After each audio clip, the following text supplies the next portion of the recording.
Yeah, I gotta get used to that. Dude, where is my car? I think Ashton Kutcher got it. Dude. I should probably open up the tubes.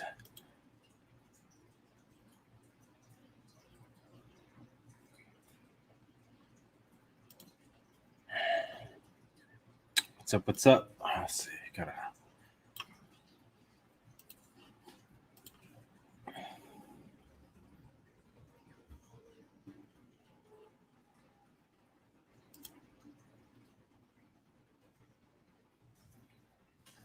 What's going on? What's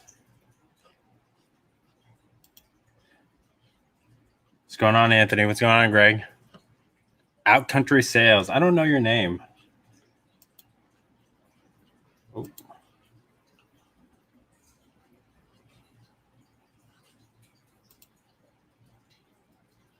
Just got to get some listing done today. I was just like a new camera setup real quick. So I had to like shift everything. Usually my camera is like where I'm looking at in front of my face. But so I got to get used to doing this. But I can see you guys talking to me. Hi, Amber. Nice to meet you. What's up, Ripjacks? So I don't know about you guys, but like I got like a ton of stuff to list and I need to like get my butt on it. And I haven't really been able to put anything out on YouTube. Just this dad stuff. Can I tell you guys something?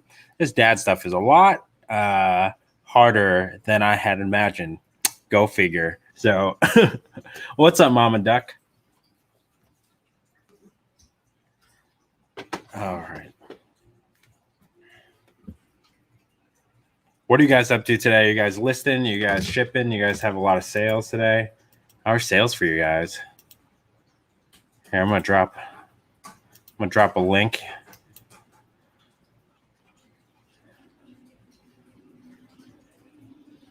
You guys are welcome. Come in. Kids do take a lot of time. I don't mind though. We just started, Louis. We definitely just started. I was about to start and then I had to like kind of move my desk around and then I got hungry. I decided I wanted to eat lunch. And then as I'm about to sit down, then my dad is like calling me and my dad doesn't speak English, so I have to do the translating for him. He's got his car in the shop, so I had to help him translate some stuff.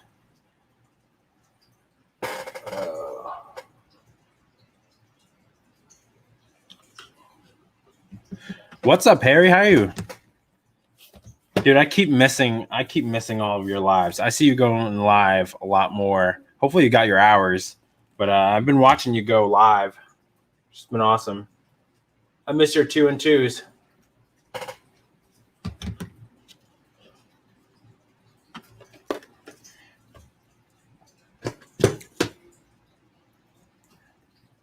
Definitely. Yeah, it's like 90 degrees out today, and I definitely feel super lazy. I wish I got to the thrift store today. They were baiting me. 99-cent tag sales.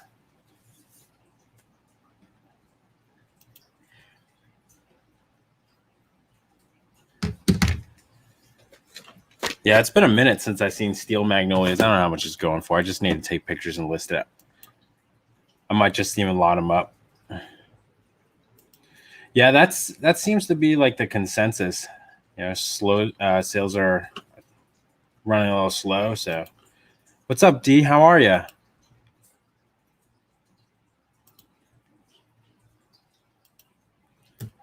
Dude, I feel like as soon as they let up the dam, oh Harry, watch out, YouTube.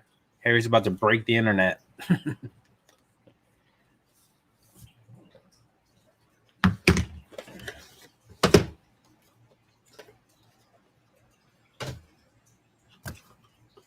What's up, Craig? How are you, man? Just doing a little listing, trying to get some work done. Sidney Portier. I like that guy. You know that guy learned. I think his family's from like the Caribbean or something like that. He learned English just from like mimicking the radio. It's crazy. Or at least like purged his accent.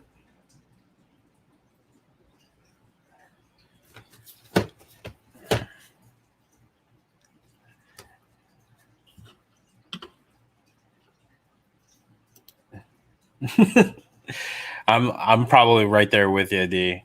I've been finding all sorts of stuff. We had to do like a deep cleaning last week. We're still not done. Um I have a lot of fish tanks next to me, Greg. I know I have like a 40. Well, it's not mine. So my wife raises ornamental shrimp, and she used to sell them on the side. She still kind of does here and there, but we have one, two, three, four tanks, like to my right. One of them being a 40-gallon. So sorry if you guys feel the need to go to the bathroom, and a baby too. There's a baby here behind me. So you guys might hear some cooing. That's not my dog. But if you guys ever want a hobby that like really you can get some really great money out of, raise some ornamental shrimp. Let me tell you, some of those things you sell one shrimp $20 a piece, and in order to just start a colony, somebody needs to buy like 15 shrimp. It's like $300 off the bat. They're so the ones that she has, they're firecracker. And then she's got yellows and reds and blues. They're super. They're gorgeous the way they look. So, but they're like tiny. Maybe an inch long. Some of the biggest ones, but we have a dude. We have a couple of guys. I guess she talks to online that will buy from us locally. For a while, she was actually selling online. So. Or ship them via USPS, and you kind of roll the dice and hope you did a good enough packing job. You're worried about shipping glass. Imagine shipping live animals.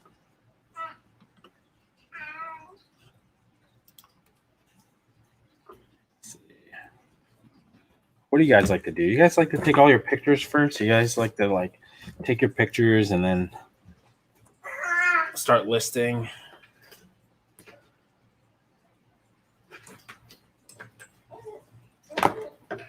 I know everybody's got their own ways.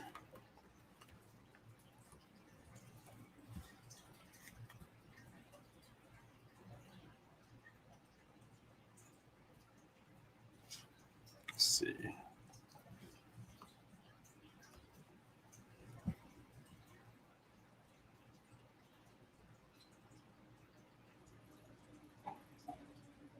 Dude, saltwater tanks are tough to maintain.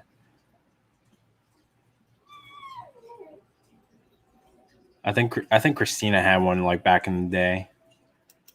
Pigs first. What's going on, Cat? I think I passed out during your live the other night.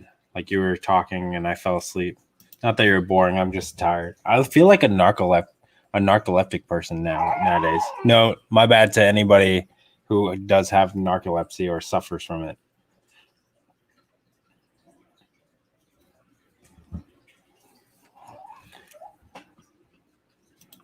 Saving lives.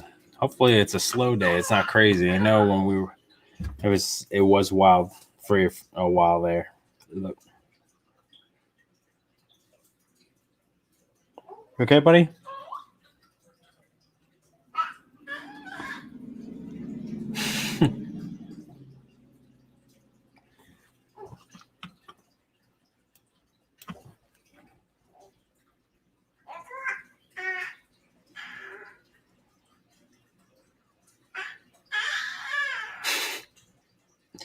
How do you, I know you guys hear that. How do you resist that? I want to turn around and go play with him.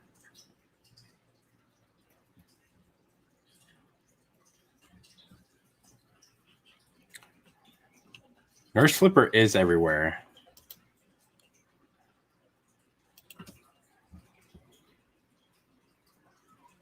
Coming to a household near you.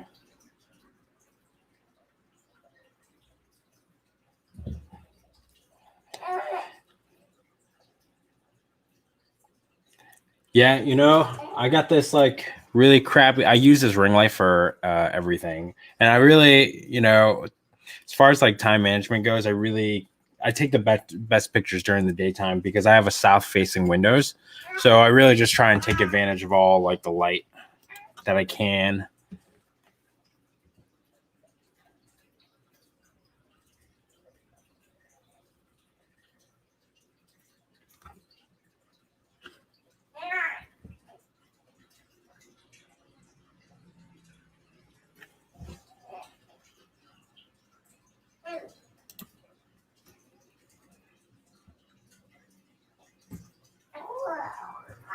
That's awesome, man. There's so much work. We were watching this like documentary, and this dude, his entire like living room wall, he had like a 500-gallon tank in his house. It was unbelievable.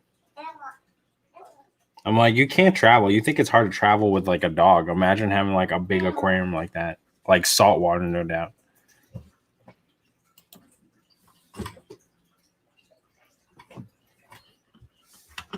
Where are you, Mama Duck? That started pouring. She works at the University of Florida, Harry, the hospital.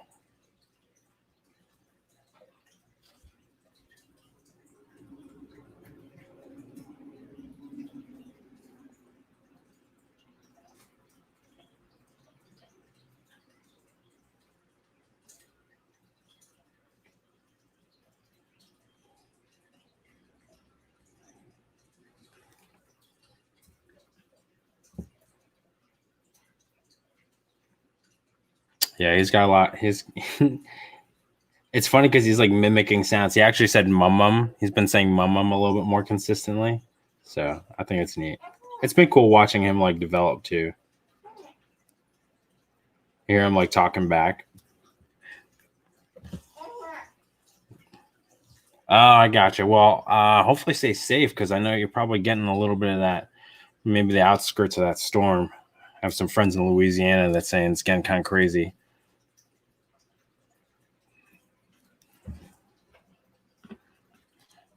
What's up, Bill? Hello, Miss Heidi. How are you?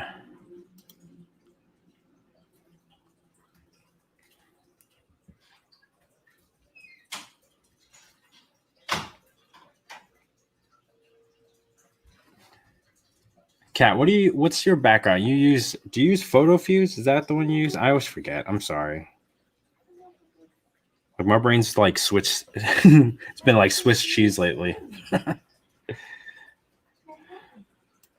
Jamie, what's going on, brother? I know you just dropped a video lately. I need to watch that.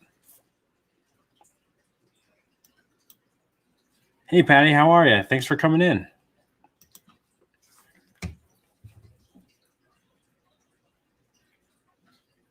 Does all the sound of the tanks make it sound meditative and relaxing, or does it make you guys feel like you need to go to the restroom often? I'm like deaf to it. It doesn't really. I don't even really hear it anymore unless like I'm trying to set up for a YouTube video, and then sometimes like there have been a handful of times where I've gone through a talking head, filmed the whole thing, and then go to edit it, and I'm like, I forgot to turn off the filters. This is the worst.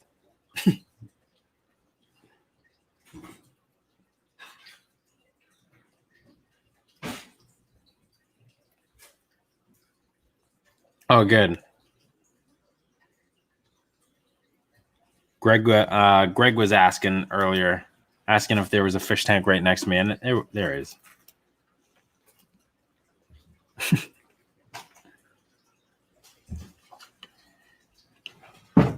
Oops. No, you're good. Sorry.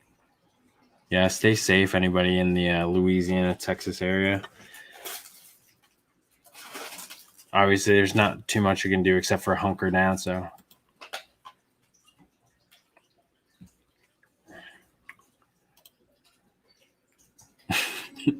Hi, she's sitting right next to me. Hello. Yo, why are they bullying you at work, Kat? Why would they bully you? Don't they let you handle sharp things? That's not a good idea to mess with a nurse.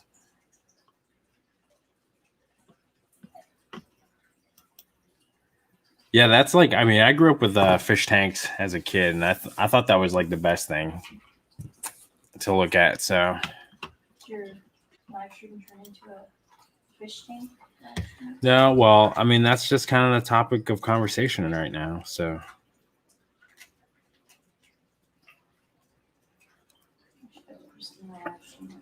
you do it. What? Show off your what? Your salad? My salad? Yeah, no, I said like, I really want to watch my stream. Yo, Kat is not the person you want to be falling asleep at work, Jimmy, man. You do not. No.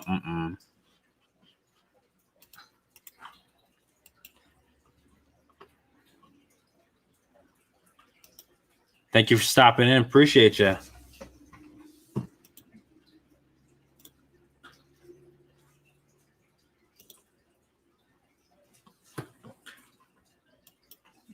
Don't lie, Kat. You don't get tired. I'm kidding. I always pick on Kat. I tell her that she doesn't get tired, and she's like, Sam, I sleep. Stop it.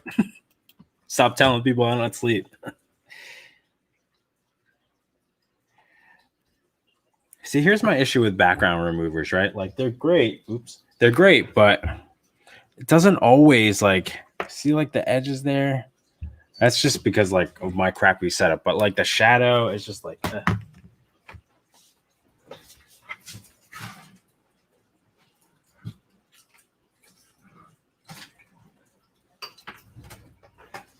My light just died. It's terrible.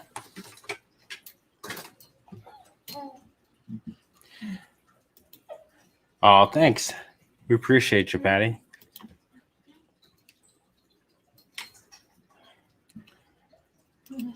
I didn't even know you knew how to strung those words together. Days off. Fast stone. Nice.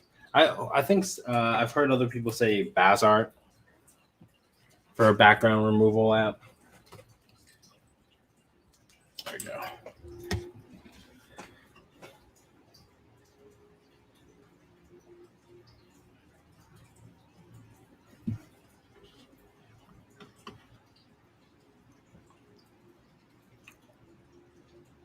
What phone?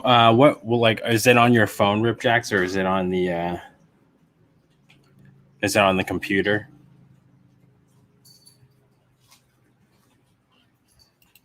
All right, Kat, kick some ass, save some lives. We'll catch you soon.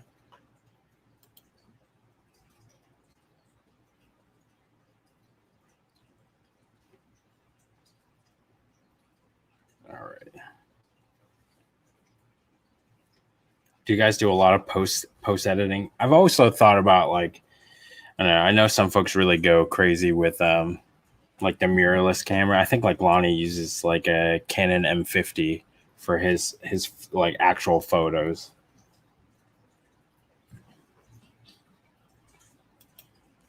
Cool. Is it on iPhones or like is it Android too?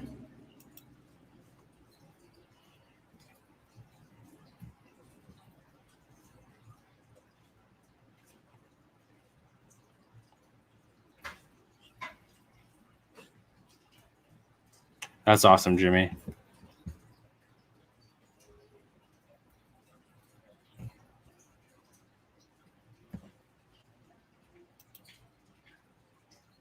Yeah, I think I might go Samsung whenever I am ready to upgrade and whatnot.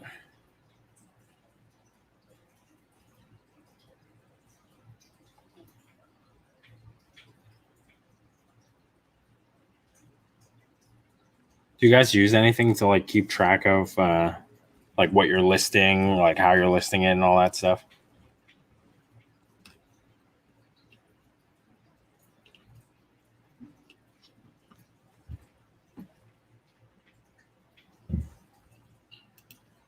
Yeah, pretty straightforward, right?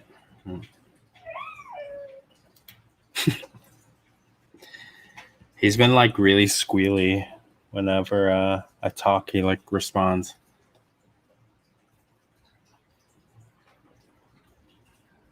You need your own live stream.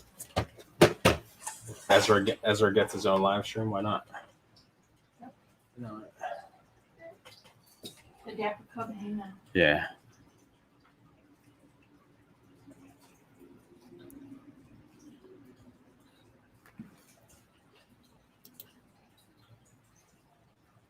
Oh, that's awesome. See, I gotta get like my lighting stitch a little bit better. I think this is too warm color, honestly. Can change the temperature of the light. And then like I try to like up the exposure on my phone too before I take the picture. That helps a little bit sometimes. Baby coos are music for the soul. You can't like I don't know, it's hard not to laugh. For me, it's hard not to laugh when he starts like cooing.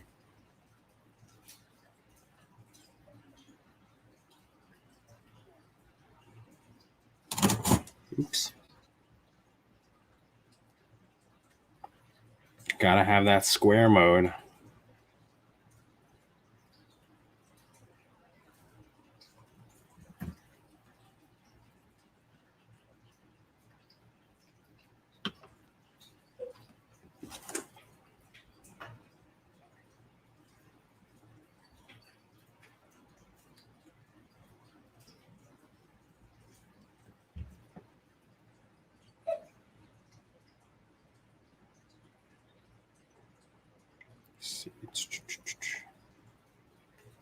I don't know if your phones can do this. What I like about like the Pixel, at least, like if I take it, I messed up on purpose on this one. Like if I don't take it within the grid, it'll actually let me rotate the angle a little bit. I wonder if you get it. And like it'll let me tilt as well on an axis. So if like it's really wonky after I like rotate it, so it looks more like I took a centered shot.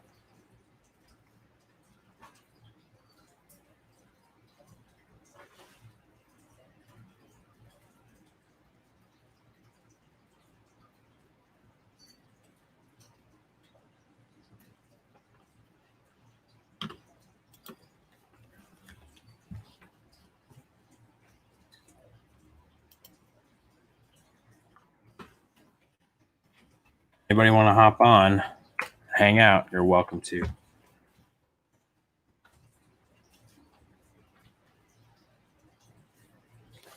All right.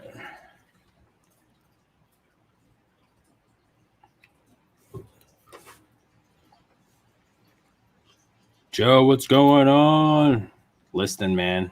You know how it is. Listing.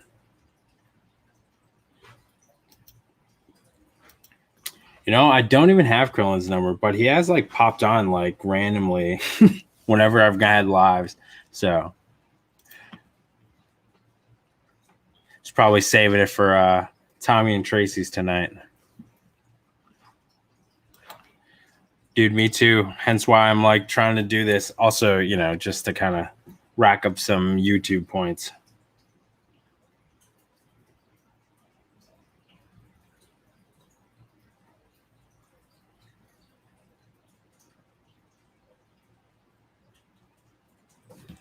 Need to pull out. Try and keep track of how many listed today.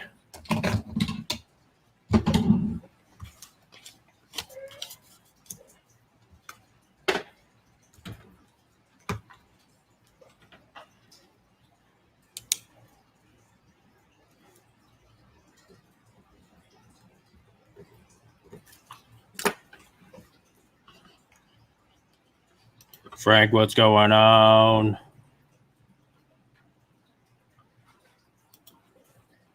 Just getting some listing done. Trying to get some of this mess. I got, like I said, a huge box of VHSs behind me, and I got to start clearing some of them. At least figure out, if I should, put them up or donate, whatever. I got the box for free, so. We all know what that really means is so that I can clear space for more stuff. What you guys can't see is Christina like sitting right next to me behind the camera making a face. So that was really more for her than you guys.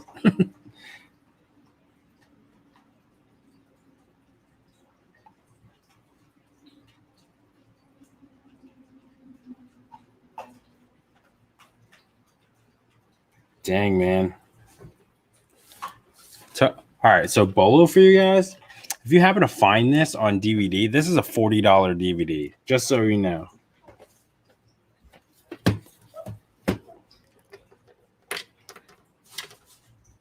Somebody listed this separate but equal VHS on Mercari for $100.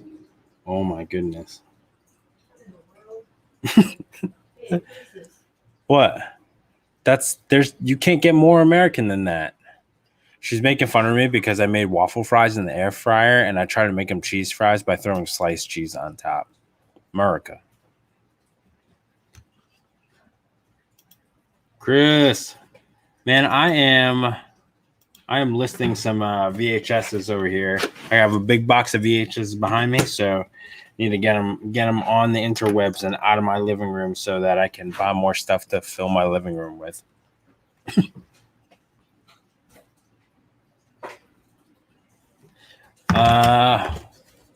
Here you go. Separate but equal, Sidney Poitier. This is a VHS, so it's like a $15 VHS, but the DVD apparently goes for $40.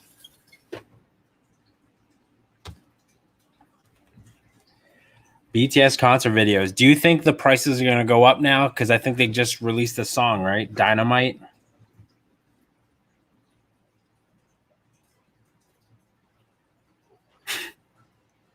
How did you get a bunch of BTS concert videos? I'm curious about that. That's hilarious.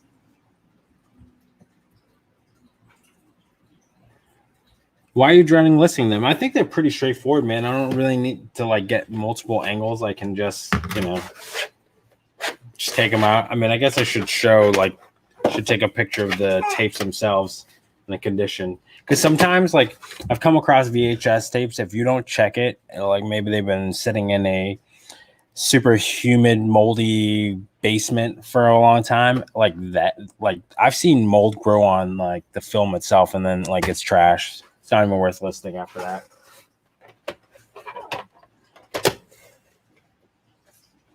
I'll be thorough. Take a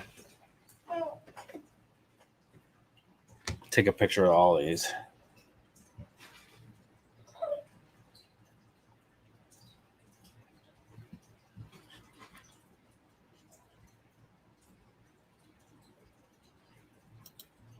Oh, that's hilarious.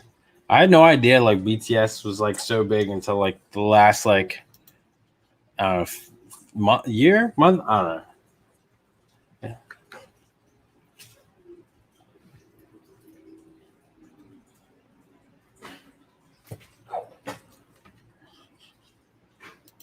What's going on? What are you planning on doing with them then? Are they like random? Are they like random movies? Like, or are they, the coveted Black Diamond Disney VHS tapes?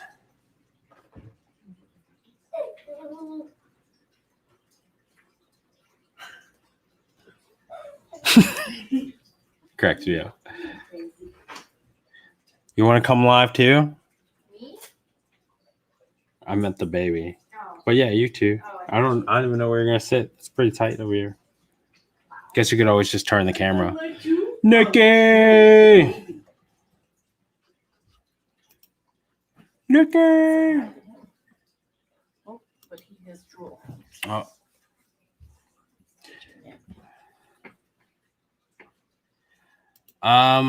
We got family stuff. Basically, well, I have our live stream tomorrow. So tomorrow, on OBX Pickers channel, we're gonna have the reseller rapid fire roundtable. I think that's what it is. Whatever. Look, you see him. And then we have family that's moving to Arizona. So we're gonna like this weekend. They happen to get a ministry job. Or our Uncle Ricky, who gave us like a whole bunch of free stuff, has been giving us more free stuff, and I just haven't been filming. But they're moving down to take on a ministry job down in Arizona, so they're leaving soon and try and get down there before school starts. I'm not say like exclusively. I would say like I tend to list on Mercari first, and then if I'm not lazy, I'll put it on eBay. But yes, mostly Mercari. Nikki T thinks you're cute. Oh, he was hiding behind your head. I know. It's okay. He could be listed. Can be listed. List the baby. I don't know, man. That's some Wayfair business right there. That's scary. Thank you, Gina. No. So, like, come on, that's awesome. That's like the best reaction. Are you happy? Say hi, everybody. I'm like, if I ever need like a ego booster, just turn over. I should say hello. And sometimes it works. Sometimes it doesn't. Nah. I'm trying. Okay. Okay, that's how you list. You can't even look. You can't you see him because the stupid. Because his head is so small. That's okay. Thanks. Sorry, buddy. I wish you were a little bit taller. He's your mascot. The dapper mascot. You are definitely imagining that. That would have been awesome, Greg. I am not a influencer for them.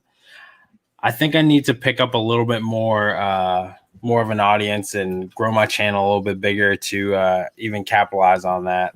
But I mean, that'd be cool.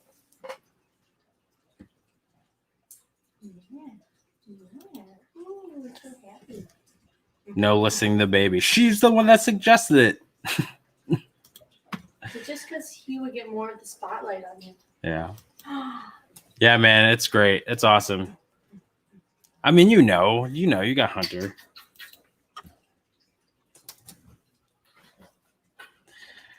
I like to refer to y'all as fun size, Nikki.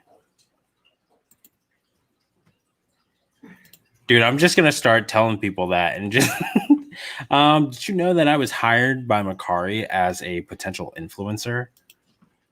Full of smoke.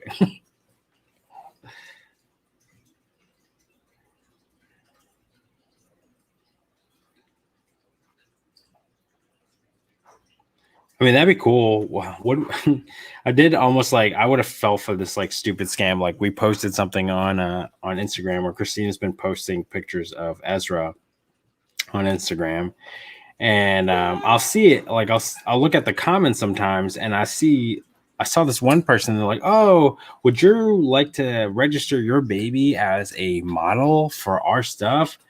You know, and of course I'm like, "Of course you would want my baby as your model."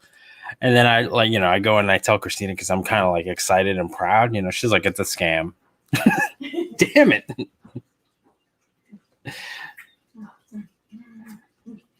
That's right, Harry. Tell all your friends, tell everybody that you know that I now at 2:26 Central Time am a Mercari sponsored influencer. That's a lie. That's a lie. I'm not. But you can tell people that though.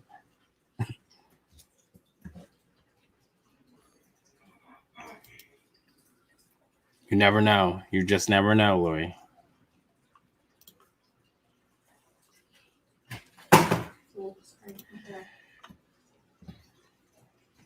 They are,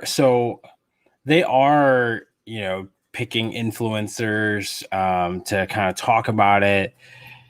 But they're looking for some reach. They're looking for folks with a lot more views than I have right now. So will I be there one day? Probably. So I'm not too worried about it. But they're definitely after some folks with a lot more eyeballs in front of them, than I can get at the moment. It's cheap, and that's it for sound drop. Oh no. No, it didn't get dropped. There's like a cork board right behind this mic over here. I had to move some stuff, but yeah, for any of you guys who are doing YouTube full time, it's interesting to kind of think about, what would happen like the day that you actually get someone to reach out and offer you a sponsorship. How would you go about it? Do you value yourself enough? Like, what is even the going standard, and people like talk about that stuff if you go to YouTube, like some of the YouTube help groups. But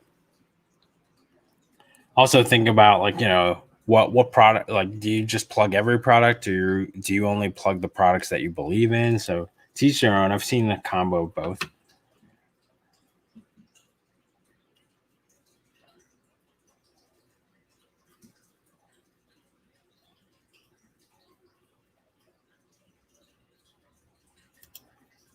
That's insane, man.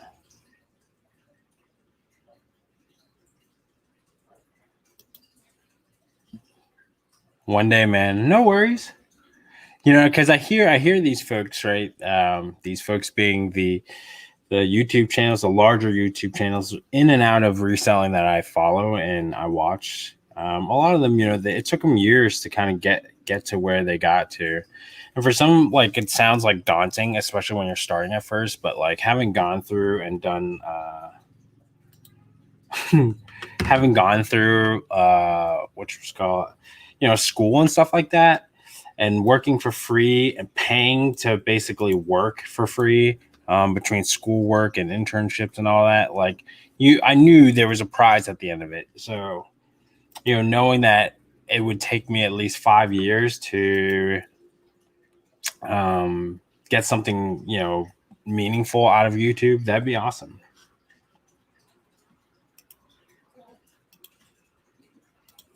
You know what? I think I saw something the other day. Like the person who created Grey Goose didn't even like do it until he was like 60 something.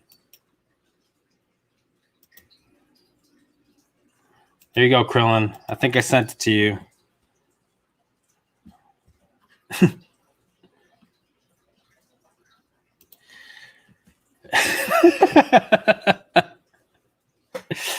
You think I should get some pizza guys to do a review of it for me? That'd be funny. Dude, when I saw that stuff, I was already like, I don't know, man. I don't know if I can get behind it. And then it was interesting to see how some of the more popular channels kind of handled that. So, no doubt, there's always hope. You just got to keep trucking. You know what I mean? There's this thing I talk about where if it took 100 axe swings to, you know, cut down a tree, like the 99 that came before the 100th all count. You know?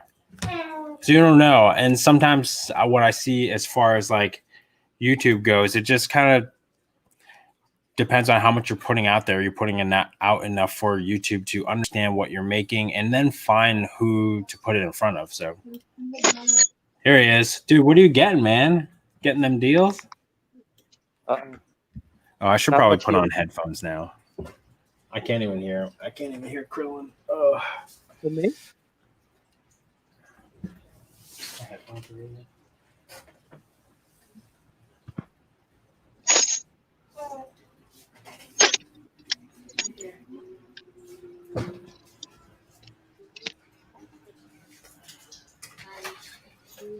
Up.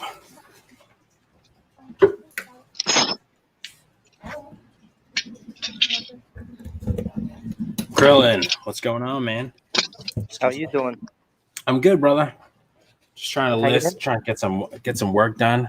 Got some coffee in me, trying to stay busy so I don't fall asleep because, you know, new baby stuff. You have a job or no? Do I have a job? Yeah. Yeah, I work for myself. I run a farm out of my apartment. So it's a slow day at the farm. Yeah. I run a gourmet mushroom farm out of my place. Is that like code for magic mushrooms? No. It can be if you want. I mean, do you need some? Like I I'm not gonna lie, I know I'm trying to keep this thing family friendly, but magic mushrooms is becoming more accepted nowadays, and I would be very fascinated to see you trip one day, man. No. No? When I don't have control over I freak out. If I can't. Dude, that's the point though, yo. It's like a roller coaster. You're not supposed to have control. Like you're supposed to surrender and just like have an experience. But surrender.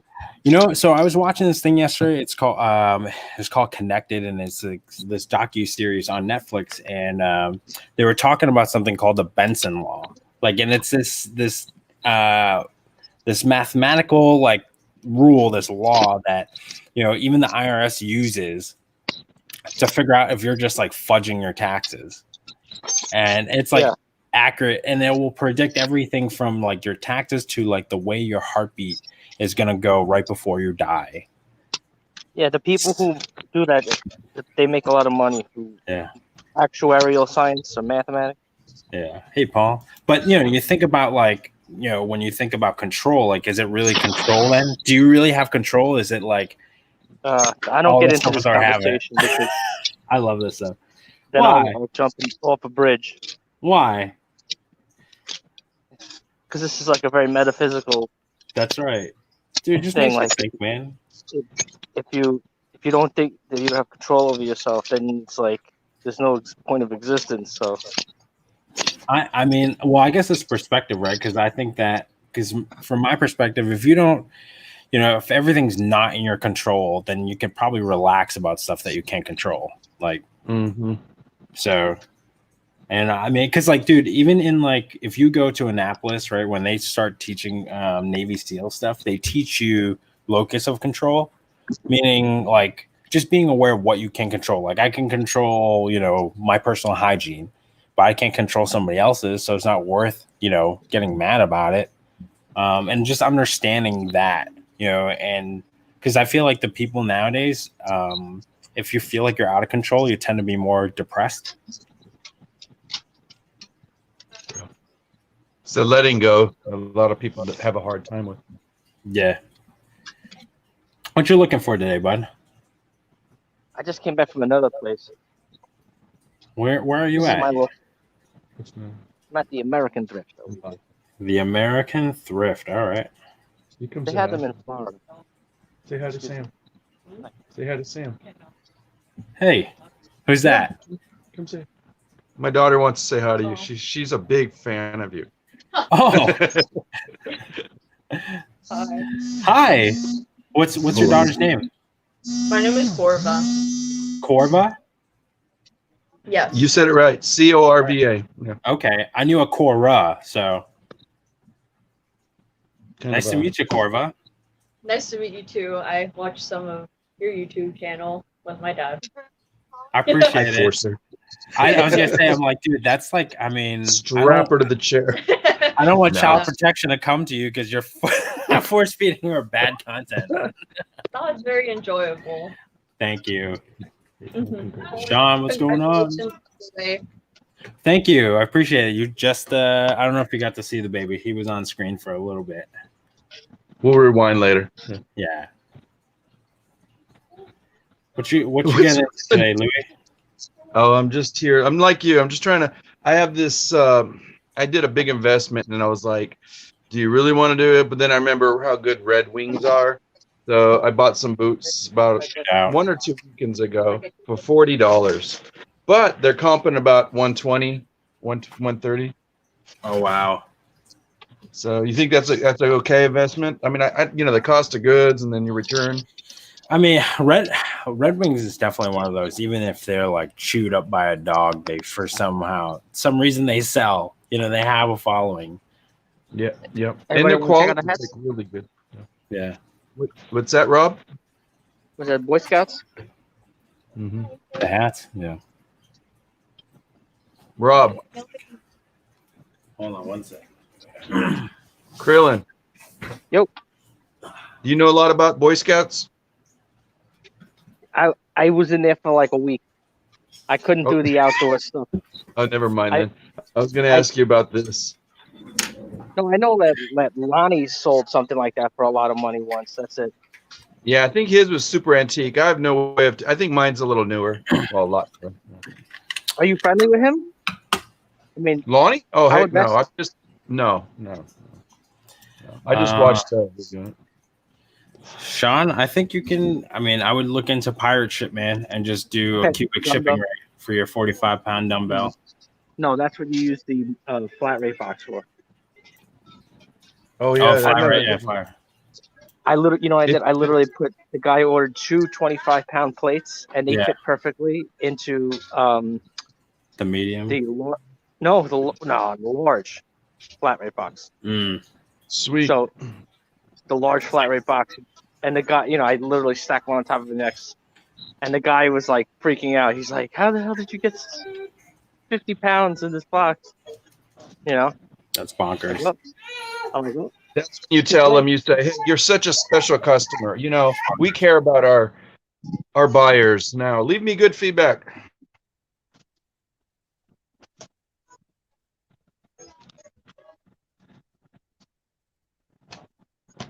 And then I got some of these too. I got some of this. Have you guys heard of Youngstown? Jonestown? Youngstown, their glove company, and these are Kevlar. I bought like a bunch of these. The lady had them for like $6 each, and then I was like trying to get. As soon as I saw them, I saw she had 10 of them. There was some large and medium, and I was like, "Hey, you know, oh, we lost the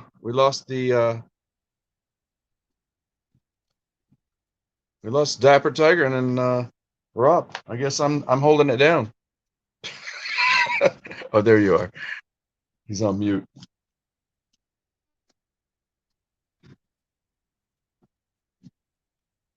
I guess I should read the chat. What up, everybody? Yeah, I know, Joe Dills. It's like sometimes that's the way it is. You got to do what you got to do. Oh, we got Taylor. It's Exchange. What up? Get that car going, man. Get your truck. Nikki. What's up, Lou? Hey, how you doing, man? Hey, man. I didn't know if you were going to show up. Yeah, I teach on Thursdays, Right on. so that's where You got down with it? Yeah, I teach at a rehab center. So, Okay. Kind of a philanthropy thing. yeah, man, it's actually like a Christian drug rehab. Good. So Good. I actually teach Bible on there. No, Nikki, I'm not in the shed. I'm in my office trying to get some packages out. Shed coming up, huh? Yeah. Yeah, I've got the shed like going. I just don't have everything moved in there. Right on. Yeah, You might as well happy? get on with Sam. He's always on with me.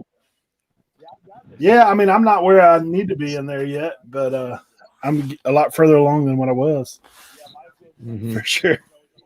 Yeah, but you know Still what? got some work Makes to do. sense. But I mean, it's completely built. They don't need to do anything else, right? Right. You don't? Okay. Yeah, I mean, I've got a couple things I'm going to do. I need to put insulation in the end up there. That's what And I was going to then- ask you. Yeah. Yeah, like where the end is, I think I'm going to put that foam insulation in between up there. Because rather than putting the regular fiberglass insulation, like I put all the rest of the insulation in. And I've Okay. got a couple more. Like I built that one desk that's on the left side, but I want to build some storage underneath it. So Yeah. that's kind of one of the things. You have your like important Yeah, a little thing. bit. Gotcha. Yeah, man. I'm just taking it a little bit at a time right now because obviously I've got to keep listing, keep selling, keep packing, all those things. Yeah. I know. Ooh, something just sold. I just sold 3 bottles of this Clorox cleaner for I'm trying to remember what it was called. It was let me see if I can find it. Have you heard of this machine is called the heck is it called? The Clorox makes a liquid for it, but have you heard of this thing? It's iRobot Scuba. Yeah. Yeah. Okay. iRobot Scuba. What is that?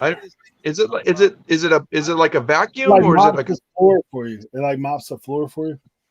not automatically though? iRobot is like one of those like It's like a Roomba. Yeah.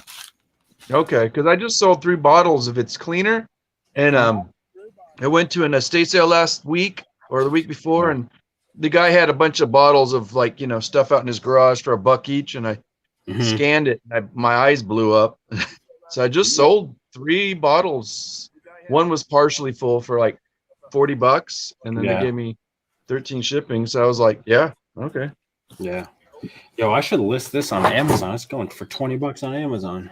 Do it. Oh, that's right. You do Amazon. Yeah. But I don't know. It's like the fees. At the end of the day, it's $6 more, but then like it's going to Amazon. So it's like, yeah. I'm kind of like that. So like deflating. So I don't know. I feel you. Feeding the beast. Mr. Christopher. I don't know if anybody has us in the background. I hear a little echo. I hear it.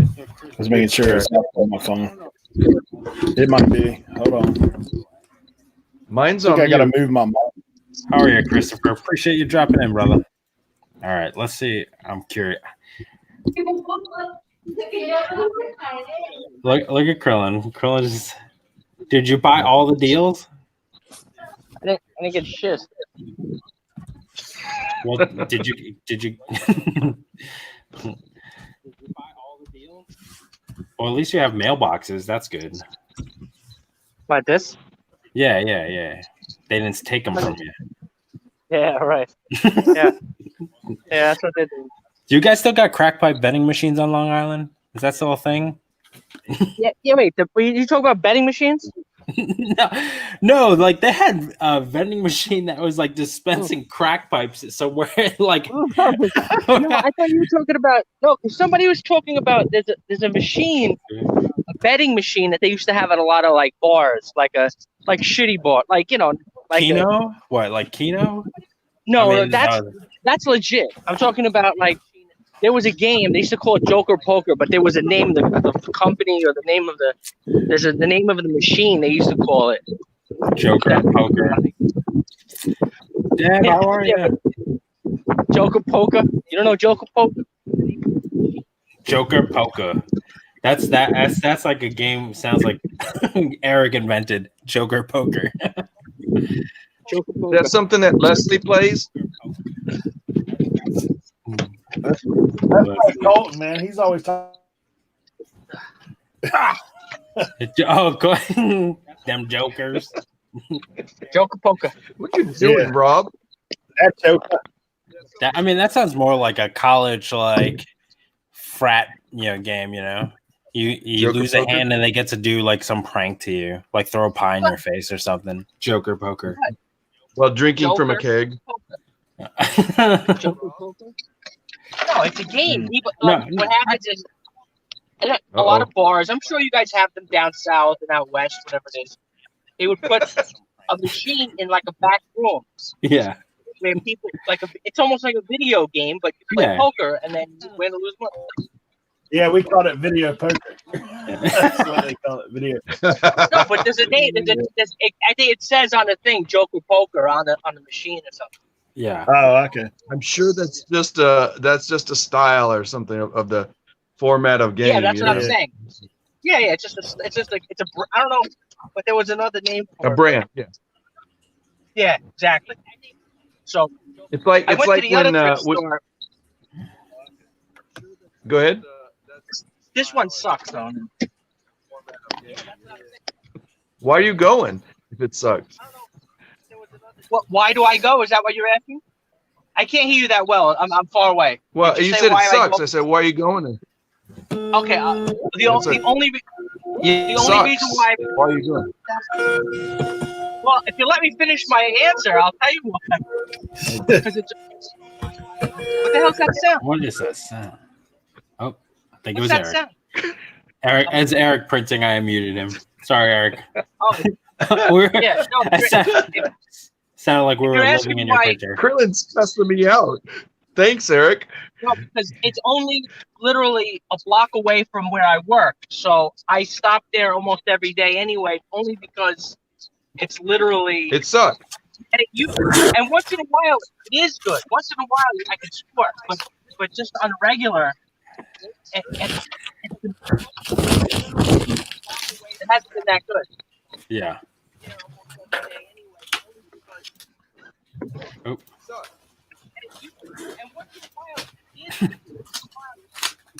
Okay, money. Yeah. Krillin, I can't hear you, buddy. You sound far away now. All right, hold on. I'm trying here. Can you hear me better now? Fix it, Krillin. I can hear you now. Okay. Hey, you think I sold something to William Baldwin? You think he's one of the Baldwin brothers? Yes. Really? The lesser of the Maybe Baldwins. Yeah. Cousin. He lived. Is it out in Long Island? Yeah, they grew up like they were like 3 towns away from me. Mm. Connecticut. No, Long It Island. could be him. It's probably related cousin.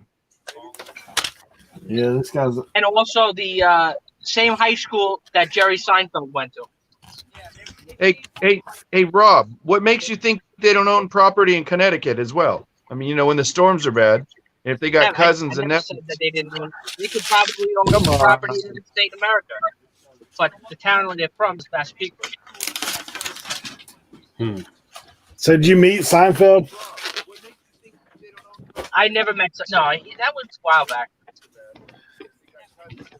No, but he was an inspiration. No, I never. I thought it was. You know, it's funny because there's people either hate the show or they think it's the greatest thing ever.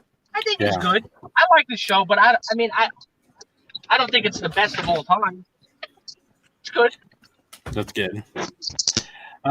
Christopher, I've been just trying to I've just been busy, life stuff. Trying to like plan a whole bunch of things. We have family that's moving to Arizona this weekend, so trying to catch up with them.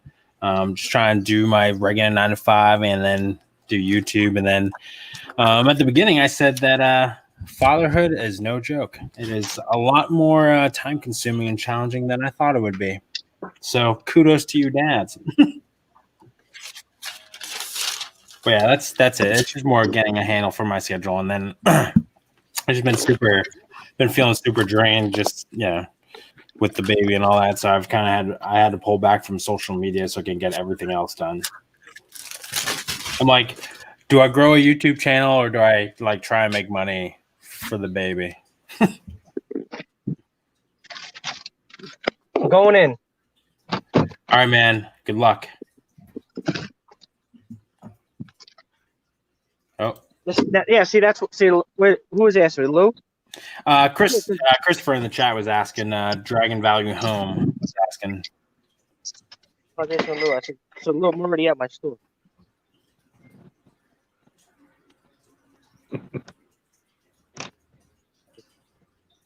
You guys have seen this before plenty of times. What's that?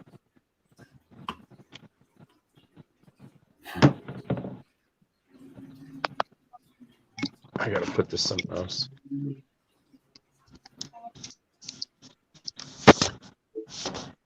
All right, it's crooked. Noob question. Anyone? I just packaged up my first FedEx package, and I want to know: do I go to the FedEx? Do I go to a FedEx copy store or call them or what? I usually just drop it off right at the FedEx store. I scan it, and I go about my day. Is it a smart post? Is it a smart post? I'm not sure if it's smart post. Is it, Heidi? The smart post I drop off at the regular post office.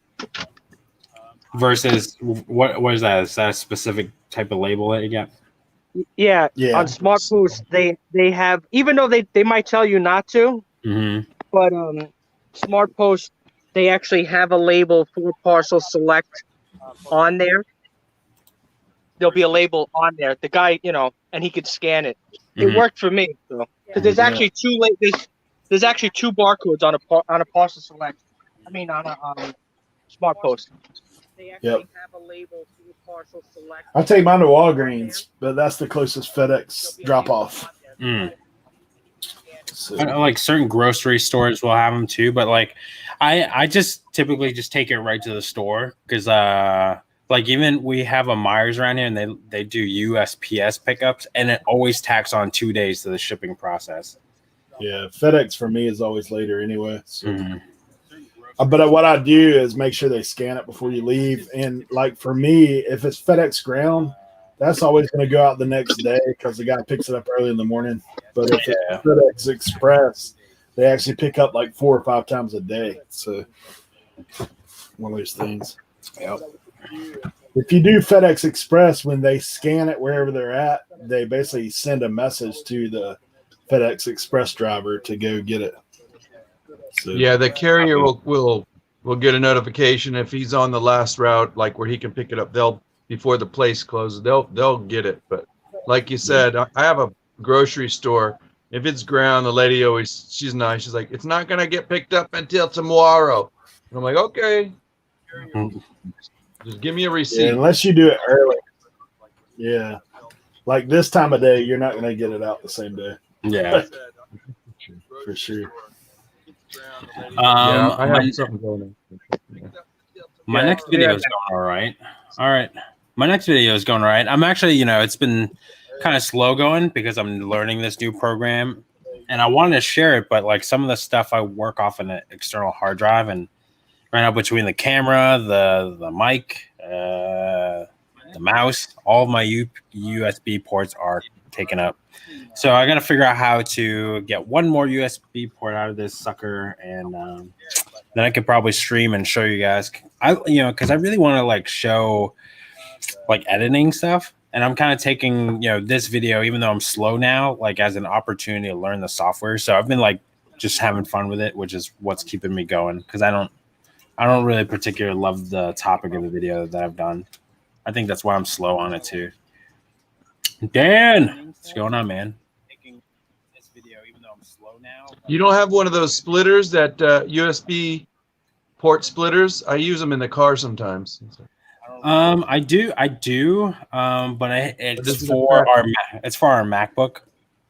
Okay. So I gotta get one for like the PC. I don't have I wish I had like one of those Thunder ports for this laptop, but it doesn't. So otherwise I would have had it. So. Gotcha.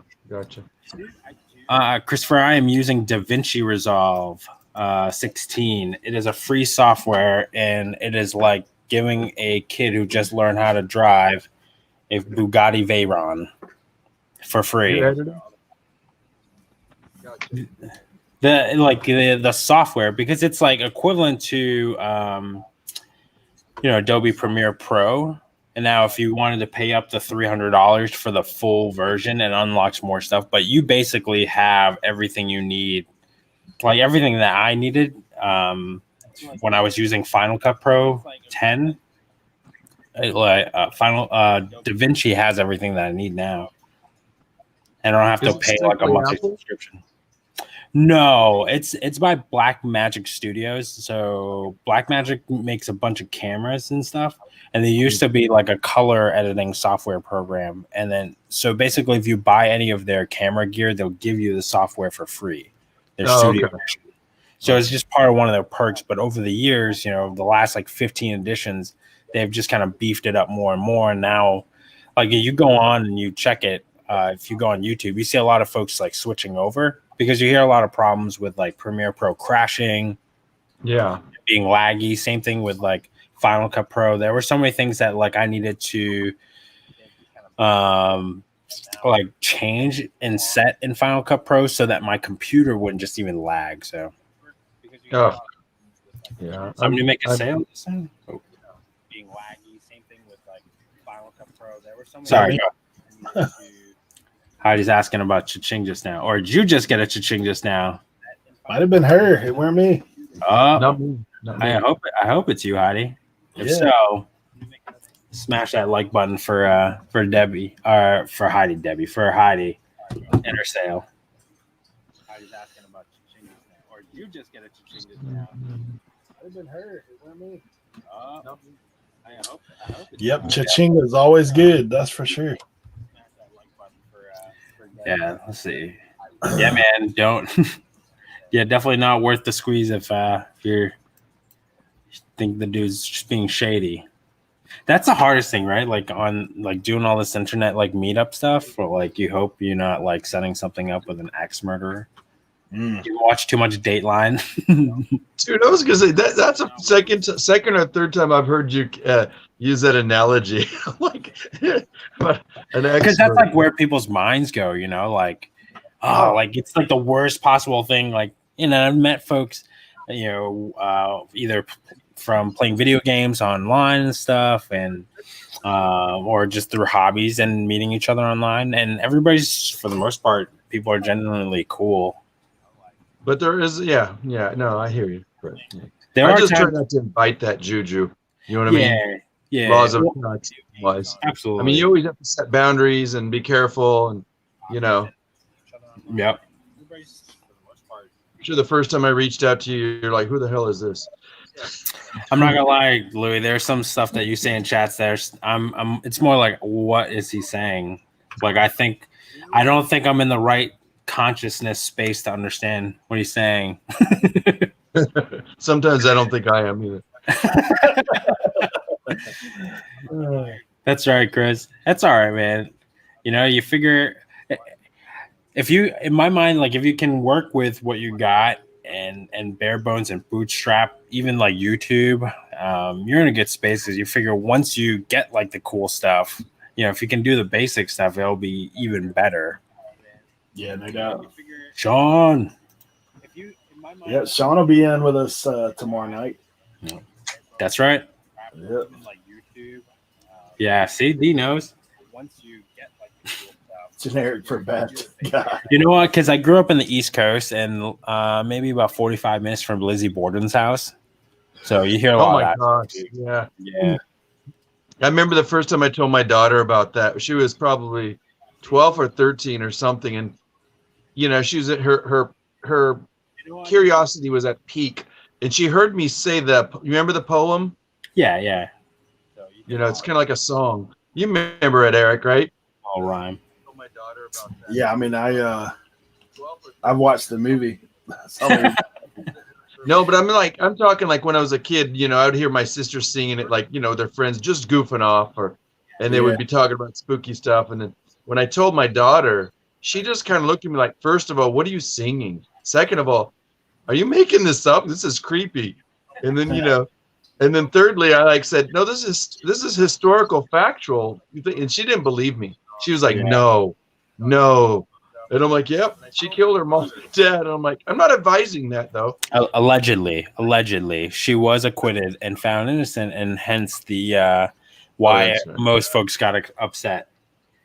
But you can, I think her house is booked year round. It is a bed and breakfast. So if you choose, you could sleep in her room or in her mom and dad's room or hang in the living room where her mom and dad or where her dad was killed, at least. No, thank you. Bring your own axe. Yeah. The bedpost is made out of axes, Eric. Yeah. You hear because you hear stories of like the bed levitating and things flying around and doors slamming. I'm like, nah, I'm good. You don't believe in it? You don't believe in that stuff? Dude, you know, if you own that house, I'd be rigging up some mechanics straight up. Dude, I would get every Bible that I have in storage that I have up on my car for sale, and I'd duct tape it to my body. And just yeah. I'd get the Quran and then the Jewish Bible. It's like, forget it. Dude, put everything. I would smoke sage like a cigar. I would tell you that. You know that's right. Caleb in the house. Caleb, man, I am digging that new logo. It's looking slick. I'd get the Quran and yeah, Phoenix. We'll keep an eye out for that Phoenix resale merch. Yeah, man. Caleb, man, I am digging that new logo. And it's looking slick. Hey, it looks like you got your money's worth, though.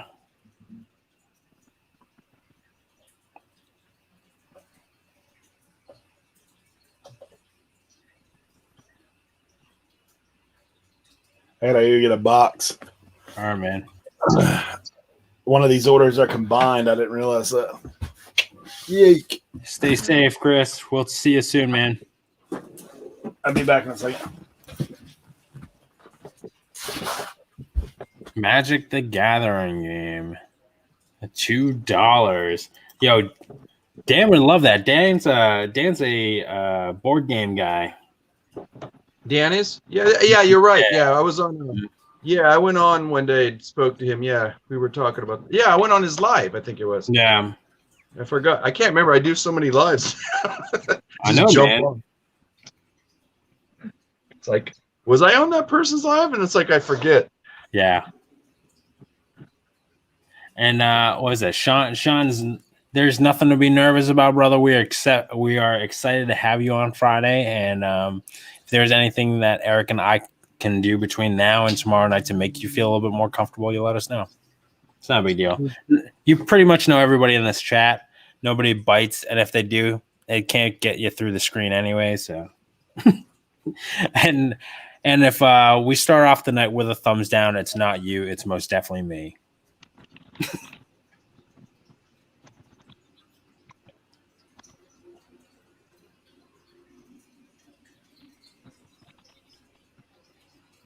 You know, Cam, you know Regina? I do know Regina. Yep. She's in here. Say hi. Yep. I had her. I think you were moving your camera when I said Oh, I'm hi. sorry. No, you're good, man. I just saw her. Yeah. She did a live last night with did she? Derek. Yeah, with Derek. Oh, Fundamentals of Hustling. Yeah. That's awesome. And, there's some technical issues. But that's the first one. It's part of the growing pains, I think. With live streaming. Perfectly put. You said it well, brother. Yeah. No, what was that? So I don't know if you guys watch Dean Niman or Daniel Patel. They're YouTube help creators, but they did a live stream yesterday for TubeBuddies, which is an app I use. And right as they're talking about how you need to level up your gear once you get to a certain point, think about reinvesting your money into the quality of your channel. Mm-hmm. And talking about how to problem solve on the fly, because that's what you need to do if something goes wrong on your live stream, right? Yeah, just improv. Yeah. And right as he says it, his gear cuts out. It's like the funniest thing, and very nonchalantly, and within a minute he handled it. That's funny. That's a perfect example, but it's like it just goes to show you what he's talking about. Like when Murphy's Law, something's gonna F up. It's gonna mess up. But he handled it like within a minute or two. Yeah. And obviously it's nice that you had Daniel there, who is a very strong personality on his own, so he was able to hold it down. And even his brother Nick Niman, if he ever has to do anything or something is down, he's got this little clip that he can play to buy himself some time to get himself sorted out. Steve-O, what's going on, man? South Carolina. You know it. Or as Anthony would say, you know it.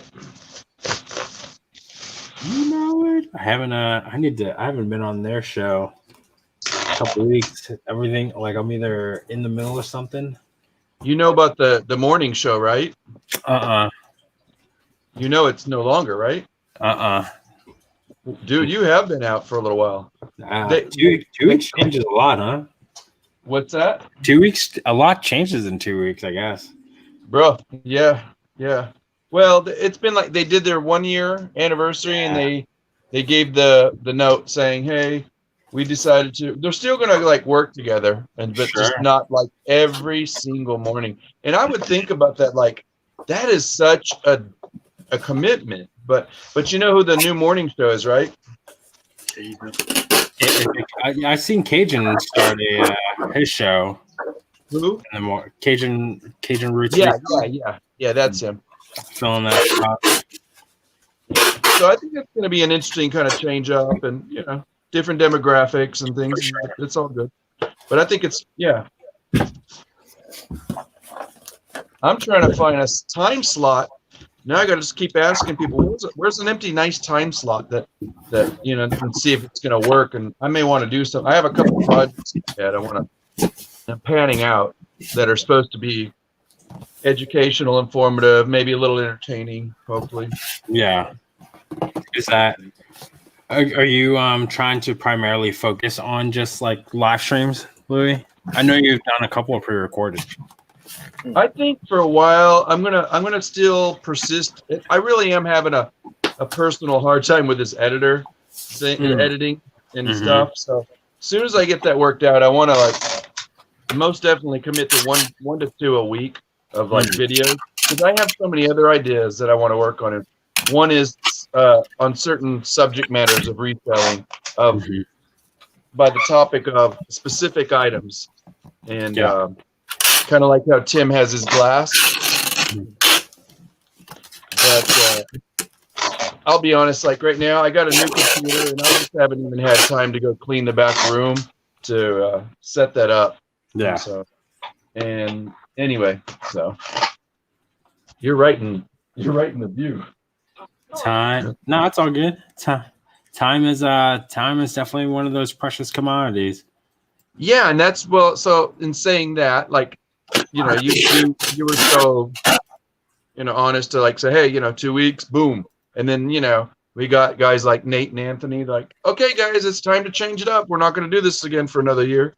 It's arduous, You know? man. I mean, yeah. Yeah. Go ahead. No, go ahead. No. No, I would just say it's arduous. It's hard to keep up with and maintain, and things shift and change and stuff. So, you know, For me, I knew all along, but I said, you know, if you don't start now, you're never going to do it, and also you don't know how easy it may become a little long, you know, along the line. My daughter, she's a senior, so like in a year she's going to be gone. I'm going to look for stuff to do. yeah, And I'm going to have to primarily focus on do I want to do 3/4 reselling? Seems like I go between half and full time. And Yeah. So, you know, but I have a lot of ideas rolling in the head, and I scripted about 2 of them. So we'll see what happens. I'm always shooting, like, I give myself space. We'll see. I hear you, man. You know, Traveling I'm not stuff. in a race. Frankenbox 101. You got that right. That's right. Yeah, baby. You know what the bad thing is? I just put the wrong box in there. Should make it Reseller. But you It's know not what? bad. You're honest about it. Dude, the worst is like when you cut up a box. Like I have a couple boxes over here at Box Graveyard, and you're like, I'm gonna reshape this box, and it's like, man, I think a 5th grader probably could have had better crafting skills than I have right now. Yeah, let me put the That's right bad. one on the top.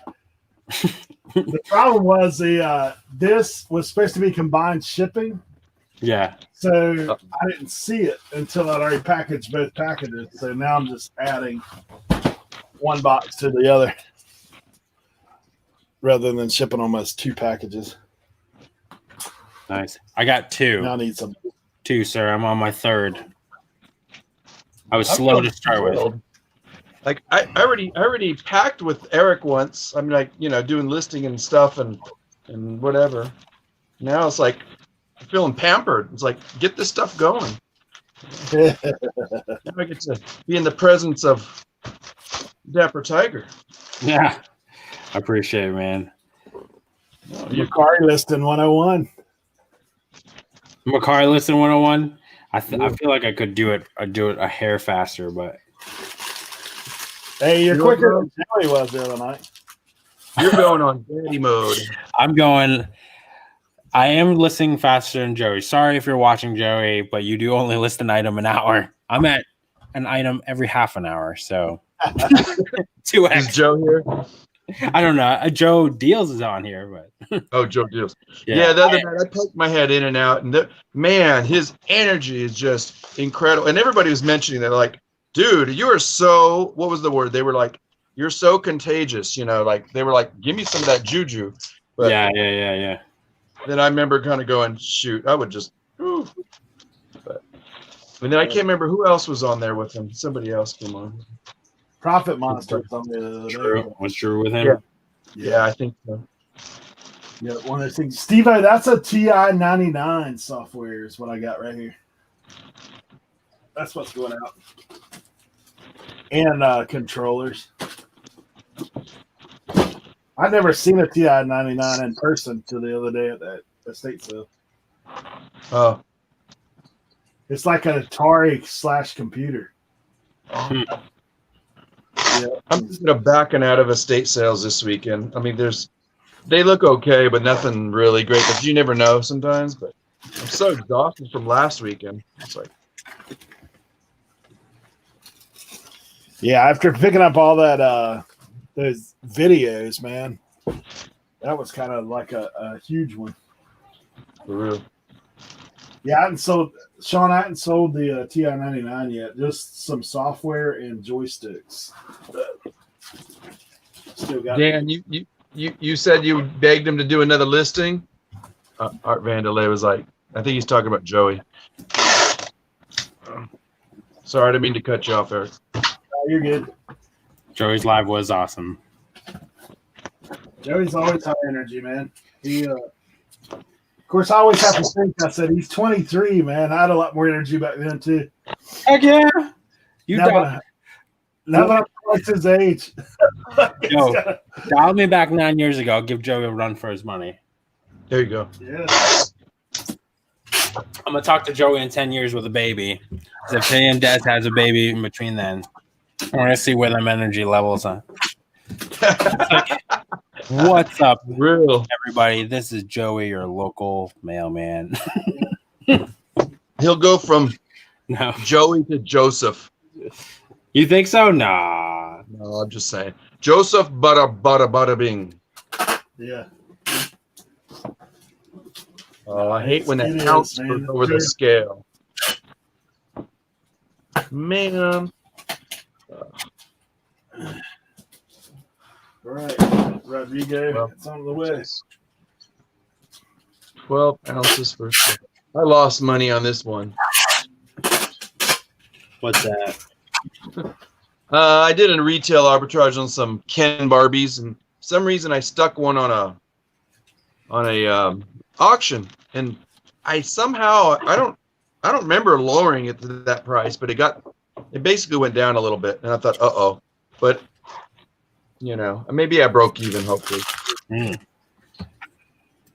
$4 shipping. I only paid like $3. How do you? Oh, Yakov, I didn't even see you there, man. I'm sorry, brother. It's all right, no problem. Waiting for a little bit, but it's all good. I enjoy what's going on. Jay, Hey, man. What's up? How are things in the city? Quiet. That's always good. Yeah. Thank yeah, God. that sounds weird to hear from you saying that. The city's quiet, because I lived in Astoria for quite a bit in Manhattan, and that's weird. Different times, man. I can't imagine what New York City's right now, and I only moved out of there a couple years ago. There's not even the riots and everything. Thank God everything just calmed down. People are just fed up with everything and just Yeah. Wow. moving about their day, whatever we can do. Sorry, guys. That's all you can do. Yep. You staying safe? Trying to. Mm. Difficult at times, Better but trying be. to. Steve-O, Sick at home right now, but sick? yeah, Just like that's what cold? happens. Yeah, I think so. I mean, I just took the little one, the 1-year-old, to the doctor. She got tested and blood work done because she is just out of it. She doesn't want to put anything in her mouth. Yeah. Sluggish. How old is she? My youngest is 1. Oh, My Wait oldest, till but the they all teens come. were sick at a point. They all had a 24-hour virus. I'm just hoping this is a 48-hour thing and nothing more than that. See how long it lasts. Gotcha. Oh, That's rough. Ben messed up in order to Australia, so if anybody's having a bad day. Well, I saw they left something out of the package. Dang. Ben's not saying it, but apparently it discriminates against Australian buyers. He only messes up Aussie orders. I did that to a Puerto Rican order. Jeez, man. Ben said the same thing, man. Puerto Rico is America too, man. Yep. it's a territory. No, but it's I a mean, territory. when I messed up the order, I totally messed it up. Like I sent an electronic and I had the power cord and I Yeah. wrapped the box up and then I saw the postman. So I ran outside and gave it to him and then came back. And about later that evening, I was listing. I looked down and I'm like, where did this come from? So I had to send it to him. I sent it to him separate. I just wrote him. He never wrote me back. I just said, your power cord's coming separate from the warehouse. Hey, I guess no news is good news. You never complain.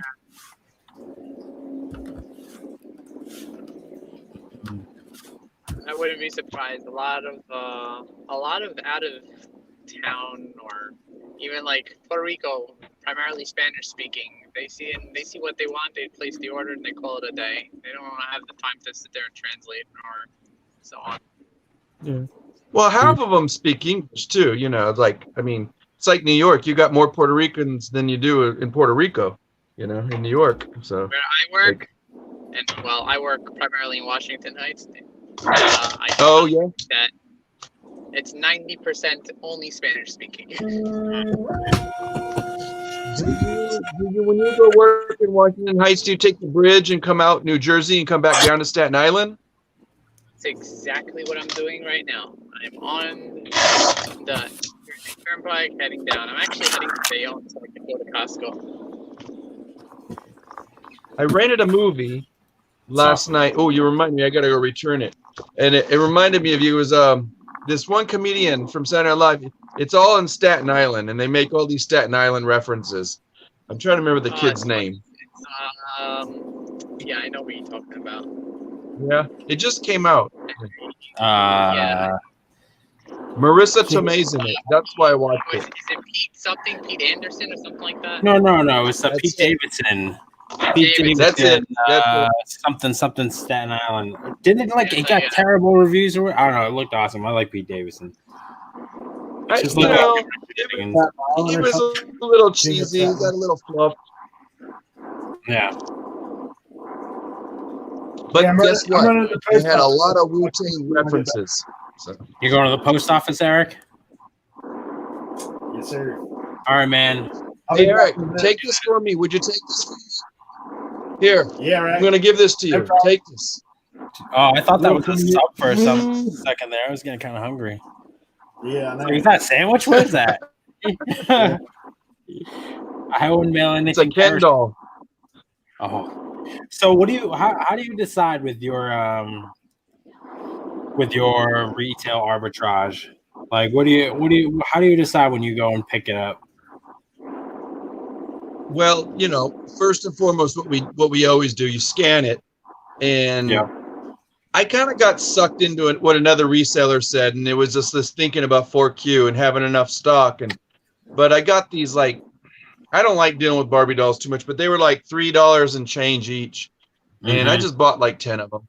So, but you know, I mean, I think it was a good thing that I let this one, my mistake slip by because it shows that there's interest. Somebody's watching them, but I guess I'm just not low enough, but I can't go too much lower without losing, you know, my return on investment. And, you know, I don't know. I mean, I'll see what happens when fourth quarter comes. That's tough. You guys want to see a car fire?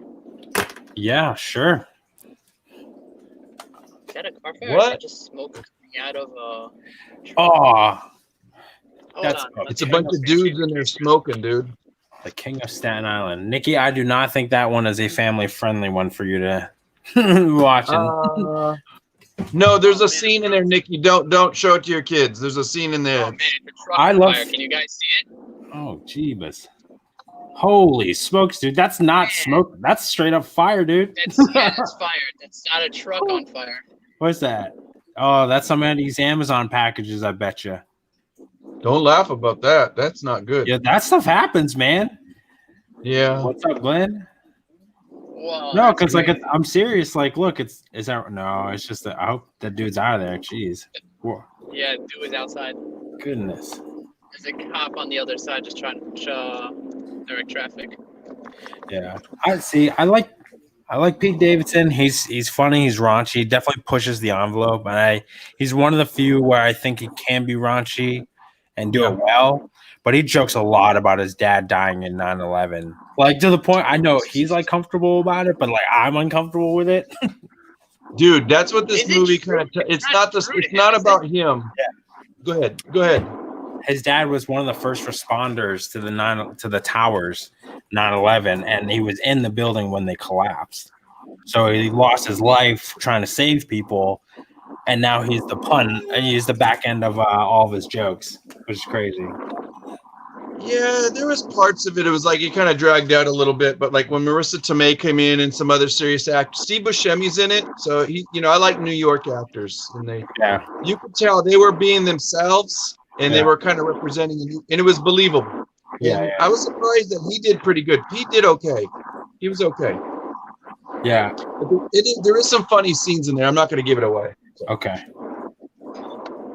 Is it true to him? Is that the truth about the fact that he lost his father in 9/11, or is it just? I think it's probably one of those like they integrated part of the story, like because he can't act, so he just needs to be himself. Yeah. Well, you asked, is it about 9/11? No, but it is about a fireman that passed away, and I think it was his dad. So there's like kind of they allude to his actual history. Yeah. Wow. But it was pretty believable. It was fun, but Yeah, it was I think interesting because they did the sweet and sour. There was like some moments where they're like, for people that are into drama, they were very serious, and it got tearjerker moments, and then there was some like Pete just going off the deep end. But his humor is about as rude as and shrewd as he can be. He's very honest. Like it's what he's saying is true. Yeah. Speaking of another New York guy, Steve, what's going on? Stevie. You know what I almost picked up today? A gnocchi kit. I had some hankering for gnocchis today. Some potato pasta, if y'all don't know what that is. Gnocchis. My grandmother used to make them. Are you kidding me? Oh man. Hey man, there's some folks that might not know, I got 2 recipes. I'll send them to you one day. One is made with ricotta, and one is made with potato. Yeah. Yeah. And boy, you don't boil them too long, but they're so good. She used to get it with a fork, and she would roll them out, cut them with a knife, and she would get a fork in every single one of them. She had to roll it just right. If you didn't roll it right, she'd take it and throw it back in the dough pile, because she said it's got to boil just right. Yeah. Oh.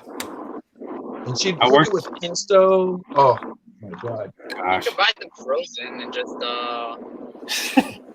I was surprised. I didn't think they were going to be good, but when I went to Little Italy, I was surprised. They had the little boxes, they have in the boxes.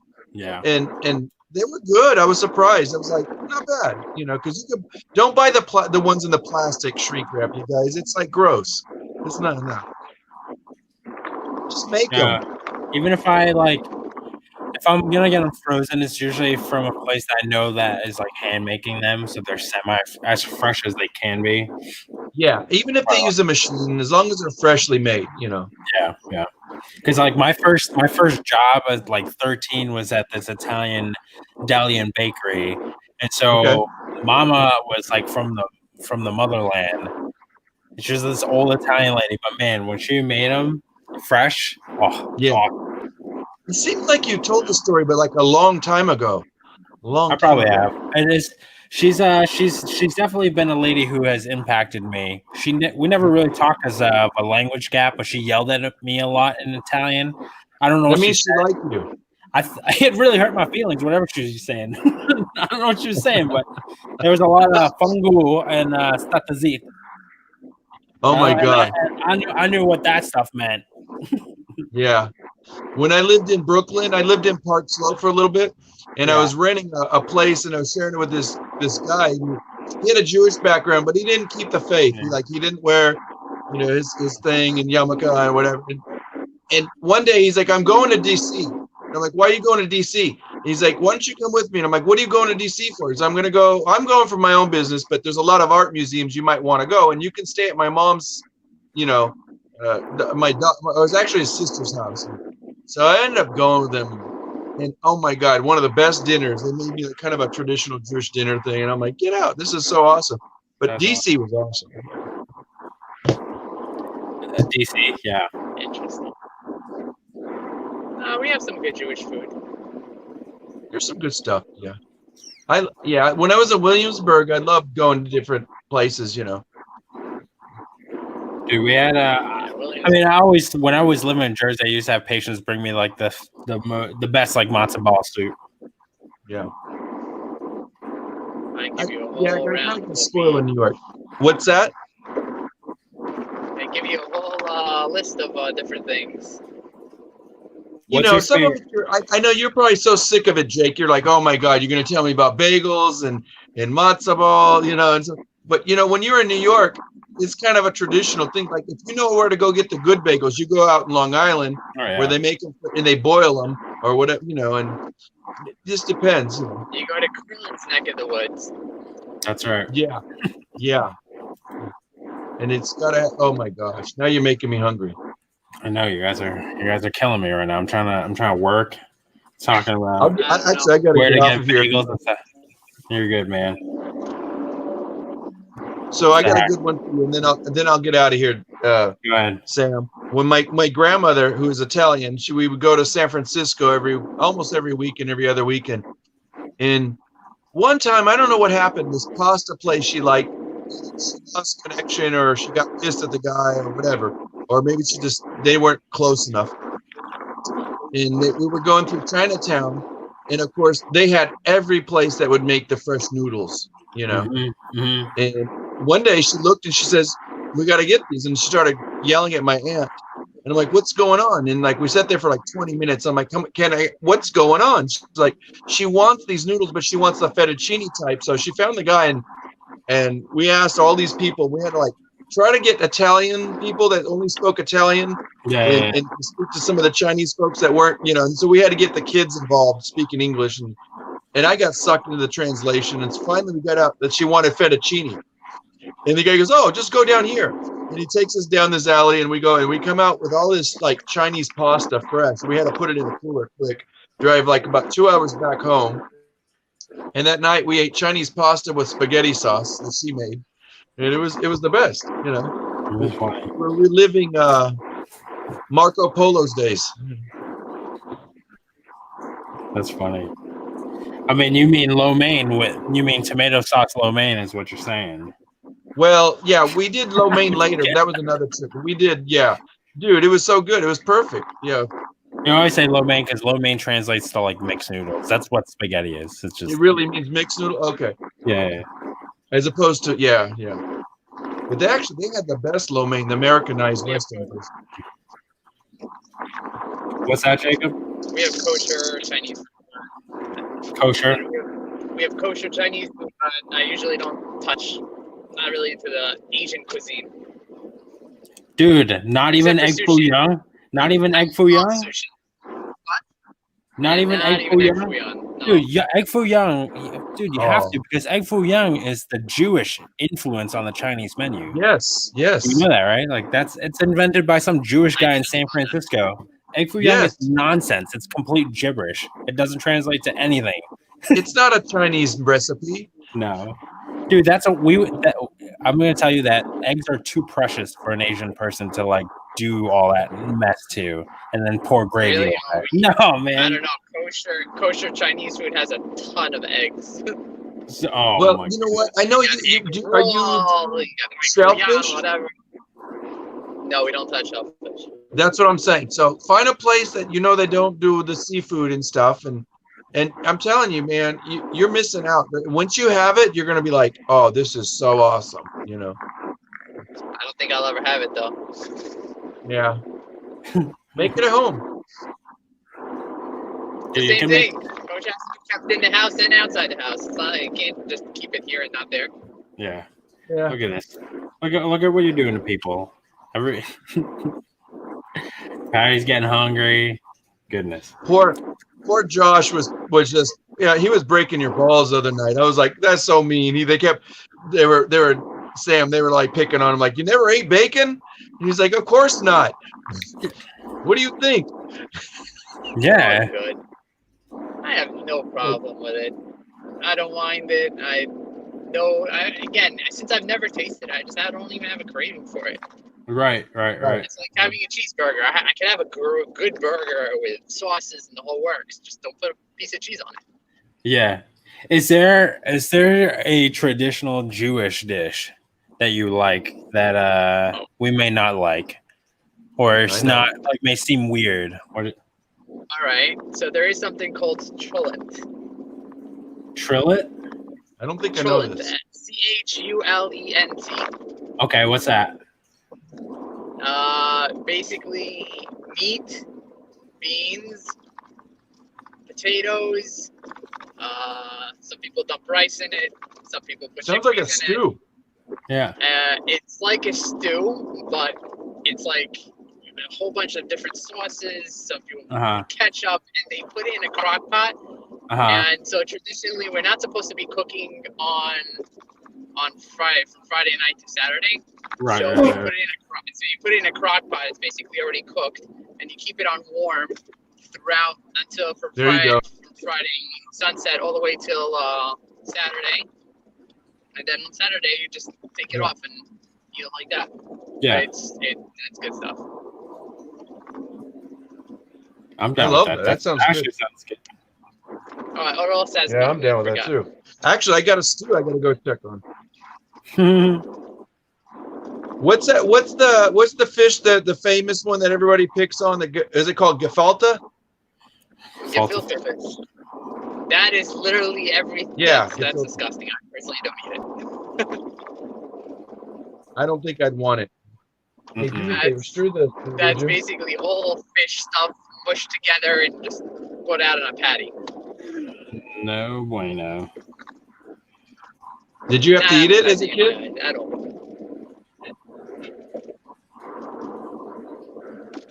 Forget about it. All right, I gotta go check on the stew. Speaking of which, I'm making stew. All right. Good luck, man. Take it easy. Nice talking to you guys. Bye. Yeah. That's funny, Sean. I'm actually gonna make some tofu tonight. What's that, brother? How long you been listening for? Like seriously listing, probably 45 minutes. I've been going live for an hour and 45 though. Like I started and then we're BSing and then we showed off the baby a little bit. And then my mom called. So like Louis had to take over for a little while.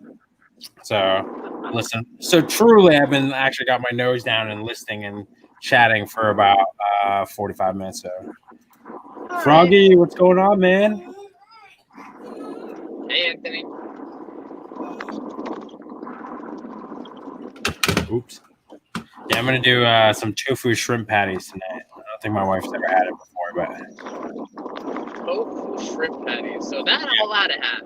'Cause it's tofu. yeah, tofu you're allowed to have. Tofu we're allowed to have, yeah. Do you like it? Not really. Like I once tasted like the Beyond Burger. Oh yeah. The fake burger that's supposed to be all plant-based and really smell and taste. So my wife puts it in like the George Foreman and whatnot, and let's see how it comes out and so on. And I was vomiting just from the smell. It smelled like burning plastic. Yeah, I couldn't. I was like, no, if I need a burger, I need a burger. I'm sorry for all the vegetarians out there and so on. I'm sorry. But it was Jim Gaffigan, and he was like, somebody said like, how come vegetarians want their stuff to look like meat? Right? Good question. So when I told one of my coworkers that I'm gonna be trying the Beyond Burger, she tells me, "Oh, why don't you just put a slice of cheese on it and you'll find out how it tastes, how a cheeseburger tastes." I'm like, it's a good idea, but now when it tastes like plastic.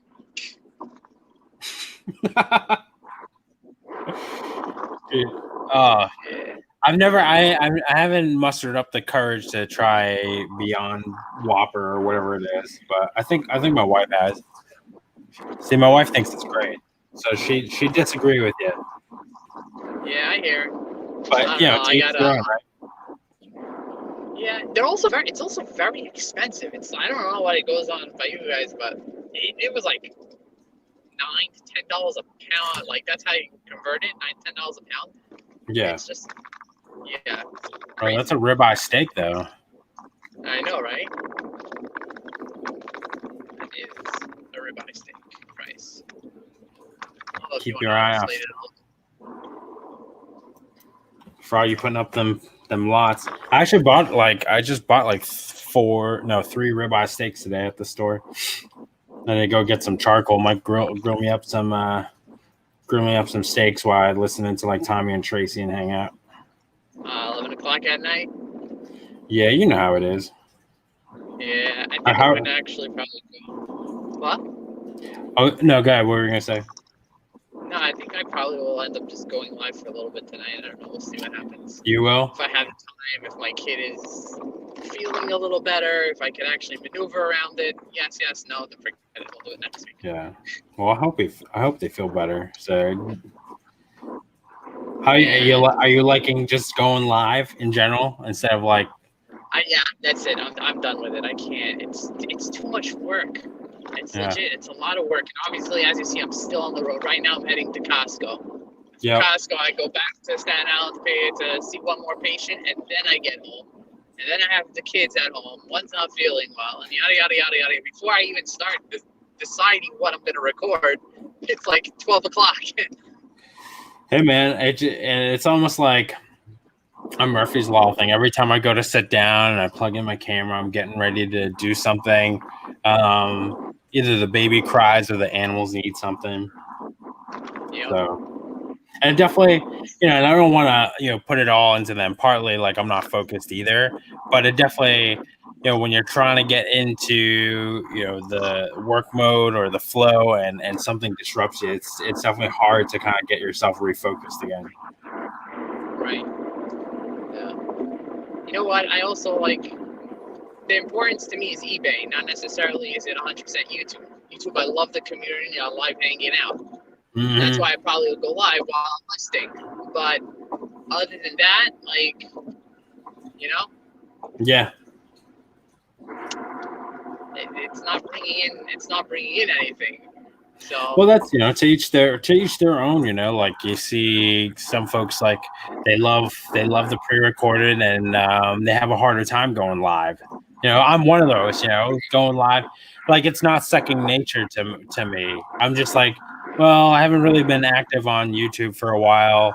I do enjoy making pre-records. Just the one that I'm working on right now. I'm just getting maybe way too fancy with it, and it's taken me a lot longer than I want to, but that's okay. Because it is because you get the views. I mean, you have the subscribership and the views. I mean, especially the fact that you have Mercari, which is a niche in itself. Yeah. I mean, I kind of just landed on that though, I mean, it's been more of it's great. Yeah. I'm not doubting it. I mean, it's great. I mean, everybody lands eventually in their niche, in their specific part, whether it's YouTube or eBay reselling or whatnot. Right. Let's see. Yeah, Sean's asking if you do a live, does that count towards your view hours? It does. It actually is a significant boost in as far as like your hours goes. It's a huge bump. Because you talk about, let's see, on a live stream, depending on how long I go for, like this one right here, this will probably get me like anywhere from like 50 to 80 hours. Like if I stopped it probably right now, just based on me, who's been in and how long they've been in. If I release a video, the way it's looking at, depending on the length, like if it's a 12-minute video and it's performing on average, with my other videos, I'll probably get like 50 hours out of it, like in a week, maybe. So that's a difference, like and it's almost, I don't know, I've heard people call it like the lazy way of doing YouTube because I don't have to edit. I don't really have to worry about all the other stuff that goes into it. And I automatically get 100 hours just, because I've been on here long enough and I had enough people watch. So from a strategy perspective, it is helpful, That's why you'll see. Yeah, you know what? I love it. That's why I do it. Yeah. Well, I've never went live. I've been on lives all over YouTube. And I have my live with Josh, but on my channel, I've never gone live yet. You can do it. Yeah, gotta try it. See what happens if I have an hour tonight. We'll work it out. But again, I don't want to compete with Tommy and Tracy. I mean, obviously, it's not competition. Definitely not competition. Well, I think it's tough because like you have folks that go live. Everybody's kind of like competing for time. Everybody's trying to get their name out there, and for the most part, people are polite. Like for me, it's like I guess today, like I didn't really look around to see who was live. I was just like, I just need to do it. You know, I'm sorry if I'm stepping on anybody's toes. I don't mean to. I don't think you are. What time is it? It's 4 o'clock. I don't know. It's I still think I 4 saw o'clock. It's Johnny live. Yeah, I was like, it's random middle of the day. Cajun Roots Reseller. Oh yeah, I think he goes live around like 5:30 ish, something like that. I think he's got a 24-hour live stream. Honestly, that he just goes. That's great. I don't know. He is on YouTube a lot. Yeah. Well, again, it all depends. Like for me specifically, being a part timer and not doing 100% focusing on eBay on YouTube, I'm trying to focus more on work and on eBay as much as I can, and obviously with the family. So it's There you go. priorities. That's what it is. That's it, man. Priorities. That's I have what people watch. Great. If I don't, it's up to them. You know, I like hanging out. That's what it's about. That's it, man. I mean, that's how we all got to know you. When we first saw Yakov come into the chats, right? Just hanging out. Yeah. Richard, what's going on, brother? How are you, man? I'm gonna jump off because I just pulled into Costco. All right, man. Good luck. All right. Thanks for having me. Yeah, no All problem, right, man. I'll see you later. Hope your kids feel better, bud. Thanks. We'll be in touch.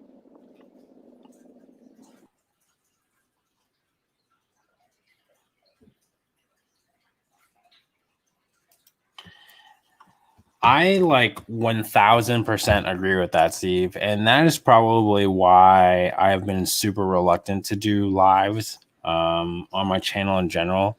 You know, because like I don't want to do it out of like desperation and just like trying to just pad the stats to my channel because I need to get to 4,000 hours. I see more value in learning and being able to generate organic views and genuinely hold someone's attention because, you know, I produce something well, which requires a lot more effort. And, you know, you definitely take a lot more L's if people don't like it at first. But I think in the long run, it's a lot more rewarding. And then, you know, if you're someone who does like to do live streams and you happen to be able to, you know, generate enough organic watch, organic reach, that like your live streams are going to be that much more potent, you know, for your channel.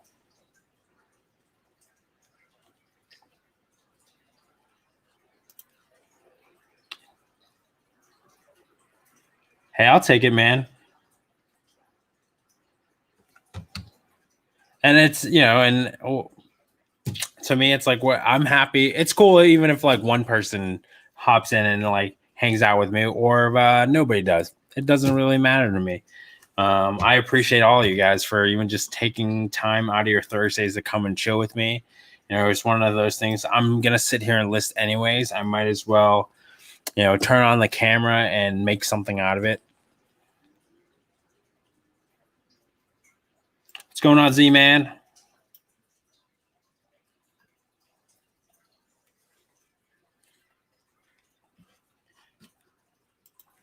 No, I definitely know it wasn't. I was just kind of adding my 2 cents to it, Steve.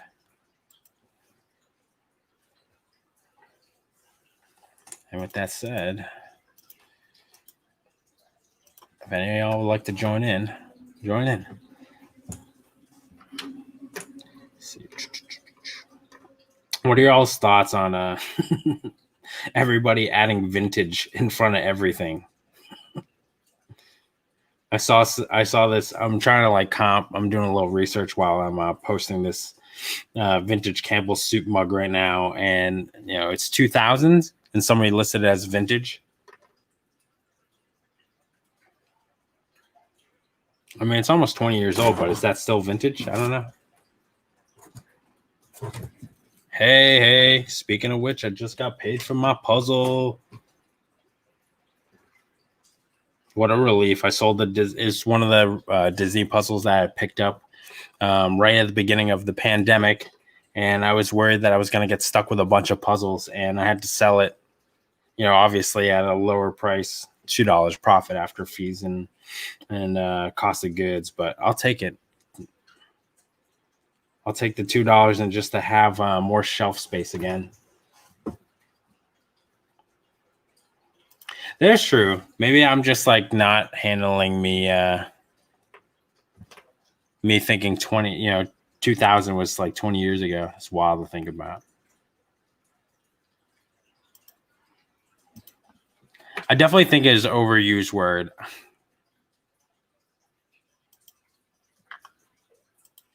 Hi, Rick, son. How are you?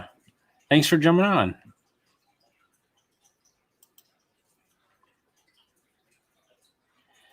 The puzzle was not used, Louis. It was brand new, sealed.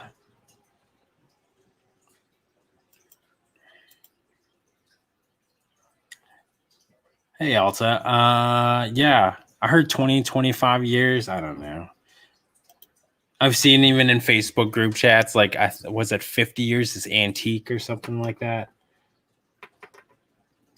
I guess I'm just curious because I know it's like a hot button issue for a lot of folks.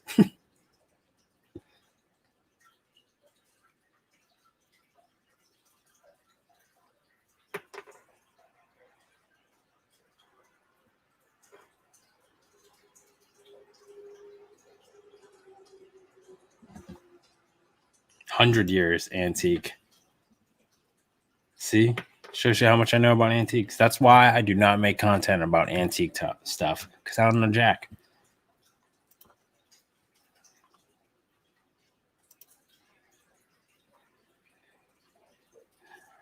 Yeah, that's a good tip.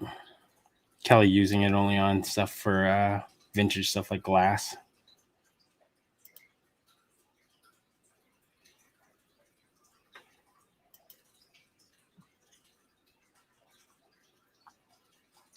Technically.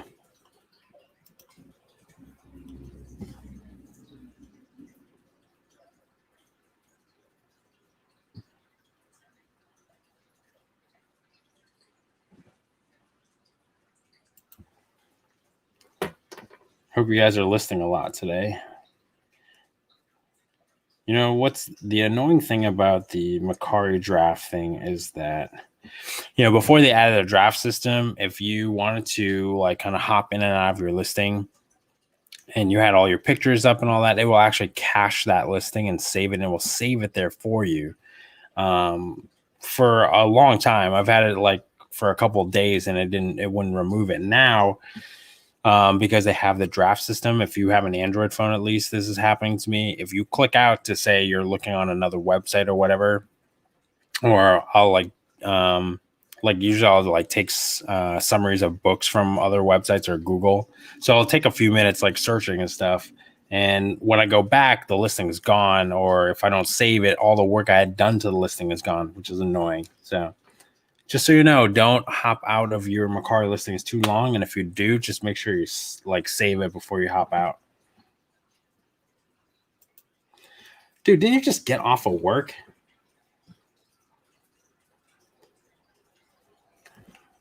I do not blame you for resting. I think that's okay.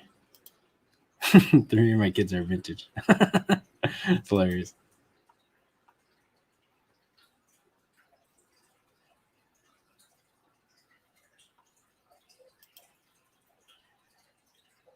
They call everything vintage, huh?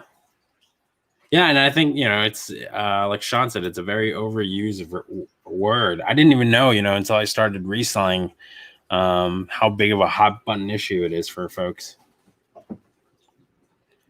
Yeah, Steve, dude, I mean, who's going to blame you for what time did you go to work today? 2 a.m. Eastern time, 3 a.m. I've definitely seen you say something crazy like that. Like late, you're like, oh, it's like 2 a.m. You're like, okay, guys, got to get up for work.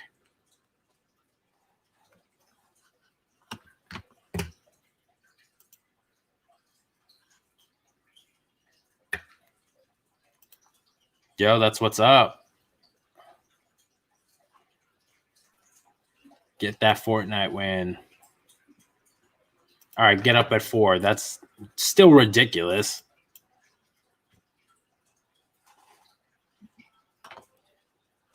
Yeah, 6 to 4, getting up at 4. Bro, get your rest. I was up at like 5 for a screaming baby. Coffee.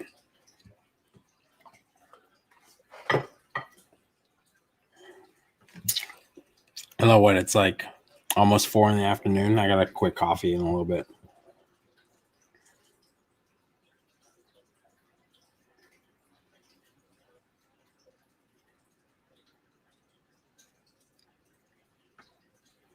All right.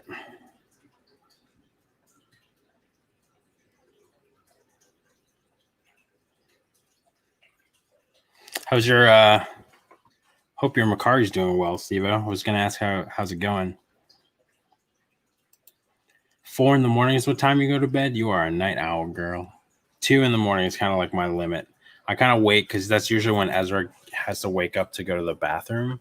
It's like 2 in the morning. So I'll try and just like stay up because I know if I don't, then he's just gonna wake me up. That like messes with my sleep more. And then at least like after that, I got like a 4-hour window to sleep.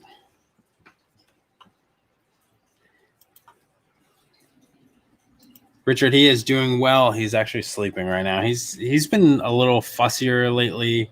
We had a procedure done 2 weeks ago where I had a tongue tie release. So, you know, we also have to like get up in the middle of the night to do that to make sure like the surgery is successful. So we got to do that for like 6 weeks. Like, dude, we were so excited because right before the procedure, he's sleeping through the night. We were actually feeling well rested, and now, you know, with that and his schedule and then getting up in the night to do his stretches, like sleeping through the night is not happening, at least for another, 3-4 weeks until like his protocol is over. Line Hussy in the house. What's going on? Thanks for coming in. I appreciate you. I'm making slow sales, but you know, I'm making one a day. I sold a t-shirt today. I'm being lame and I don't want to ship it out, so I'll ship it out tomorrow.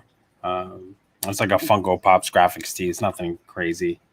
So I'm hoping that I can list a little bit more and just, you know, drum up a little bit more business, or at least a little bit more traffic to my store from Mercari. Let Mercari know that I'm still interested in selling stuff.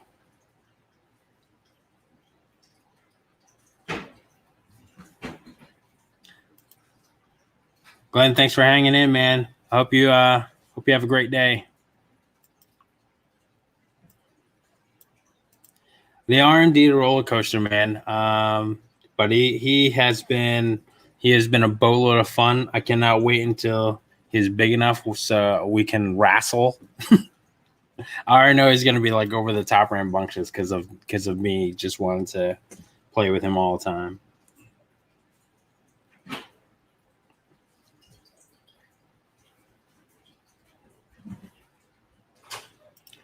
That's right. List.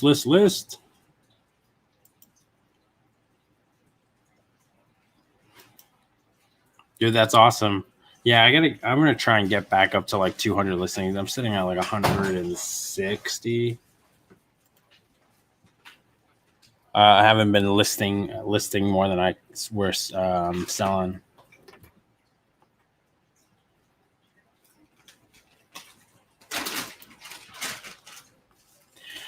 You can search my store. It's Dapper Tiger on Mercari. I should probably post it on my YouTube link. I have my like affiliate link for Mercari, but I don't like have my store.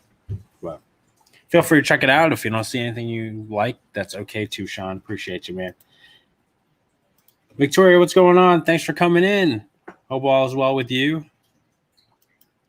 Yo, it's because you were listening in on this live stream, Rick's son, that you won that Fortnite match. Congrats. High five, fist bump.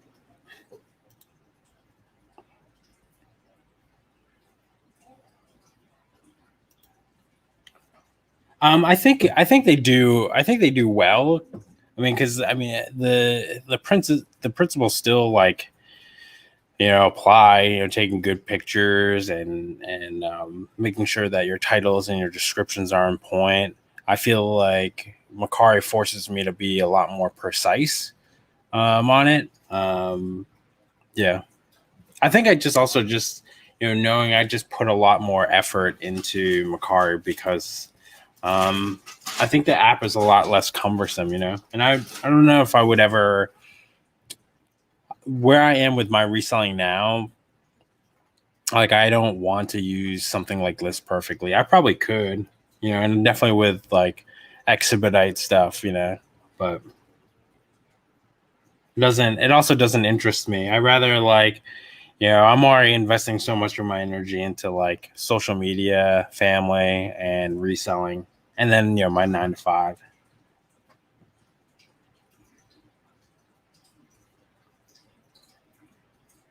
But I gotta come out. I gotta check out that antique store you're talking about, and I've been like dreaming about getting out to Woodstock and going back to the dollar thrift.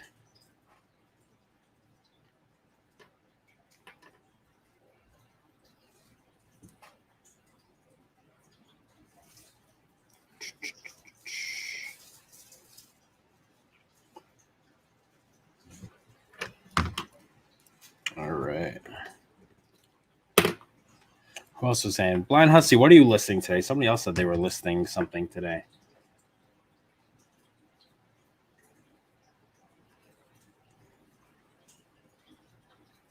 I did a glitch win, so it would give me the win, even though I didn't win. Oh. I'm surprised they don't catch you, man. Yeah, 3,500 square feet. It's unbelievable, dude. You know, you're telling me about it. That sounded like so much fun.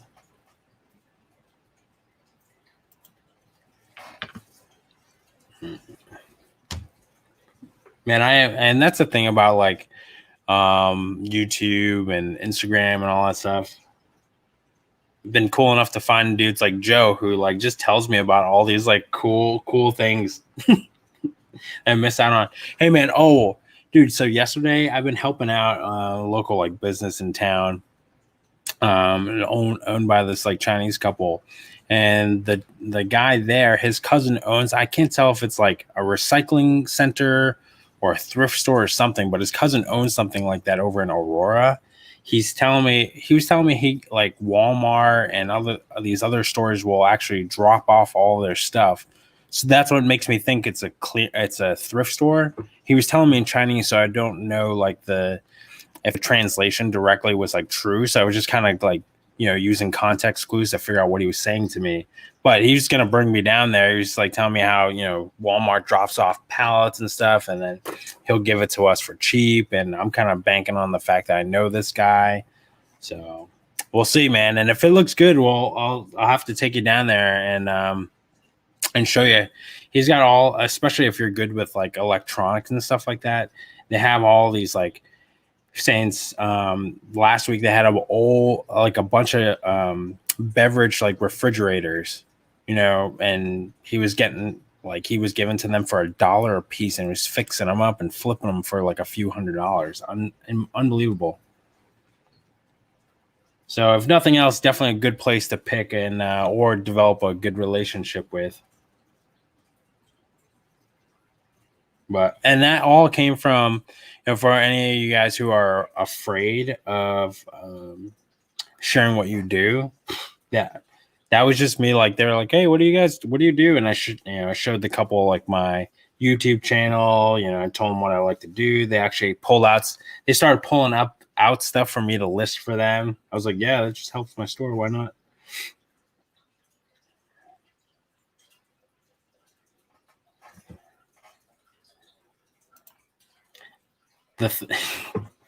That's crazy, man, that your thrift store gets the thrift store stuff.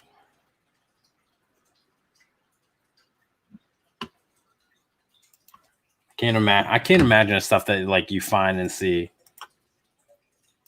And it's so like, quaint, I guess is the word. It's such a, you know, even when you drive past like this, it doesn't even look like anything. It's so small and so easy to miss and drive past. But then you took me inside. I'm like, oh my goodness, the goodies.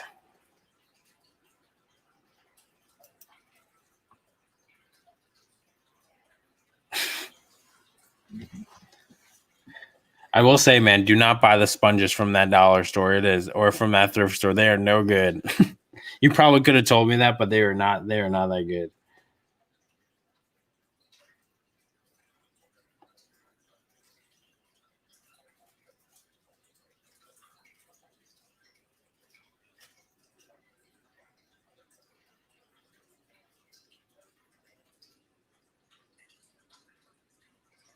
Let's see. Gina, thank you for stopping by. I appreciate you. I hope you're doing well too.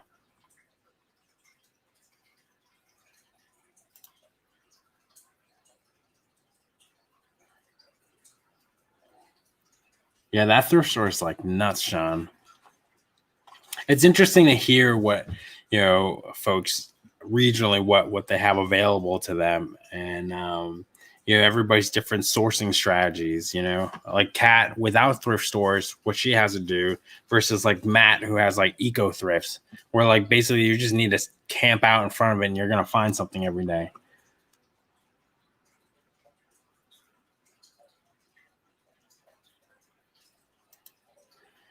That's awesome. Yeah, I mean, they appreciate you too because you're bringing them business and whatnot. Harry, we are going strong, man. I got lots of the list, and I am making a very slow dent into it, but I'm having fun hanging out with everybody.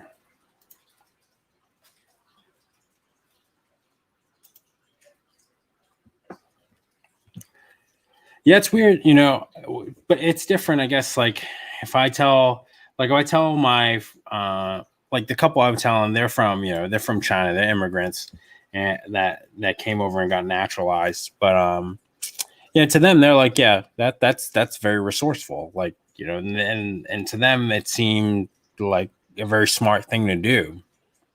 But yeah, over here though, it's different. Like it's a lot of folks think almost kind of look down on you, or there's some stigma about like picking up someone's trash and repurposing it. I was telling the lady last night I dumpster dive for certain things in my apartment complex. When people throw it away, I'll see if I can repurpose it or if I can just keep it from going into a landfill and sell it. And they're like, oh yeah, we do that too. I'm like, see, but there's not like the shame that comes with picking someone's trash, because it's like, well, I'm gonna make money off of it and I'm kind of keeping it out of a landfill. So and I think although sometimes people like they get mad too because like they didn't have the foresight or the know-how to see that whatever they were throwing out was worth money, or they're maybe too lazy to do it.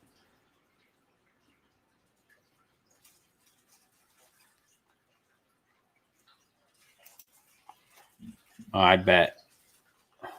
So do you rely more on auctions instead of thrift stores because it's more rural? Like I imagine it takes a lot longer for you to get places too.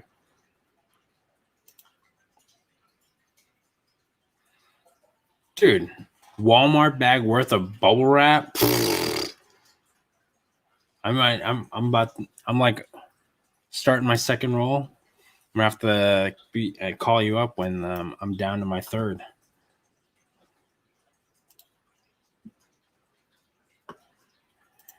Yeah, man, it's crazy. It's you definitely, especially as a reseller now. When you first start out, at least for me, you're comping all the time, and you're not sure about certain things, and you're kind of learning how to value things. And then slowly but surely, like you start seeing the opportunities kind of like hit you in the face, and it's bonkers how much there is out there.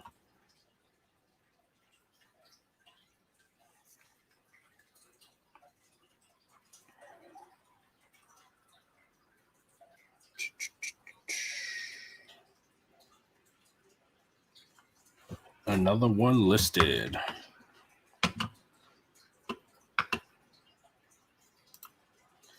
That's a thing. My friend's mom and her dad immigrated from Russia. They love it and ask me questions all the time. Yeah, my American friends are judgier. That's for sure. Yeah, it's weird, like. But I mean, I I'm thankful for it because like you hear folks like I was on DC Picker's live stream last week or a week or two ago, and he was ready to use the money that he earned from reselling to take his family to Hawaii. COVID happened. Now he's thinking about buying a farm. To kind of give his family something else better to do than just being around a bunch of protesters in the DC area.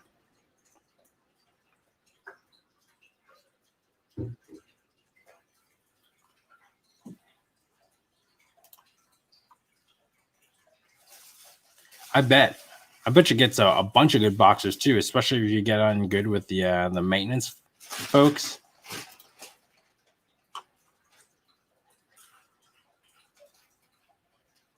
Online auctions, local auctions have had to go online with buyers. Yeah, I bet.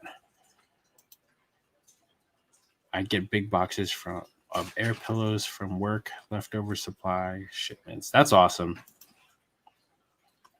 Yeah, I try and hold on to, especially Amazon packages and all that. I try and hold on to some of the packing material.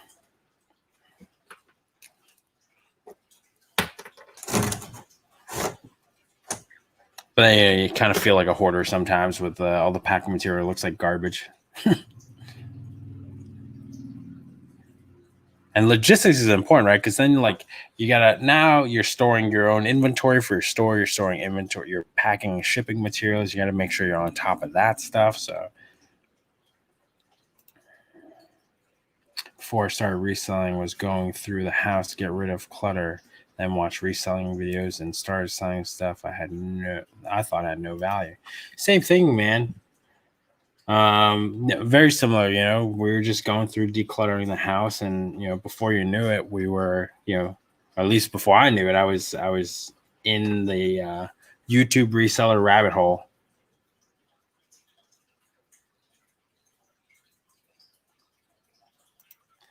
Rub it in. You should do an Instagram video of that, man. People want to see that. See what see where you get your stuff to wrap all of your insulators and your Coleman lanterns in.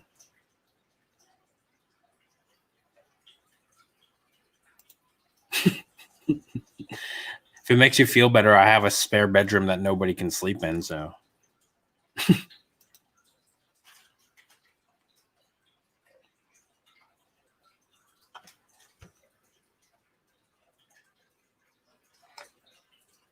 Yep, that's right.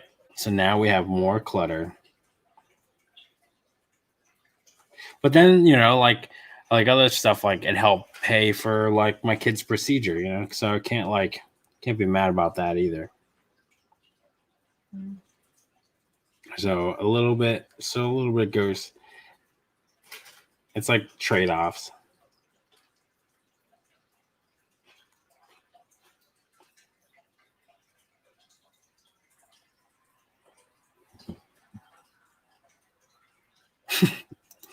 See, money piles, not death pile, babe. Money pile. Mm-hmm. Oh, you guys hear that through the mic? Mm-hmm.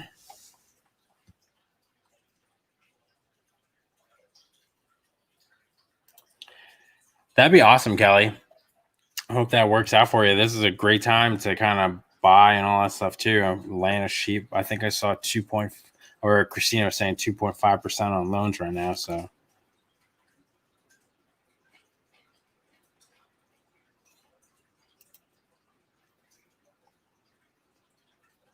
spend profits. That's the ebb and flow.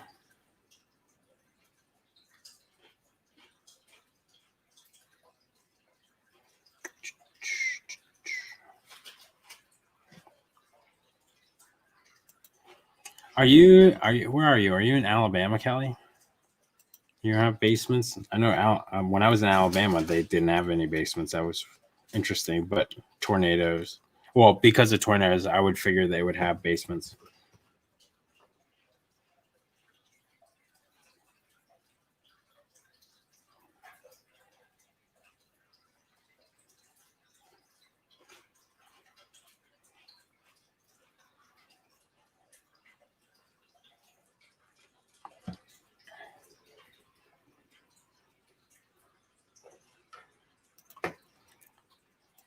Texas, no basements. Interesting. I wonder why that is. Well, maybe you could just build 3 stories and the first floor is kind of like your basement.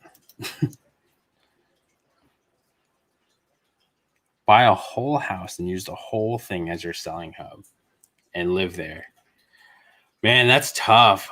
That's tough. I don't know. It's already hard now to like, it's hard to turn it off because I think that's what I envy about like folks like Eric and even like shed flips, like they have a room, they have a shed, a building that they can walk into and that's it. Versus like, it's always in my face. Granted, there could be a level of avoidance. I do like it, the fact that I have a room and if I walk into the room, I know it's work mode time. I know that's what I'm supposed to be doing in there. I try and remove things like distractions. Like I'm in my living room right now. My TV is like right behind me.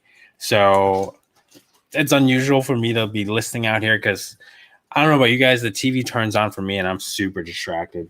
And that's part of the reason why I haven't even been as active on YouTube because like I got to get stuff done. I love you guys, but I have to pick less YouTube and more work at this time. And for all you guys, all you dads out there, you let me know if that a sense of urgency as far as like being like, earning more and building more wealth, if that ever goes away. I've always kind of like felt that, like, oh man, I gotta make some money, but like, man, talk about, it's probably one of the biggest shifts. Like I'm not, I try not to be anxious about things and, but that's it, making sure you have enough. It never goes away. Sean, dude. That's all right. I'll deal with it. I'll just have to get comfortable being uncomfortable with like a baseline level of anxiety all the time.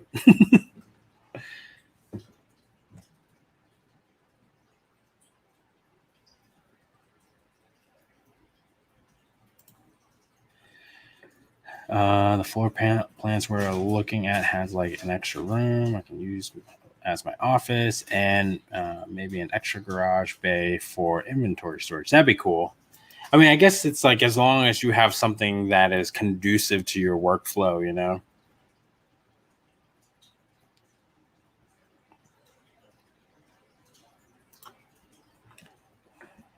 My oldest child is 20, not too worried about money, just having fun.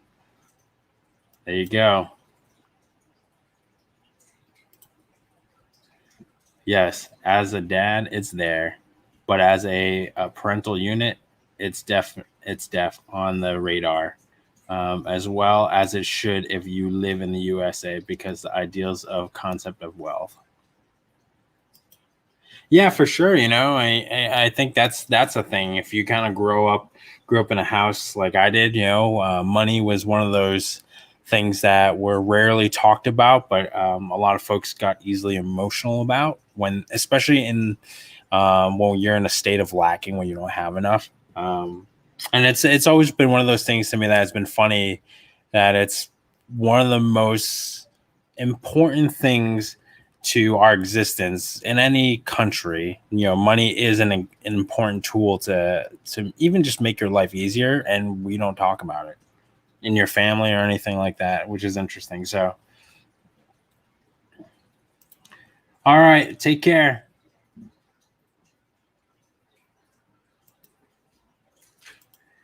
$33 and $16. So I'm like a year older than your oldest, Sean.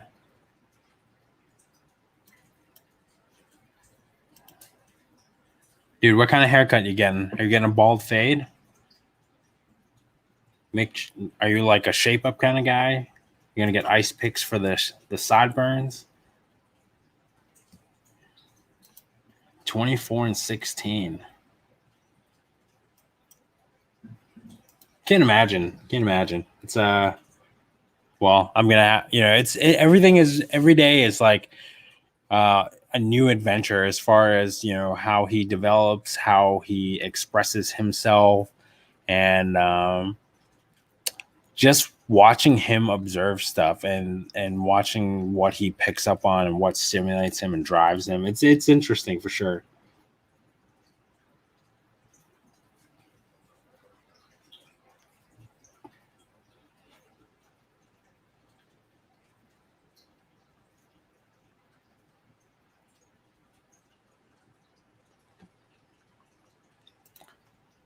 Yep, Christina likes that mom life. You can chime in. You just say it here. It's just on the other side of the board. I'm eating Chex Mix. Oh, true that. Fair enough. Man, I will say I wouldn't, it's one of those things you definitely don't understand until you're there. Especially when you hear folks say it's probably one of the most shifting life events to ever happen to you. I definitely feel that, and I've had a lot of moving things happen to me before.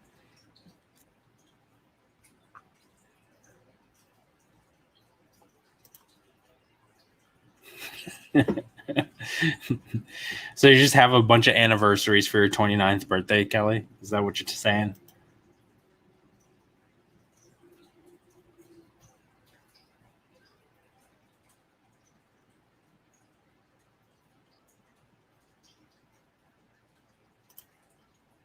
Being a mom is definitely a wonderful gift.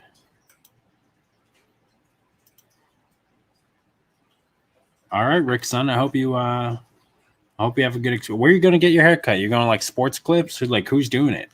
You got like a personal barber that you go to?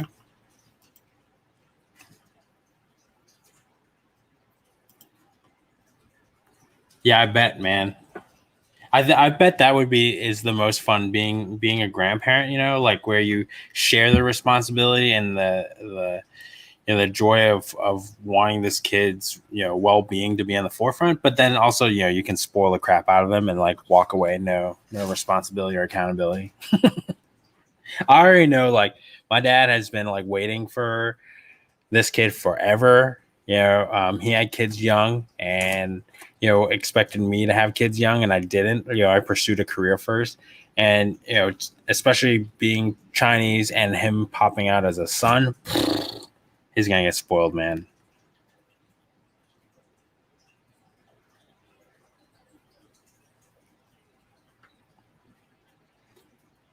It's weird to me. I have to write. I feel the need to write that this mug comes from. I'm listing a mug right now. It comes from a smoke-free home. I would hope if you buy a mug from somebody, I hope you wash it first before you start just drinking out of it. Dude, grandparenting has to be awesome. I don't know. All my grandfather ever did, he would like take me to McDonald's and stuff. And we would like play. And also he couldn't speak English, so he would just like make me order. So like I'd be little and I didn't know how to read yet. So, and I didn't know how to read fish fillet, like fillet really. So I would just say fish sandwich all the time. So I ate fish fillets like for the longest time because it was like the only thing I knew how to order from McDonald's. 26, 24, and 17. That's awesome. What a wild ride that is.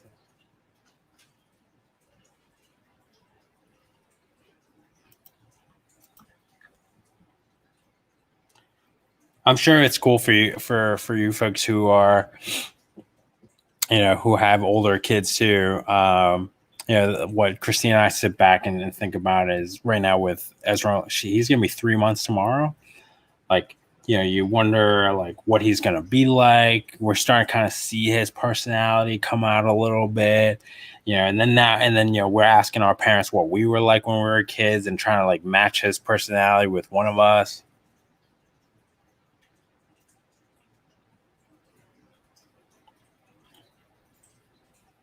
So it's been cool kind of like dreaming and fantasizing and thinking about how things will turn out for him.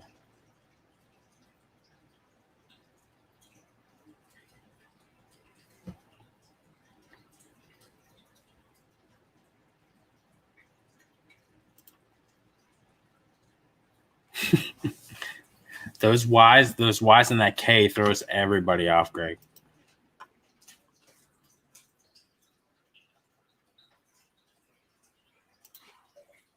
See, that's awesome. And that must feel good, you know, like they leave the nest, they're good.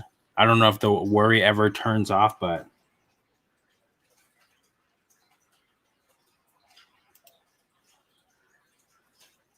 sounds good. Sounds good, Richard. I'm down.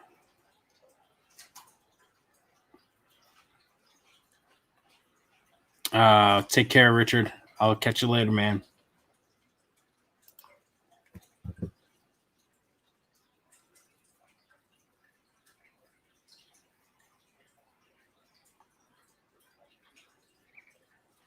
Are you guys still listening? I hope you guys are.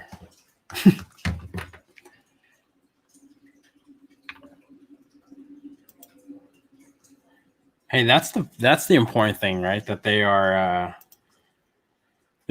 functioning, they are independent, you know. The level of worry is lower. I am currently at 8 right now, so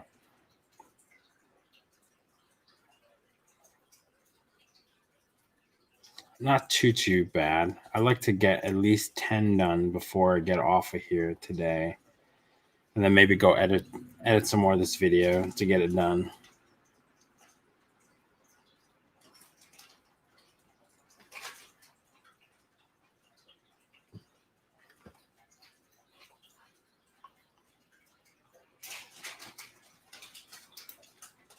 Nice, Maddie. Welcome back, Addie. Hopefully that was a smooth FedEx trip for you. I'm gonna drop the link in here. If anybody would like to join me, hang out, you are welcome to. Yeah, in like 3 hours, Greg. My goal was to just do it a little bit faster than Joey, which was like one item an hour. I was kind of nervous that like trying to run a live stream, talking to you guys, and listing wasn't gonna go this smoothly, but it has been.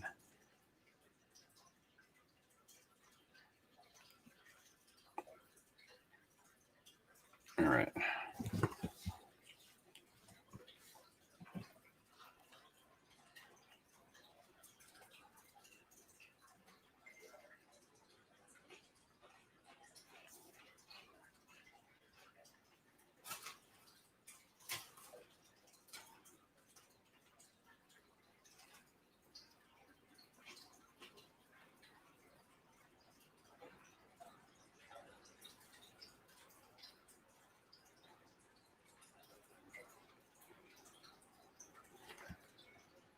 Mm-hmm.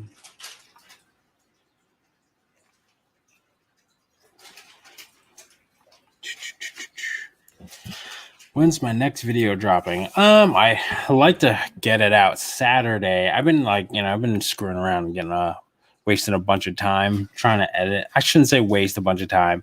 So my excuses are the following. I got a new laptop.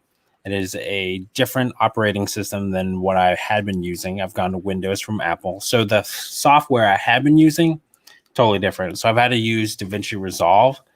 And it's been a huge learning curve. It's very complex. There's so many like bells and whistles to it. And it's been like edit a little bit, go on YouTube, learn a little bit, go try that thing, and then it doesn't work, or I haven't figured out how to make it work. So then like I spend, half an hour just to make like this one thing work. And I don't know. Christina makes fun of me. She's like, just get the video out. But to me, it's like, I want to learn that effect anyways and learn how to do those things. So I'm already slow on the drop anyway. So I might as well make the most out of it and actually, take the time, learn, feel comfortable with the software, put out a decent piece of content, and then move on.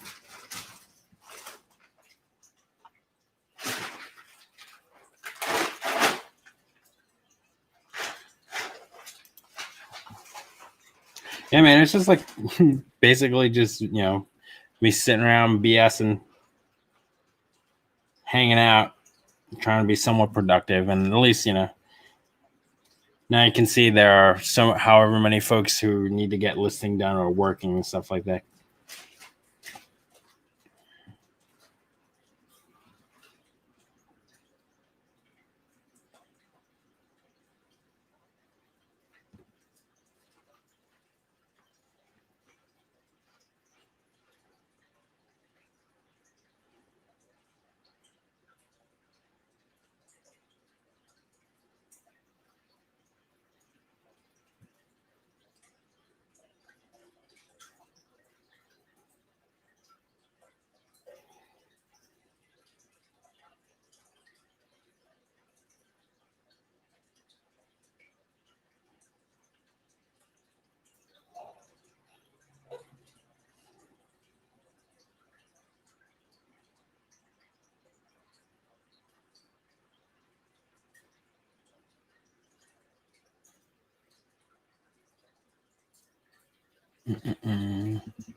Trying to get her done.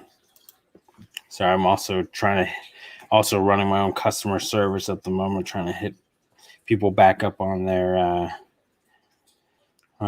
questions for Mercari items.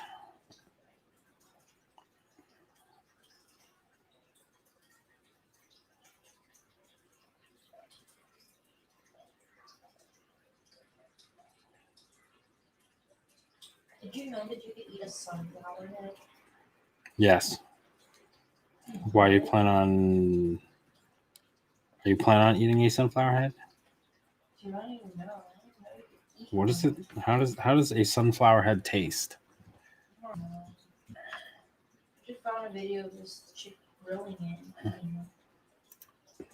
Yeah, a lot of those like Don Joy. You just got to be careful with some of those things. Are you listing that on eBay? Because I don't know. What was it? Was it Cat? I've always been nervous because I know there's money in it, but I know Cat, like, she got dinged for having all these like post-op shoulder slings. But that might be different than like what you're doing. Which could be. Are they like just like neoprene like sleeves, or are they like hard braces? Because if it's an ACL brace, it could be a custom fitted like knee brace. Like some of those, like at least like a Don Joy medial meniscus offloading knee brace, those go for crazy money. Walking boots, that's good to know. Cam boots. I see those donated a lot. Like I'm always curious about like assistive devices like walkers and canes and things like that, crutches.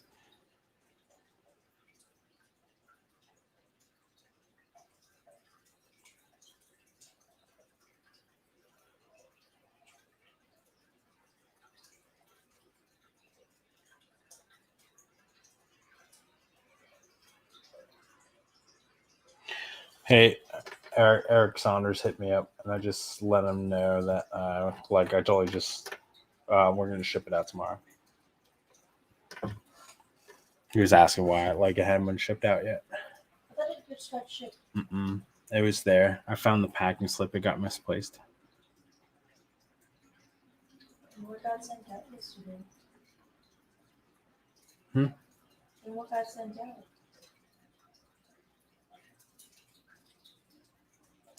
Genetics. What? She did get hit for CPAP stuff, but she also had these post-op shoulder braces too, though. But I'm not sure if it's because it's post-op versus like, preventative over-the-counter braces that you can get. That's why I was asking if it was like a medial, like if it was a neoprene sleeve. So, Captain America. What's going on? What you munching on? Cheerios. Nice. Very American. Cheerios and oat milk because I live in Ooh. California.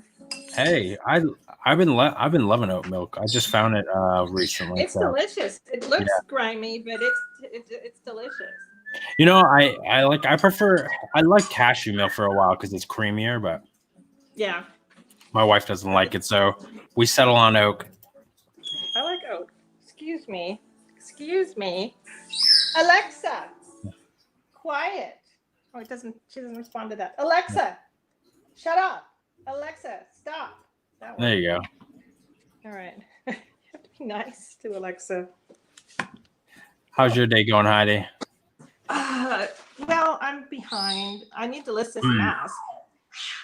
This map, yeah. Really, it's like there's only one active I found, and they want $19, but I haven't checked to see if the comps are anywhere close to that yet. I picked it up Sold for comps. Yeah, sold comps. I picked it up for $3. My parrots are talking in the background. Yeah. If that's what the noises are, sorry. They can. No, it's all good. So. I think I look better with the mask on. Oh my god. Anyhow, I just behind. I have not. Yesterday I didn't get one item listed, and today I haven't gotten one item listed. But all I did yesterday was ship because I'm new at this, and I had too many orders, and it took all day. Okay. And How long you been at it, Heidi? I got serious in July. I've been toying around for about 6 months, but I averaged 20 listings in my store, and now I have over 300. So wow, 300 in a month and a half. That's unbelievable. Yeah, I want to get to 500, but it's not going to happen before the end of the month. So I'm going to shoot for 350 now. That's my new goal. 350. Okay. So I have 445 to go. Yeah. So I don't know what to list. I don't know what's the easiest thing to list. I have everything. I have hard goods. I have glassware. I have clothes, which I don't like listing. Yeah, clothes I would probably say is the hardest to list quickly. Wait till next because of month. measurement, because of measurements Yeah. and stuff. But I mean, it depends. If you have like, I don't know what kind of brands you're getting, but if you got like a vintage tee, that's probably not that bad to list real quick. Yeah, I think I have some toys. I have some like in a box. I'm just gonna look for just quick and easy stuff with no measurements, right? Clothes you have to measure and So and nothing that you have to clean or anything like that. And you have to clean, and then you find stuff on them that you didn't see in the store. That's the worst. Yeah. Totally the worst. So I think I'll just get back to it. But I wanted to just drop in and say hi to everybody and wear my mask because this is cool. Awesome. But you know what? There's like nowhere to put your reading glasses. You have to have them underneath, right? You think Captain America wears contacts? Yeah. Yeah. Okay. Well, appreciate you coming on. You're welcome to hang out for as long as you want, but yeah. I can't hang out and work. I don't know how you do it. Well, I'm primarily working from my phone, so that's easy. Yeah. That's not too bad. The photography is like the worst for me. I can't get my pictures to look good, even though I have a cool new setup as far as my table and all. Yeah. What is they're just too like yellow or something. I don't know. They're too yellow. What's your lighting like? Well, I'll show you. Hang on. Hmm. How do I turn this camera thing around? Oh, I'll just aim it. Okay, here's my mess. You see this room? Uh-huh. And this is why I have these fancy lights that I bought 100 years ago, Fovitech Studio Pro. Okay. And I put one on each side of this cool setup with the Home Depot, fake wood stuff. Uh-huh. And unless it's daylight and I have some light coming from the windows, at night, whenever I try to do like midnight listing marathons, the pictures are always sort of, I don't know, maybe I shouldn't just use my iPhone. I should use some sort of camera or a camera app or something. Yeah. I don't know. I was,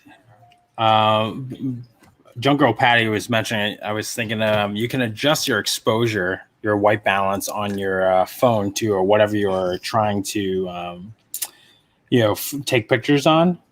You can adjust that. There's usually a dial along like the control settings there that you can Yeah. change it to, and that'll give you that. That'll help. Like, and it sounds like you just might need another like a warmer like daylight light to kind of along with that alone. That's what I'm thinking. That people talk about these bulbs that they buy, and I just buy a regular cheap lamp at a thrift store that has a bunch of spots for bulbs, and and just add it to get some daylight in my. Because I like to work late in the wee hours. You know? Yes. So if you go, you can get daylight bulbs anywhere now, you know, even like the LED energy efficient ones, you know, as long as they're like 6,500 Kelvin. That sounds like a channel name, 6,500 Kelvin. Yeah. Sciencey channel.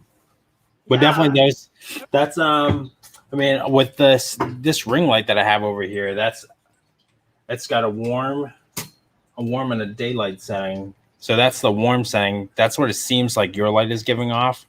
And like, you know, and I prefer it on the lighter setting, and it kind of complements more of the daylight. So it's coming through right now. Do you ever do photography at night? I do. And then I'll pull in, like, I have a desk lamp like right next to me right now. That's kind of lighting me up a little bit right here. Okay, and that's got a daylight bulb in it as well. And then so for nighttime stuff, I'll just get multiple sources of light on it. So that I'm casting less shadows, because I think that's what you're probably dealing with too, is just all the shadows at nighttime. But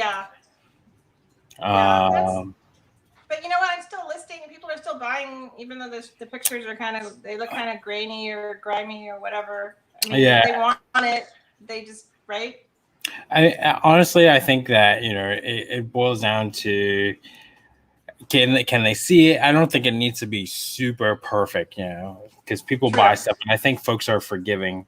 I mean, and I've also seen people, you know, I found this one reseller. He takes all of his pictures, like if he's selling Steel Magnolias VHS, he's gonna hold it up. He's in a wife beater or a tank top, and that is how he's taking the picture, just like this. So am I.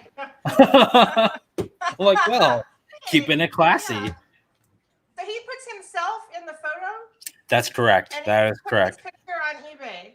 That is correct. Would be a deterrent in my case, or maybe not. I don't know. It definitely. It's like a risky thing to do. It's a definitely risky thing to do. He definitely got me talking about him, and if you guys are curious, his name is J.O. Yayo. So, I like him already. J.O. Yayo. But yeah. But you hear funny stuff like people who model clothes and stuff. Well, have you ever been on Depop? I have. I'm signed up for it, but I haven't listed anything on Depop before. Like browsed it.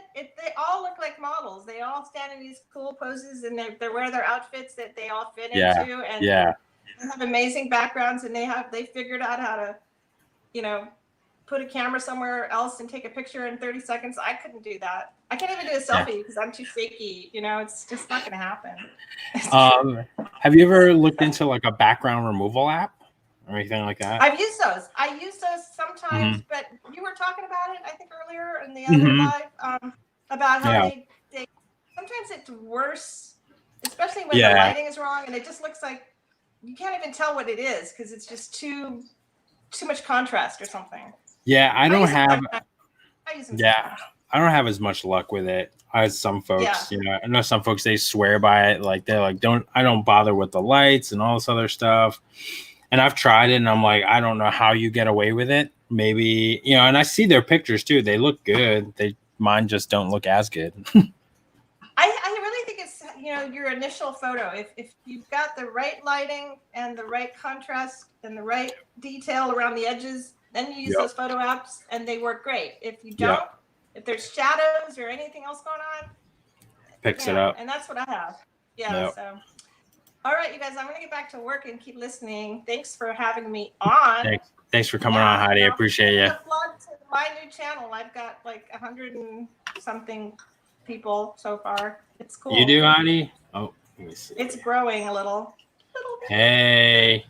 And you're not going to do video today? All right. No. Well, I might but it won't be until I get something listed because I can't have 2 0 days in a row. That's not how I'm going to get to my goal. So No. yeah. Oh, we're here to support you. Oh, tomorrow for sure. All Okay, right. well, thank you. All right. Thank you. All right. I just pressed Later. the X. Okay. Bye. That's right. Justin, what's going on, brother? How are you, man? Hope all is well. Dude, actually, I was thinking about you yesterday. I meant to reach out to you. I was going to ask you or give you a idea for a video, man, for folks like ourselves who resell on the internet, and especially right now with COVID, and we're doing contactless payment using Venmo and Cash App. How do you navigate that as an accountant, as somebody who is filing taxes and they're using apps like Cash App and Venmo for transactions? How do you go about that? That would be a very fascinating thing to learn about.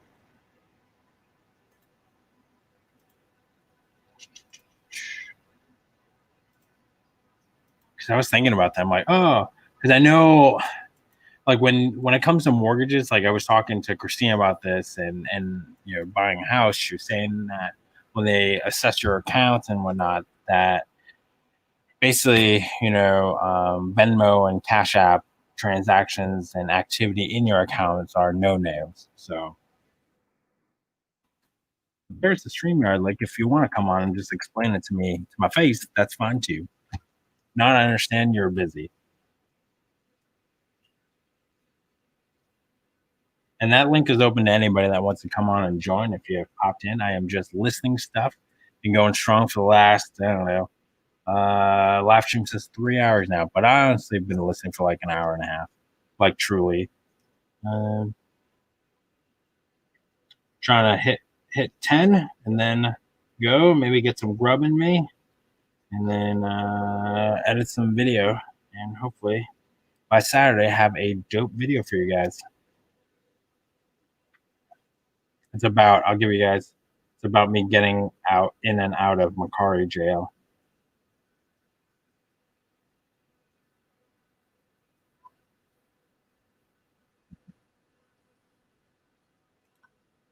Man,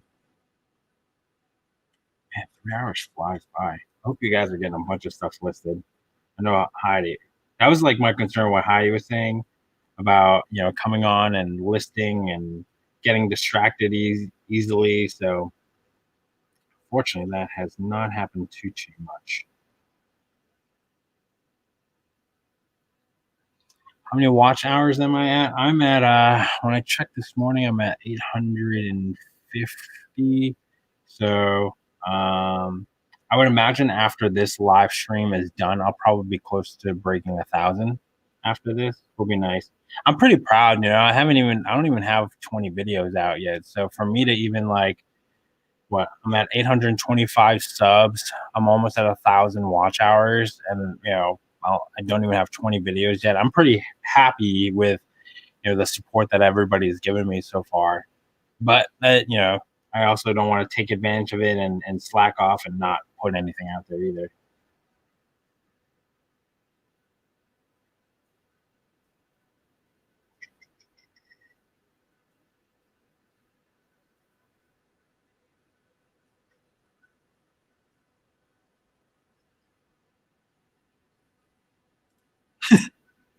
Yeah, that's the thing.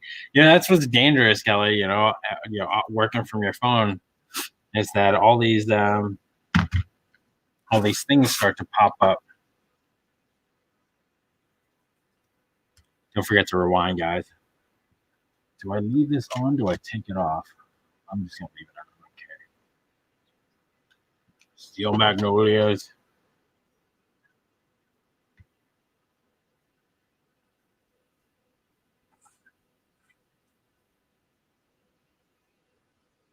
And that's all. Like, as much as I enjoy hopping into other folks' live stream, it's hard because I want to get involved in the conversation too. But then that means I am not working.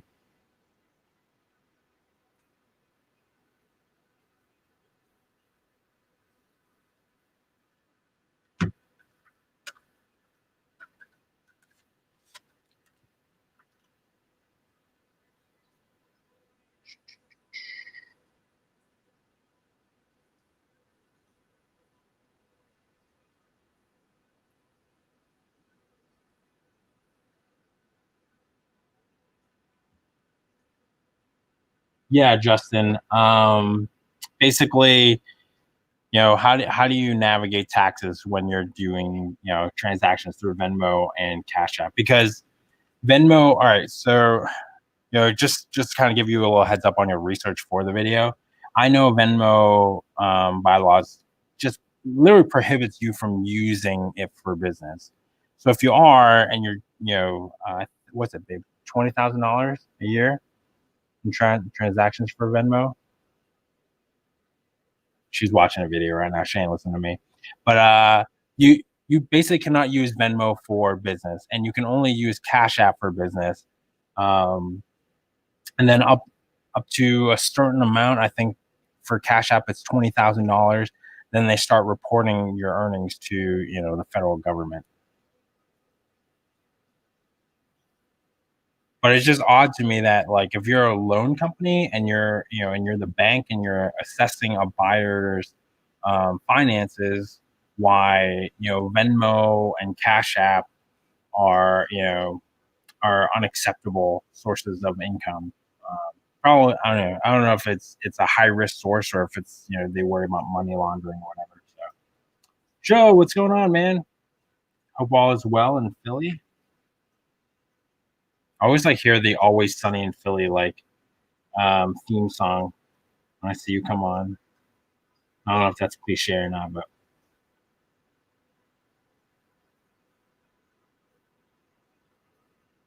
right. So, like, Justin saying, you can't use it for business transactions, and if they catch you, they'll actually shut your Venmo down. I think it's just for paying your friends for a slice of pizza, or going halvesies on a bill, or just paying rent without having to deal with the service charges and the transaction fees that come with PayPal.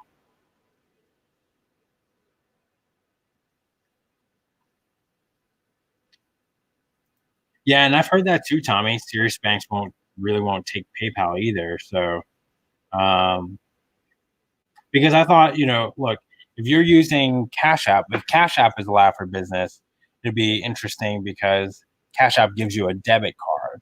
And now, if you're somebody who doesn't have the means or the ability to open up a separate bank account for whatever reason, maybe you don't have enough money to just maintain an account.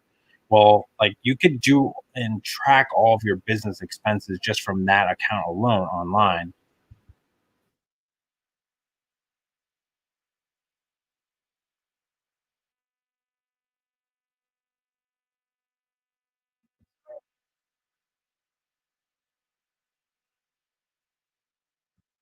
Yeah, Cash App is um, Square is who owns Cash App right now. Um, yep, Venmo has a debit card. I mean, I have a Cash App card, and that's what I use for my business. And they'll tell me, like, if I go to the when I was like first starting out with my business, I would literally personally take my packages and go ship it out of the post office. It was able to keep track of all my expenses for me that way, and it was a great way of showing money in and money out. But yeah, I think that'd be great, man. I think that'd be really helpful, especially like you said, Facebook Marketplace, and and cash exchanges. Because that is income that's coming in. Do you consider that taxable income, or how are you supposed to report it come tax season so you don't get in trouble with the IRS?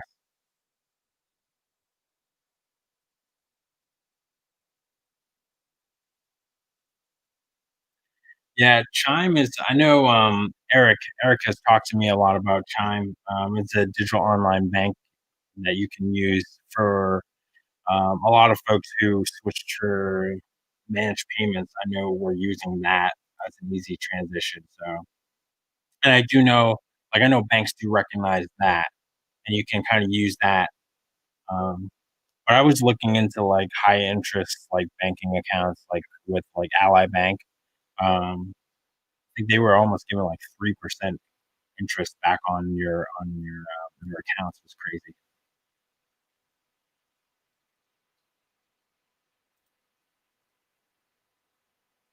That's crazy, dude. 4K for X. That's crazy. But they're smart, man. They're probably doing some sort of like blast campaign, um, which is awesome. Mike, what's going on? Yeah, Eric swears by Chime. He thinks the world of it. I gotta sign up for it.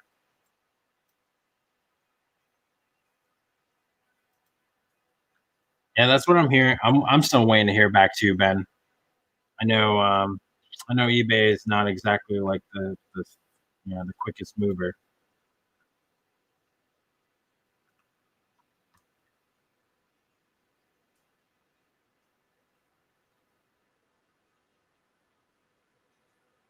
It's crazy. You're telling me Cash App has their own Twitch stream? That's crazy.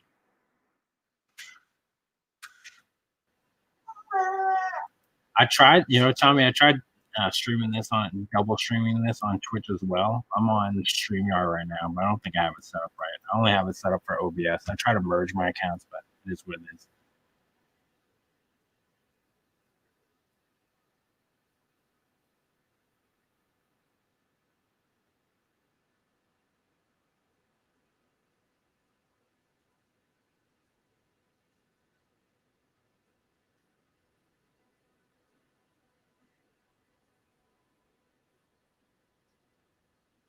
When I have to do my own customer service are the moments that I consider wanting a VA.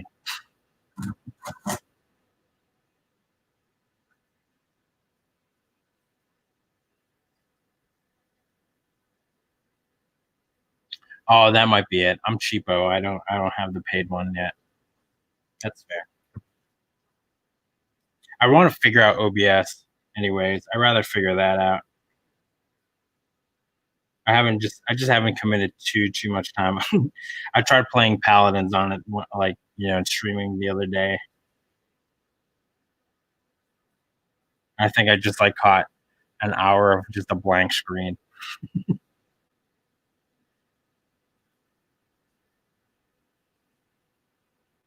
That's crazy, huh? Sales slow down after you switch over to managed payments.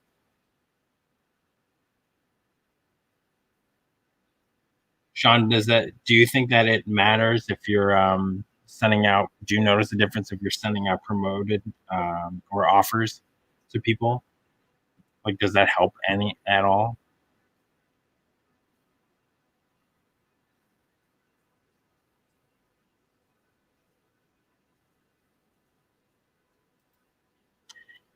Yeah, I don't know. It's like seems seems like it's supposed to be easy, but then it's not. I have a friend who plays Dungeons and Dragons on Twitch, and they have a pretty large stream, and they like are very serious about it. But he's like on a totally different stratosphere. Like they have a server PC dedicated just for streaming for them. I'm like, I'm not on that level. I just want to know if you're using dual monitors or not.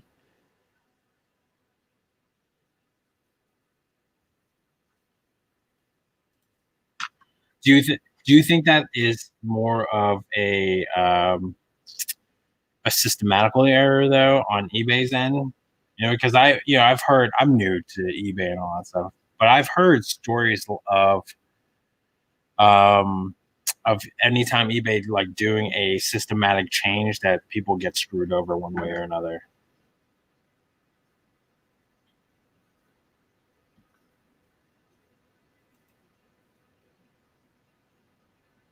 Hmm.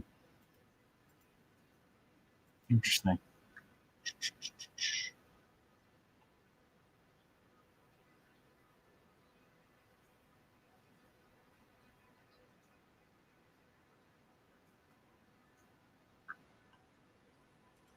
Algorithm.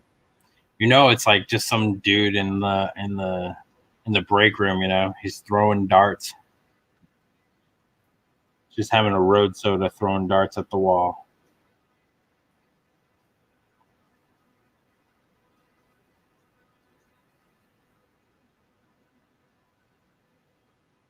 All right. So I'm comping this thing, right? This Steel Magnolia sold 4 times for $1. Same picture, sold 4 times of the course of August. And it was auctions. And it sounds like this person just keeps canceling the auctions, keeps listing it for $1, and then like it either ending or whatever. Oh no, 0 bids. They just keep relisting it. That's what it is. Nobody even wants to buy this movie.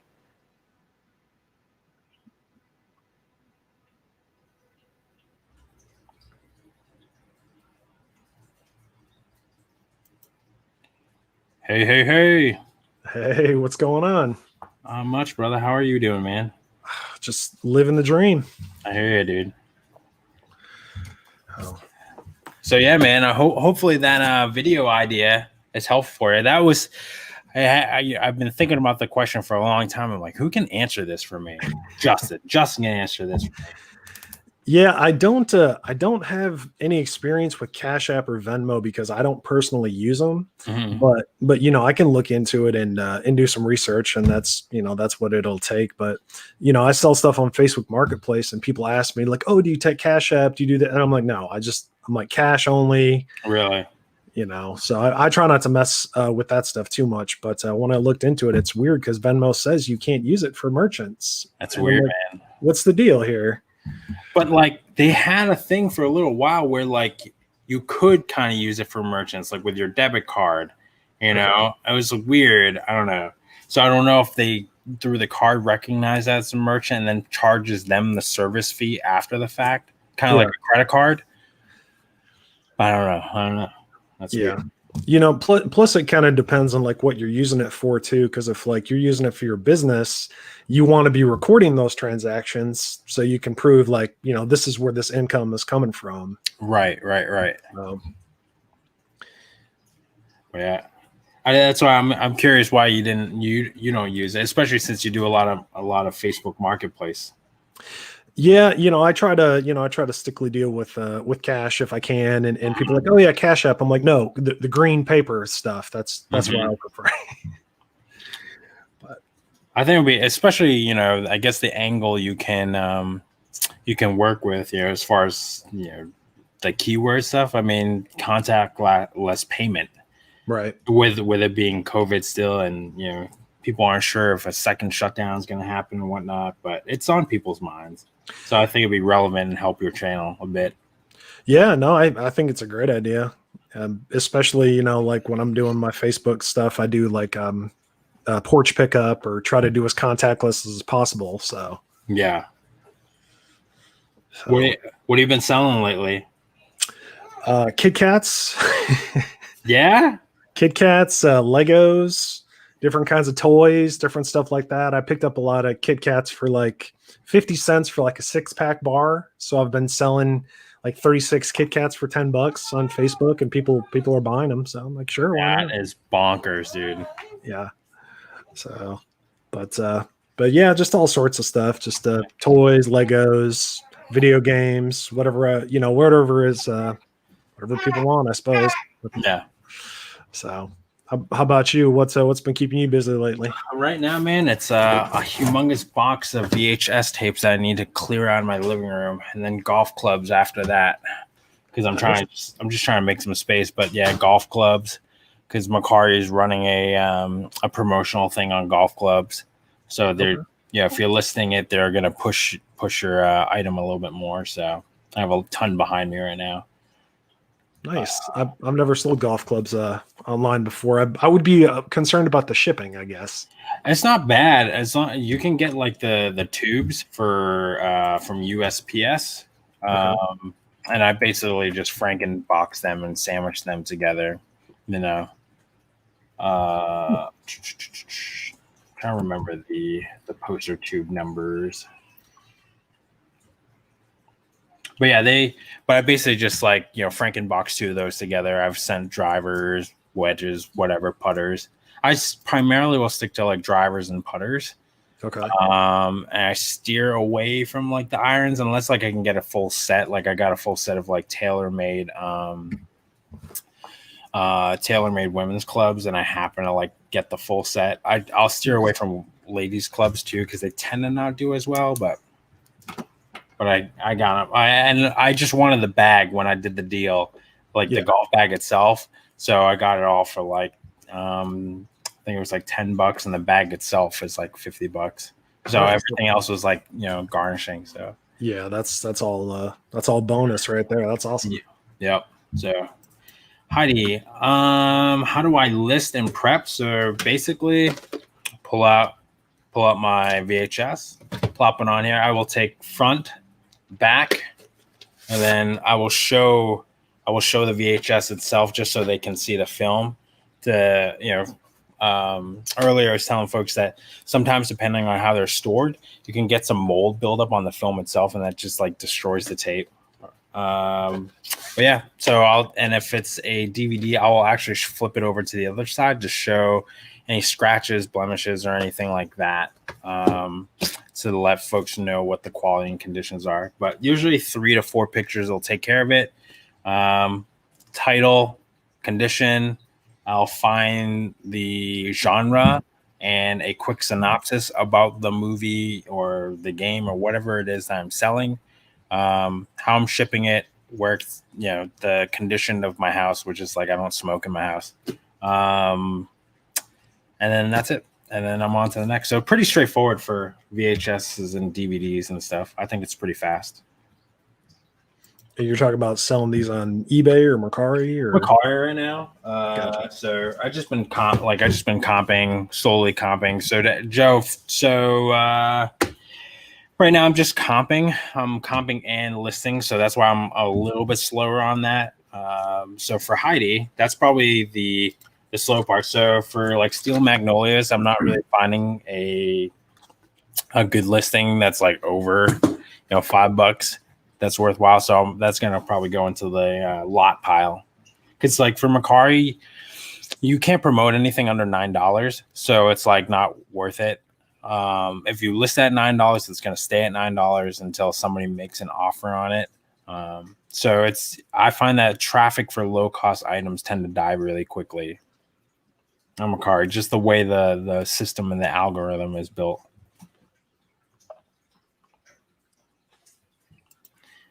Let's see.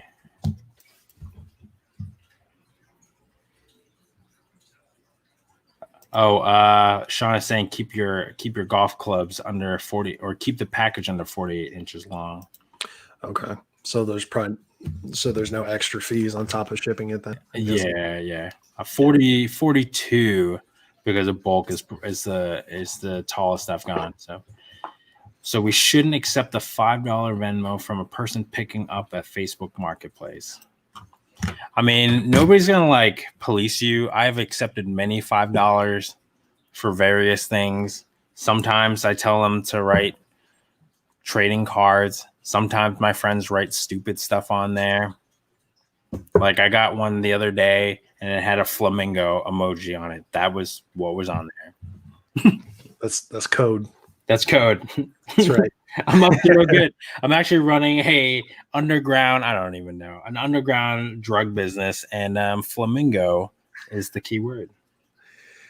Yeah, I got a Nike shirt last week. It's got a flamingo on it. It says "Don't skip leg day." So that's hilarious.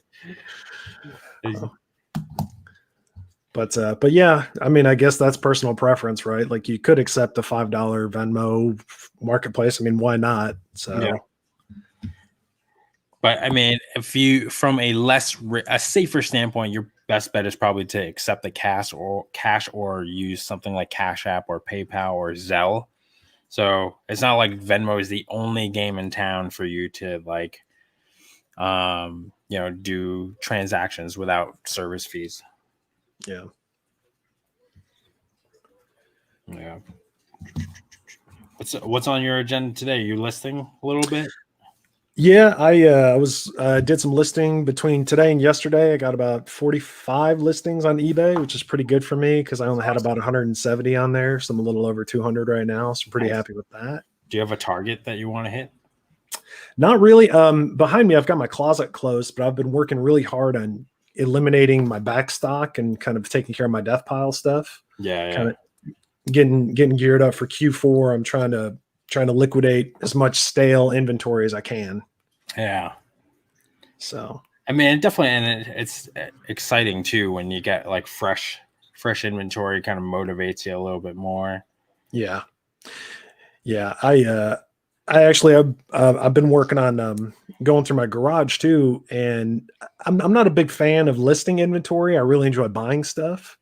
Yeah. So, so I had to like get excited some way. So I built myself a spreadsheet, and every time I pulled out like a death pile item, I added it to my spreadsheet. I'm like, oh, this is adding up. This is free money essentially at this point. That's, I mean, and however you want to, spin it and frame it, I have to do that with everything.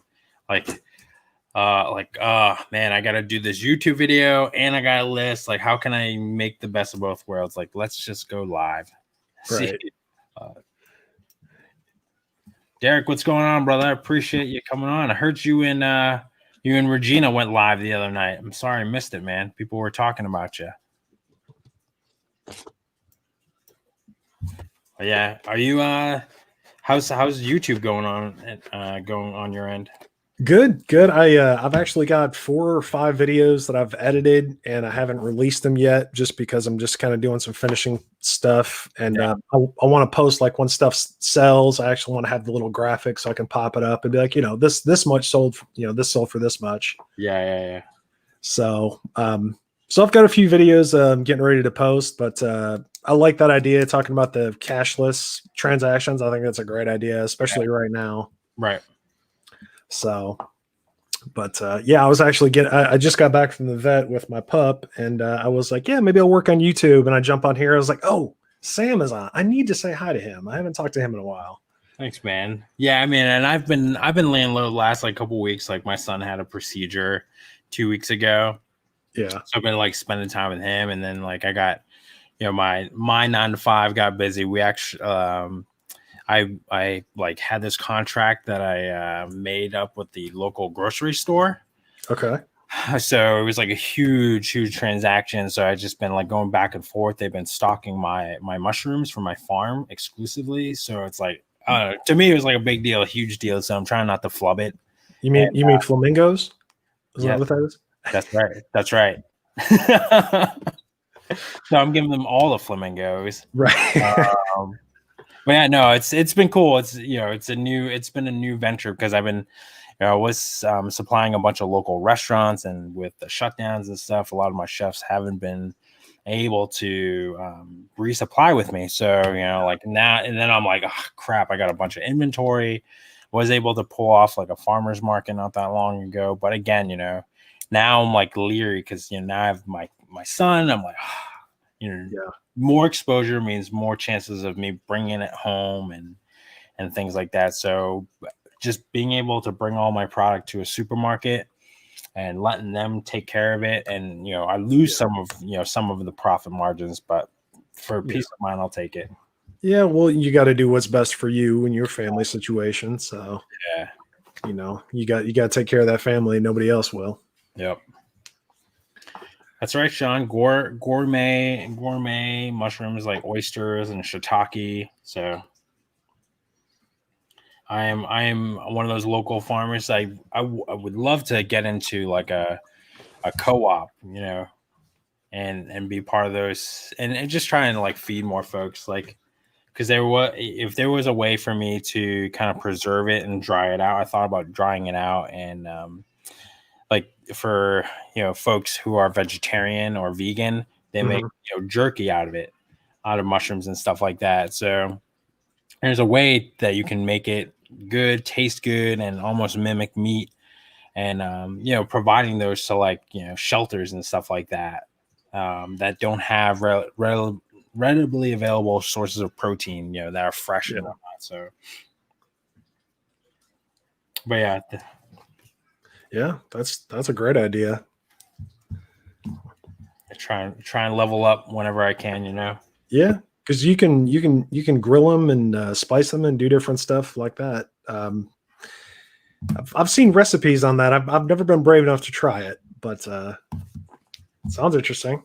Yeah, it's it. I mean, it's funny. It's easier. It's easier than you think, you know. And it's, I mean, it's my entire business basically started from a grocery store, buying mushrooms from the shelf, figuring out how to take the flesh from it and you know, grow a culture from that, and then from there, you know, grow mushrooms from that. So Nice. I grow them. So this wall over there, on the other side of this wall, is an entire mushroom farm. I'd show you, but I'm worried about contaminating it.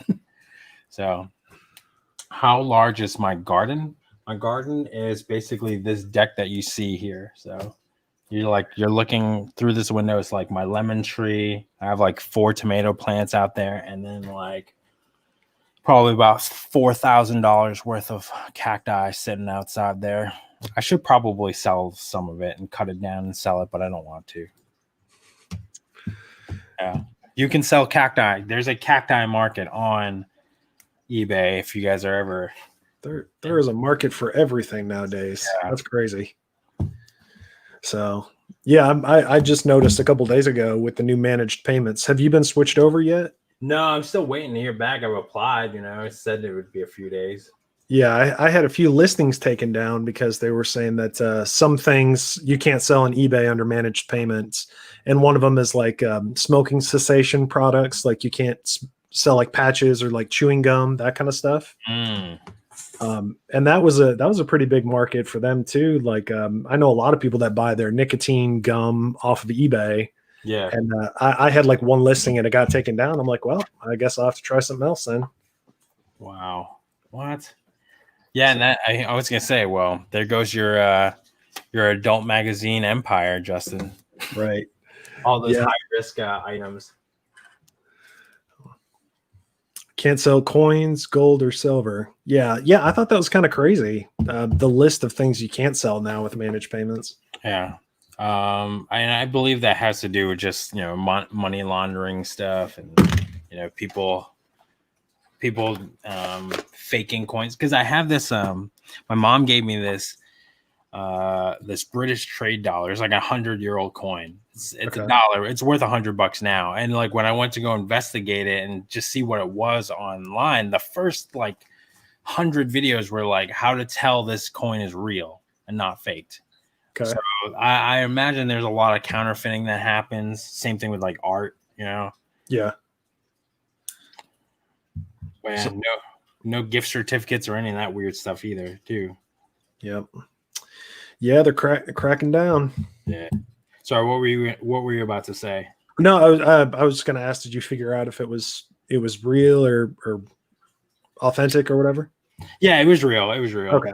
It was real. I'm like, dude, that would suck because I mean, and also like I can trace it back because it wasn't like we bought it at a pawn shop. Like I know it's like my great grandmother had it, and you know, ever since she was a girl, because she was like born in the 1900s, like in China, right as the Great Britain was taking over Hong Kong. Like she had basically lived out the entire like 100-year treaty. It was crazy. She like died right before it was over. So I know like that's where it was from, and you know, that's who had it. So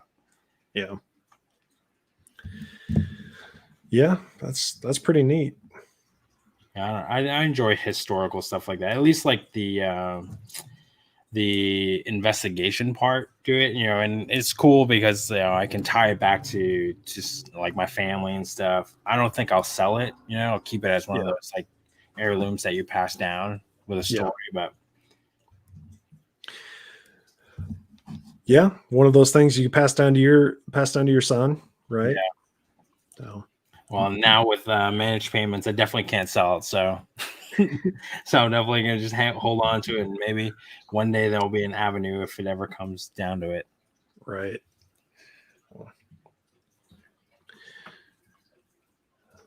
So, how many? I see you've been on for a little over 3 hours. How many items did you get listed today? Dude, I'm just finished 9. I'm about to wrap I'm gonna hit 10 in a little bit. Nice. Call it Dunzo. Call it a little, yeah. Because I've been out. Truly, I've been listening for like what 2 hours, 2.5 hours. So, Ryan, what's going on? If you haven't, I want to go sourcing at his place and talk about like Disney World for resellers. Do you know of Mr. Buys a Lot? I do not. Do I need to check him out here? You most definitely need to check out Brian. Let's see. I got Mr. Buys a Lot most definitely lives up to his name. He definitely buys a lot. His warehouse is incredible. I had the pleasure of meeting him last month when he came around this way. He was in Milwaukee and happened to come to Illinois, and I met him and Craigslist Hunter on the same day. So it was awesome. Nice. This dude is on vacation with his son, and he's sourcing. Dude picked up he's like, yeah, I got a 17-foot long truck, and it's packed to the gills with stuff. He's not lying. He shows me like you can't move in there. Right. And yeah, there's so much stuff in his warehouse. And anytime that I like I'll watch people who have gone to his place and talked about his place, it's unbelievable the stuff that he has and showed. Like nobody walks away having a bad time. So yeah, I just looked up his channel. It looks like he's got some interesting videos. I'm gonna have to check it out. I just subscribed, so Sam just got you another subscriber. Heyo. But yeah, you were saying that he was buying stuff while on vacation. I mean, that's the way to do it, man. Then you can write off part of your trip as a business expense, or at least right. that's logical. That's how I would do it. Yeah, absolutely. Hypothetically speaking. I mean, that's part of the deal with YouTube, right? Like I see some folks like, oh, I'm filming myself having lunch. Lunch is now written off. Isn't there a limit? Like, what is it? It's $2,000 a year, right? Like, well, right now the meals deduction is like 50%, and it has to be reasonable. I'm off the top of my head, I don't know if there is a number limit, but it has to be reasonable to the circumstance. Like, you can't do like a $2,000 steak dinner for no reason. It would make sense if you were in like a big finance industry or whatever, or some big deal or whatever, but you can't be writing off like ridiculous things. And one of the next stimulus proposal, they're talking maybe increasing it to 100% of meal deductions. But me as a CPA, I'm like, how is that going to help the economy? I'm not 100% sure on that one, but yeah. I don't know, man. I'm ready. I'm like bracing for the inflation. Yeah, there's a lot of unknown going on right now. So I think it's good to try to save money and just try to be as prepared as we can be right now. Yeah, man, definitely. Especially, but yeah, I trade stocks, and I've been doing that for a while, and at least for like the last year with all the Fed cuts, I'm in like. This is gonna be interesting to see where we end up in 2 years. Yeah, absolutely. See if my company can buy a home with land and a building as a business expense, and then rent the house to myself as the owner. Justin, thoughts? Well, it kind of sounds like you're trying to buy it and then write it off as like an expense, then you're charging it to yourself. I'm not 100% sure that's the best way to go about it. Like if it's your personal home, you could write off a portion of your expenses for living there, and electricity and square footage if you have a home office, and if your building is an expense, stuff like that. If you're looking into if you're looking into doing something like that, you're talking about spending a lot of money, I would seek some more personalized advice, because I can't give you personalized advice like this. If I can put it that way, in trying to be, Don't get them in trouble, Brian. Right. So I'm not advising you one way or the other. I'm just suggesting, if that's a serious purchase you're looking at doing, which it sounds like it's a pretty big deal, I would I would consult with someone to get some personalized advice. Do it. I'm not an expert, but I did stay at a Holiday Inn Express. Do it. My business income is obviously higher than my personal income, so looking at 500, 600K home with land and building. That, dude, are you building a business or a compound? What is happening? I mean, that sounds like it's big enough for everybody. So Seriously, man, dude. During Fallout, I'm going to see Mr. Buys a lot. Yep. I mean, he's got plenty of stuff already. He might need some help listing or whatever. So yeah, for sure. North Carolina. Look at these North Carolinas banding up.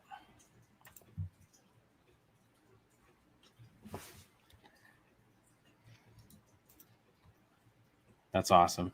Heidi, I forgot to answer your question. I will my VCR and stuff is all in the other room. I will say that I'll check them from time to time. With these guys, I did go through them. But as far as DVDs goes, when I go through the quality check, for the most part, I won't check to see if they play unless they're really scratched up, and then I'll check them, and that's usually to see if I need to resurface anything. Same thing with the VHSs. If I check them and through the window, if the film starts looking weird, I'll check in there. But if they look fine and not dusty and the cassette's in decent shape, I actually I don't waste the time to do it. They typically work for me.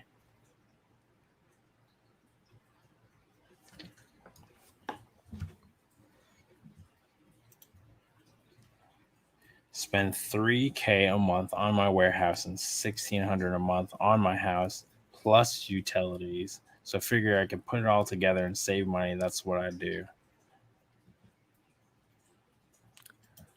Well, so that's some pretty good sized warehouses too. Dude, and again, they're packed to the brim. I see videos of his warehouse and people have to walk sideways. It's crazy. They have this shimmy through stuff, but you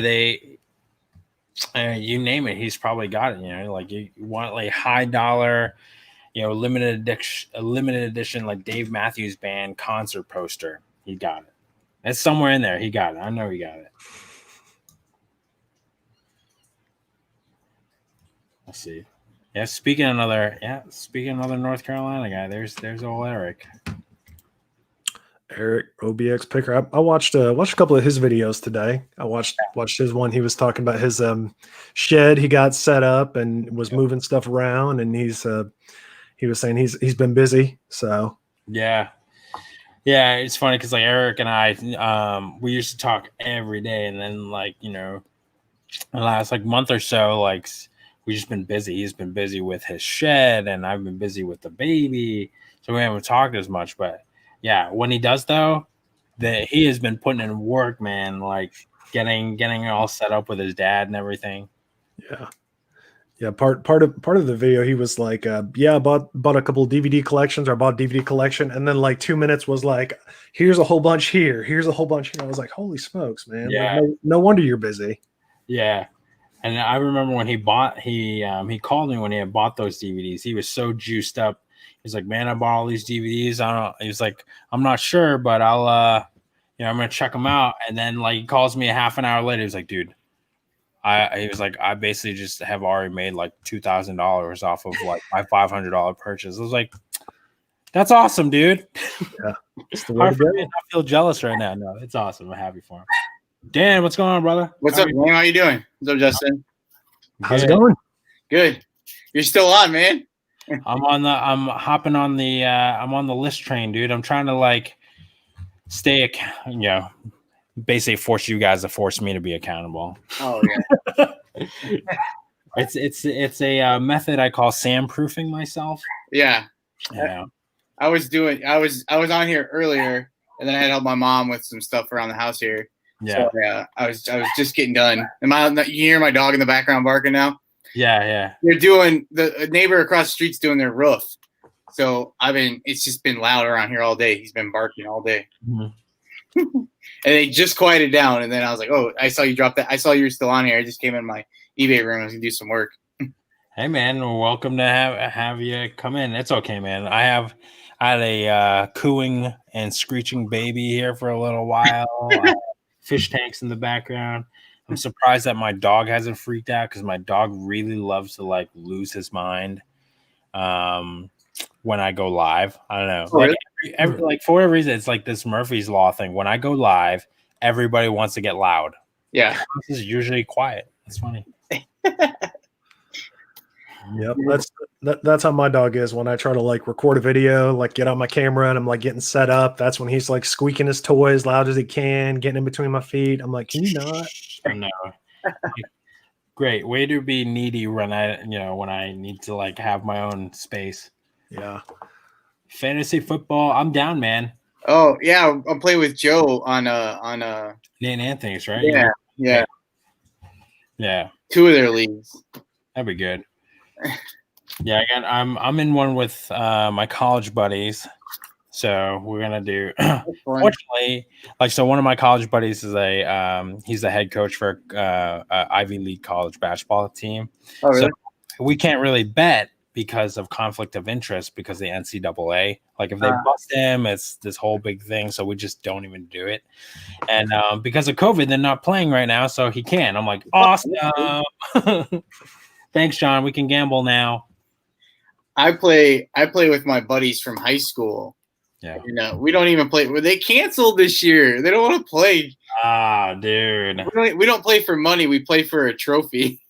Oh, really? Yeah, we have a trophy as well. Yeah, it's so awesome. I was trying to see if I could find a picture of it. But it kind of bummed. It's not. I don't know if it's going to be the same, but they just didn't want to mess with it, so they just kind of canceled it. Well, yeah, that's like our the person who runs our fantasy football group. The commissioner sent out this whole thing like, oh, like I don't know if you guys still want to do it because of COVID. Da, da, da, da. I'm like, I'm not the one playing football. I'm still sitting on my couch. Do you see that?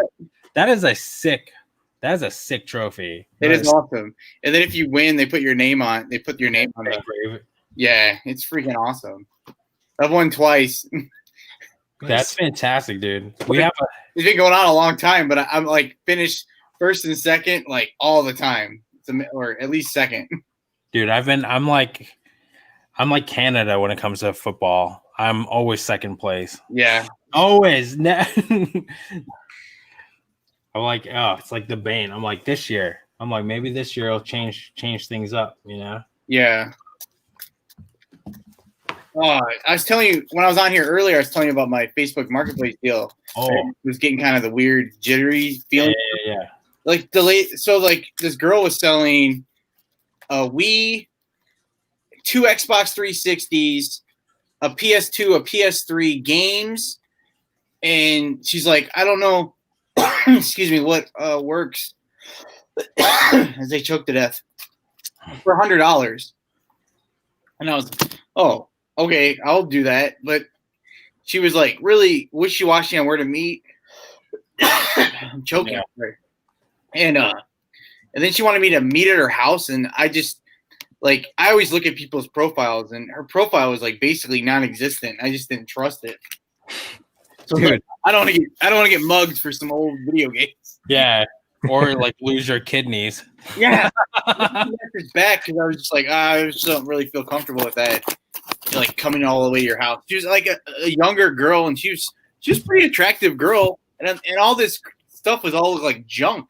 Like it looked like it needed a good cleaning. Not the stuff. It's either stolen or it's someone else's that she's selling for them, and I don't know what they're gonna do. She messaged me, she's like, well, we can meet at the police station like an hour ago. And I'm like, man, I don't know what to do now. Well, at least that's kind of like, that's good. Like, yeah, it's always a hot mess. Ghoster, and I was just like, I kind of made it like, I'm like, oh, I feel a little uncomfortable doing that. Long story, just kind of like, oh, I've been mugged before or something. I have been mugged. MTV Catfish reseller edition. No, I have been mugged, but just not at doing a Facebook Marketplace deal. Yeah, where were you mugged? I got mugged in Chicago in getting on the Millennium Park, getting on a train. Wow. What? I don't know how many times. Well, okay, I'll tell you the story, and then you can tell me if I got mugged. My family. Wait, what? I went to a concert. It's like it's like a special concert they put on for country music. It was at the Chicago Theater, and it was an acoustic set with Darius Rucker, Sam Hunt, Lady Antebellum. Mm-hmm. I mean, it was amazing, but it was like so hard to get tickets, and tickets were like $150. I could get one ticket, so I got a ticket and went by myself. And I was coming home on the train by myself, and these guys, they like cornered me in a corner by myself, and I gave them $10. Like, give me some money, and then give me some money, and I'm like, I don't have any money. I'm like, you have to have money, and I was like, oh, they're like, come on, I need to just get on the train, and I had money in my pocket, and I was like, I had a 20 and I had a 10, and they're in different pockets. So I was like, please just be the 10. Please be the 10. It was a $10 bill. And I took it, and then I raced away from them, and they were trying to get more money from me. And I'm like, no, I don't have any more. And I just took off. Running as fast as I can run. I don't run very fast. I think it's mugging. I don't know. That's crazy, man. Yeah. Well, I'm glad you are okay, man. I mean, yeah.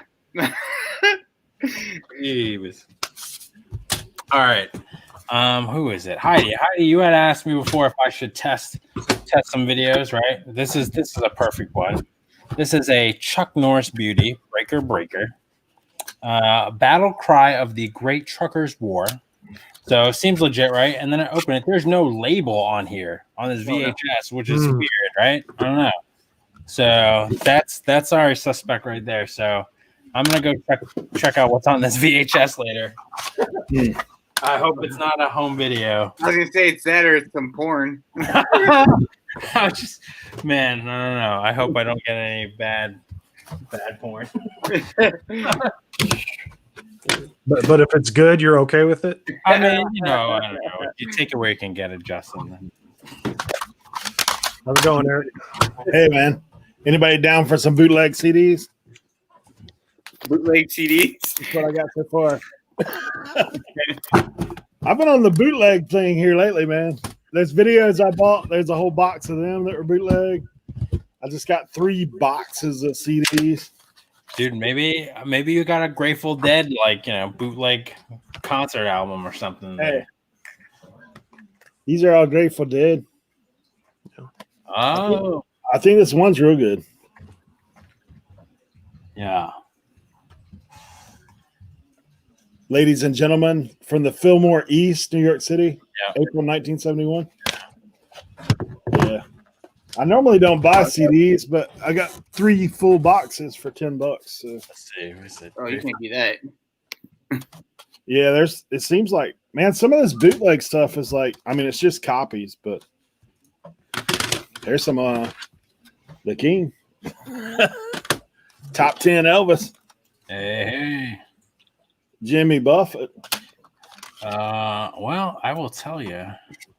If you had that LP, it's like $100 LP. Yeah. That one.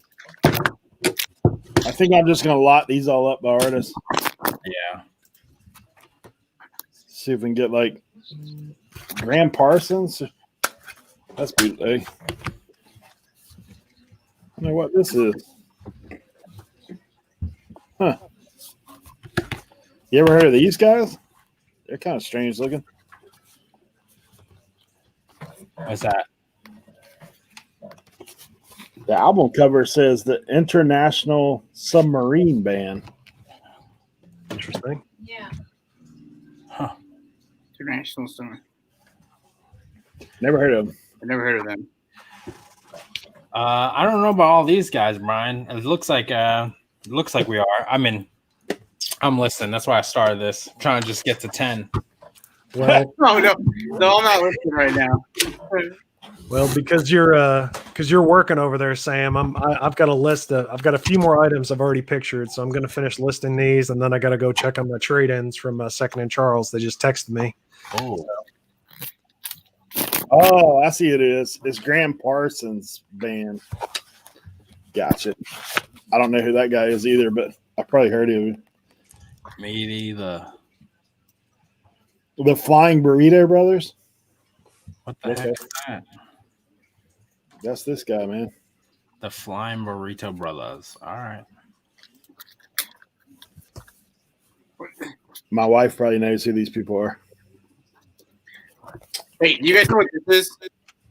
Anybody have an idea? It's like a wooden, I don't know, like a ball, and when you shake it, it makes noise. There's something inside of it. It's like a gigantic acorn. Yeah, that's what it looks like. And then looks like not just decoration.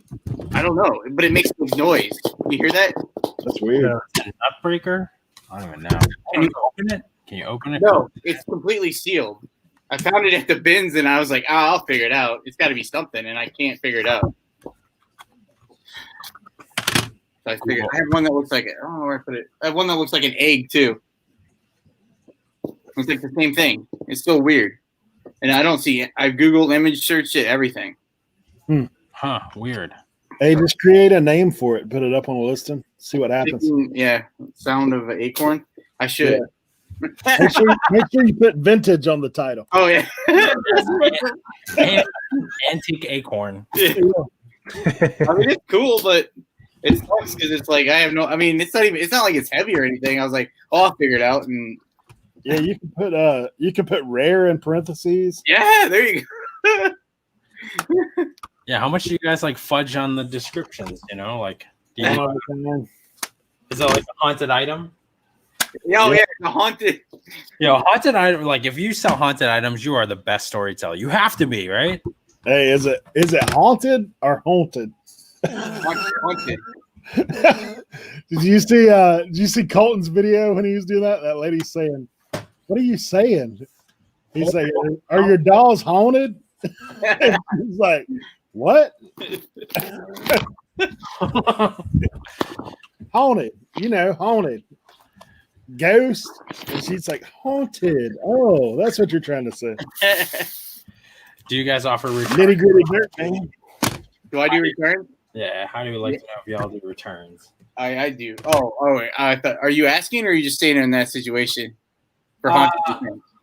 No, I think just in general she was asking. Oh yeah, I do returns, and it's been. I had one that was just like for a $6 t-shirt, and I told the guy to keep it after he was just being a pain about it. He was being such a pain, I was making him ship it back to me. It was like, I think he's just trying to get a t-shirt. Yeah. And then he was just being such a pain. I'm like, just keep it. And then I did one with a Hero guitar. They told me I don't know much about video games, but I literally tried to test it. But I don't know if I was playing the game right. And they said one of the buttons didn't work. So I believed them because I found it at the bins, and I was like, well, maybe it didn't work. So instead of paying like the $20 to get it back, I just told them to keep it. But I just had someone returning a pair of sandals that I sent to Puerto Rico, and they just changed their mind on it. So now I had to pay to have it shipped back to me. I'm not very happy about that. So I hope they come back, and they were brand new too. All the way from Puerto Rico. Yeah, $10. I mean, I know some folks, they'll put in like, buyer pays for returns, and that tends to deter a lot of people from trying to return. I need to change mine. I looked on mine. I have just straight up free returns, and I pay it. But I haven't done it before. But like watching other channels and stuff, they say that you can like give them up to 50% back, and hopefully they come back new. But I'm at least not giving them that $10 to get it back from me. To get it back, if they reopen them or whatever, you can do that. Yeah. But the only thing with putting it buyers pays returns, if you're top rated, you lose your discount on that item. On that, oh okay. Yeah. That's the other side to it. But I mean, for the most part, like I take care of returns. Like some people, I do make them send it back depending on how much the item costs, how much it costs to ship it, that kind of stuff. But other people, like if it's a cheap item, a lot of times I'll wait and like talk to them a little bit, and then I'll just refund it. Like, I don't want to pay $3 to get back a $7 item. That don't make any sense to me. Exactly. So yeah, It was So just that smaller percentage of returns, like it's not. yeah. I've been doing free returns for over a year now, and I've only had this will be my third in a year. I've had more than that because I sell a lot of electronics, but they. That's what I was wondering because I literally just started. I mean, I don't have like a ton, but I've gotten a lot more electronics lately. Electronics are one of the higher returned items for sure. Yeah. But always take pictures of your serial numbers. Yep. That's a key. In the beginning, I was doing like Lonnie and taking videos of everything working. I just did that. I just sold a Xbox original Xbox, just the console. But I had the wires to check it from another Xbox that is my brother's, so I could check it, and I tested it, and like the track would not come out right. It kind of you had to like give it a little touch. So I recorded a video, and before I could put it up, I listed the item, and then I was trying to upload a video onto YouTube, but it kept on uploading to my channel, and I was like, I don't want this on my channel. So I was like, oh, I'll just make a channel. I'll just make another channel later and put it on that one. And it sold before I could do it. So that was kind of cool. But yeah. Hey, I'll tell you something funny. I get views right now on some of them review videos I put on my stuff early on. Like really? I get at least 2 or 3 views a week off some of those old where I've showed how things work on my channel. But I quit doing it a while back because I was like, man, because I had some interest that you were selling. Yeah, because I had it on my channel. You just put that straight on your channel. Oh, when I first started, I did that a few times. So if you go back, like there'll be some stuff, and I was going to take it down, but I was like, man, these things are still getting views. Like, I mean, I don't looking for that product. Might as well leave them up. I just watched anything to get to 4K. I just watched a video on how to.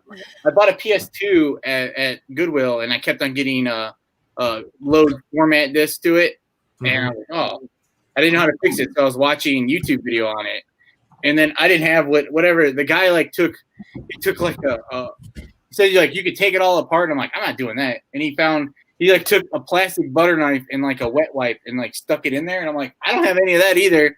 So I just put some canned air and we're just spraying canned air in there. And then it works. So I was like, oh, cool. I'm like, I should have made this a video. Oh, yeah.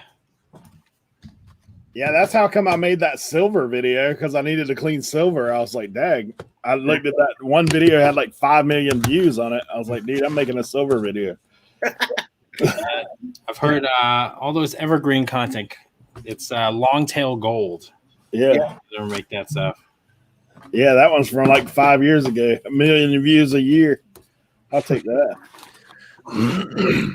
That's my my highest rated video or highest viewed video is how to ship a board game.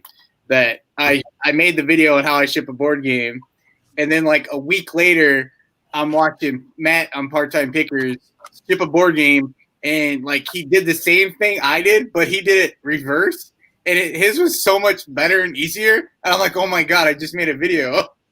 It might be horrible compared to the way he's doing it. So what you're saying is you should have copyrighted that video because Matt stole it from you? No, I'm saying I made a video, and then his is like better. So then I don't want to make another video on the same thing again. Oh, it's horrible. Next year. Yeah. Next year. I guess I just wait a little time. You can redo it. Yeah. How-to videos are always helpful. People are always looking for them. Yeah. I mean, even you watch Rally Roots. How many times, every year you can expect a how-to eBay 2020, 2021. Yeah. I'm going to beat him to it this year. Dude. I mean, because like if you were like Chris at OSP, when we're talking Chris is like, man, dude, I've noticed that like I have the 127 sale right by my house. There are all these people who are doing it. Next year, I'm going to get there beforehand and rank first. Yeah, he did. And he did. That's He's awesome. still ranked highest on that. Yeah. So, talk about you got to be the first one there. Yeah, more than just garage sales, right? That's right. Moody Blues. Oh. Molasses Creek. That's cool, Kelly. If I need to ship a coffee mug, I will look that up because I don't sell too many, but I don't know how to ship them. I just wrapped the crap out of it, and that's. I need to watch that one too. I watched Troy's the Mountain Man Treasures the other week, and I had like a stack of coffee cups because I'm like, I don't want to mess with you. Yeah. I just had to ship a Rose Bowl, a 1985 Rose Bowl Miami Dolphins mug the other day. I just wrapped the crap out of it. So much bubble. I think I killed half a roll of bubble wrap just in case. And like, I'm thinking of like Tim, who's like, oh, you could like, you should wrap it off the table. Yeah. And I was like, I had it, and I was ready to, and I was like, nah. It'd be my luck that I go and you hear it smash. Man, this is crazy. John Cougar Mellencamp. Oh, nice. Oh, yeah. Dude, like this is two OG buys in a row that I'm like, you can think about things that you saw as a kid. Dude, I'm thinking of all the stuff like, with reselling now, watching Ezra like a hawk. Because, the same that holds true for us, what we liked as a kid growing up, with it's being worth more. It's going to hold true for him too. You can't play with this. Just leave it in the box and look at it. Dude, so for like when I had like looked into, I think I was telling you, Eric, like I had looked into drop shipping, and I had like a couple years ago, I didn't even know it was called retail arbitrage, but LOL dolls. Like, my ex at the time, her niece, like we hung out all the time, and she was like, she was basically my meter, my pulse for what kids were into, like, 6-7-year-old girls, what they were going bonkers for. So it was easy, especially being in New Jersey at the time, and Toys R Us was on their way to going under. Like I was treating somebody from Toys R Us, so I was already kind of getting some like information that like things were not going well. So I'm like, well, I'm just gonna start like going around and taking advantage of some of the liquidating Toys R Us stores. And I made decent money doing that.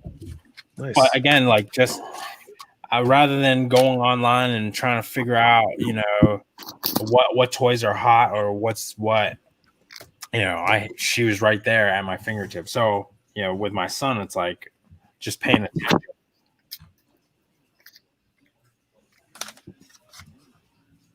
Katie Lane. Wow.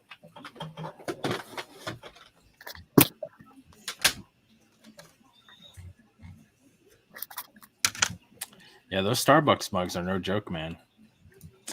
Yeah, I see people finding them all the time, and I'm like, why do I never find them in my area, or am I just not looking for them? But because then people bought them all. Yeah. Yeah, when we had Omar on and he was talking about those things, he's like shipping out like 95 of them that day. I was like, gosh, man. Yeah. I agree, Brian. I think you should make a video on how to keep 150,000 items straight. Shoot. Yep. And I'm like, 200 items. He's like, that's not even like a corner of my room, dude. Yeah. He's got 200 items in the bathroom in his warehouse. Yeah. Tell you what, man, if somebody needs some bootleg CDs, I'm serious. I bet I got a box of these rigs. You got old school rap? Nah. No, so far we're like old school Southern rock, old school like Grateful Dead. Like right now on the table, there's like reggae. There's like, oh yeah, I might hit you up on some of the Bob Marley and the Grateful Dead stuff. I don't even know. Actually, I don't even know if I have a CD player anymore. I just have my record player behind me. Hey, that ain't nothing but one sourcing trip, bro. You can get a CD player in a minute in the thrift store. I know. I sold my Xbox the other day. I sold it for like $200 because I have my PC now. I'm like, I haven't really played my Xbox in a while, and I think I'm not going to do any better than $200 at the moment. There's some Sheryl Crow with short and long hair. At the same time? Yeah. Like a mullet? Yeah. Similar. Miranda Lambert. Yeah, I must hit the country box now. Seriously. Who's Jim Lauderdale? That's the second one I've seen of him. He's kind of a strange looking rascal. All right. His CD is called Persimmons with a coon on it. I just finished my listings. I'm up to 228. Yesterday I was at 170. Get it. Dang. We were at 170 yesterday, and you're at 228. Yep, I'm looking at my pictures now because I posted something today, but I've been pushing in my spare time to really make some progress here. Yeah. Hey, what'd you say? You listed 45 items the other day or something crazy like that? In a day? I was at 181, and now today I'm at 228. So I think that's a good stopping point. As the great poet Tyrone Biggins would say, cocaine is a hell of a drug. I actually just got my text from Second and Charles. They processed my stuff, so I'm gonna go pick up my duds now. Awesome, man, dude. What timing? So, Yeah. you guys have a good night. It's good checking in, and catch up with you later. Hey, man, I appreciate you hanging out, brother. We'll catch you soon. Dude. Jim Lauderdale, the Strange Ranger. Strange Ranger. I've never seen this dude before. I don't even know what he's Oh, doing. no. He looks like the dude from Kung Fu. David Carradine? Yeah. At least from here, like, because he's small, like, on my screen right now. Yeah. He's definitely got a little hair. Yeah, got the flow going. Yeah. This guy must have been a fan. He's got 3 CDs of that rascal.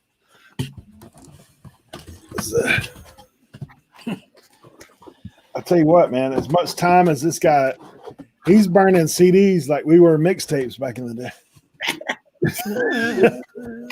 Dude, there was no.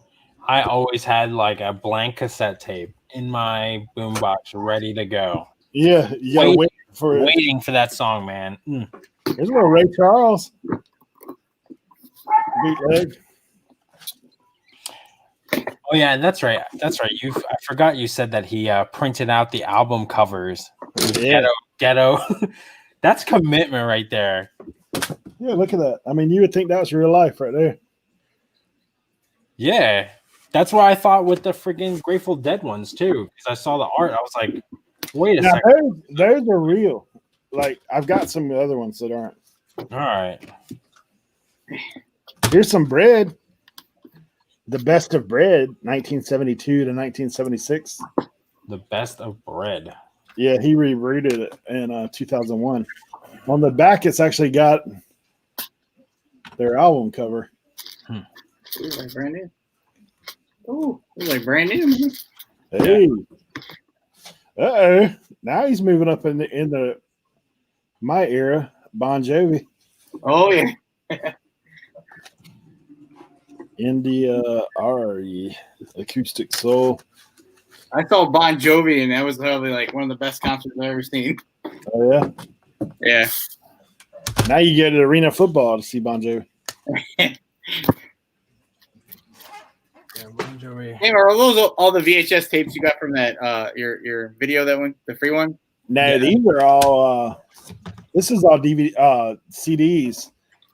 Oh, you talking about The Sam. yeah, Sam killed it on the Yeah, that's like from the community sale like a while back. I'm just finally getting to listing it now. So I've just been slowly just chipping away at video game stuff and trying to get that stuff out the Oh, door. yeah. Glenn Campbell. I have a guy in my apartment complex who schedules his month out to record DVD movies, collects VHS. Oh man, that's crazy. Huh. But this dude's definitely there's some hours of recording going on with this guy. Seriously, Can't I, mean, imagine what the setup is like. Have you listened to any? What's the quality like? I don't know. Look at that right there. So, like, this is my table that I'm working on. Yeah. This box is all bootleg. don't know. I mean, the backs look clean. Like there's no scratches or anything. Yeah, dude, you could open up what's a store? Sam Goodies. Yeah. Revive Sam Goodies. Yeah, man. Be one of them dudes got the CDs in your trunk. Dude, I miss these. I have my car now doesn't even have a CD player in it anymore, so it's like Really? Oh, yeah. yeah. I've still got a CD in mine. USB. What kind of car do you have? I have a 2019 RAV4. Oh, okay.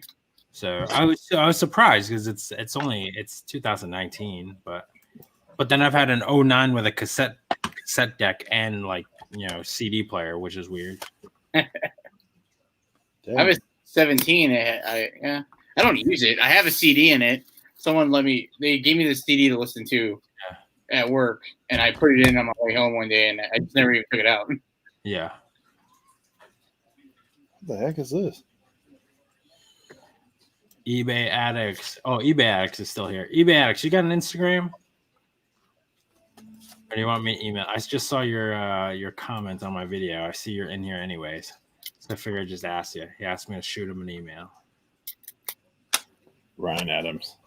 Ryan Adams is good. I like Ryan Adams. I know a couple of his songs on guitar. Is he Brian Adams' son? I don't think so. He's more of like a folk music singer. Yeah, this guy's got three of his CDs, but he was stacked right with Brian Adams. That's why I was wondering. Oh, you got dude, that's like his mixtape rom-com pile right there. Hey, Brian Adams, all like love songs and stuff. I don't know. He had a little bit of faster tempo stuff, but he does have a lot of love songs. For sure.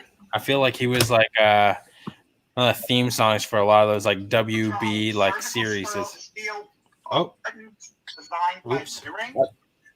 I think his big thing that set him off that summer of '69. Mm-hmm. Back in the summer of '69. That's the song that I remember from Brian Adams.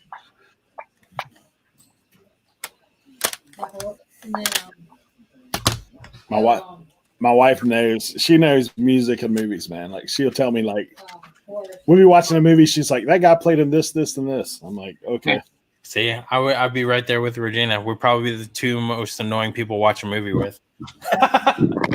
Yeah, I'm like, dude, I don't care what he played in. I'm trying to pay attention to what they're saying. Hey, you want this unsolicited fact about the movie that you don't want? Too bad, it's coming. Well, I used to do. I don't really watch movies anymore, but I used to work at Blockbuster, and I used to just know anything about every movie. Dude. Hey, so somebody was telling me the other day that Blockbusters are now doing Airbnbs. Yeah, they're having a bed and breakfast. Yeah, where you can spend the night in the store. They have popcorn machine and stuff there. You can watch any movie you want. I was listening to it on the radio. They were talking about it, and I was listening to it, and then I didn't hear the end. I think it only cost super cheap too, is from what I heard. But I used to sleep there sometimes when we had to do inventory because I worked kind of far away. So you were ahead of the curve. Yeah. You should hit them up with some. Say, look, guys, I came up with this idea a long time ago. Yeah, I should. Sometimes I took my dog there with me. Oh, you're the guy that I had hair in my video. He was a Pekingese too, so he got hair. I did it one time because he had hair all over the store. This thing got dog hair in it. Joe. Hey, dude! I'm sorry. I didn't even know. Hopefully, you weren't hanging down there too long, man. No, only a couple minutes. What's going on, guys? What's up, Dan? What's up, Eric? Come on, Joe. How you, man? Good. Oh my gosh, where is the Allman Brothers? I just had them. Oh, that's a good one too. Got all your Southern rock stuff. Yeah, totally, man. Something to look like you're listening or something. I think they want us to be listening. Dude, I got before I list. I just spent an hour looking for an item that I thought I knew where it was, but but I did find it, and it's an empty pen box. That's what you're looking for an hour? An empty pen box. How much did that sell for? $17. Oh, I had it up for 22. I wish I had the pen, but yeah, Weatherman pen. I don't know. Hey, 17 an hour is better than what most people get. Yeah, it's above minimum wage. Yeah, I know what happened. I had it and it sold, so I pulled it and they never paid. This was like months ago, and I never put it back where it was supposed to be, and then I just had it up on a shelf and finally found it that way. Dude, hopefully you don't have to deal with any more of that nonsense with managed payments. Yeah. Were you having problems with managed payments? No, I'm just saying, people pay you and leave it, because that's always been the persistent thing with, at least from Mercari to eBay looking over. Like, I got somebody bought this, but they didn't really buy it because I don't have the money. Yeah. I just had someone sent me an offer on Mercari for something, and I accepted it and took down their before I accepted it, I took down the listing off of eBay, and then I go accept it, and then they had a transaction failure. Broke. Did you message them? No. Just message them and just be like, hey, there's a transaction failure. It typically means that they don't have enough money. That's what I figured. That they didn't have enough money then. Yeah. It was just weird. I didn't think they would be able to send the offer, I guess. Or I guess it's just on their credit card. I don't know. No, you know what's weird, right? Like it assumes that you have enough money to send the offer because it's just the offer. But then once they go through it, it is a binding transaction. Oh. But I think that's when they start running it, because I imagine that'd be bad. They run it every single time you do an offer or whatever, or they hold that money. Yeah. So I feel like a lot of people would go broke doing that. But yeah, that's usually what it means. And the handful of times it's happened to me, I just message them. I say there's an error that popped up. Not sure if it's on your end. I obviously know that they don't have money. Yeah. But I just don't call them out on it.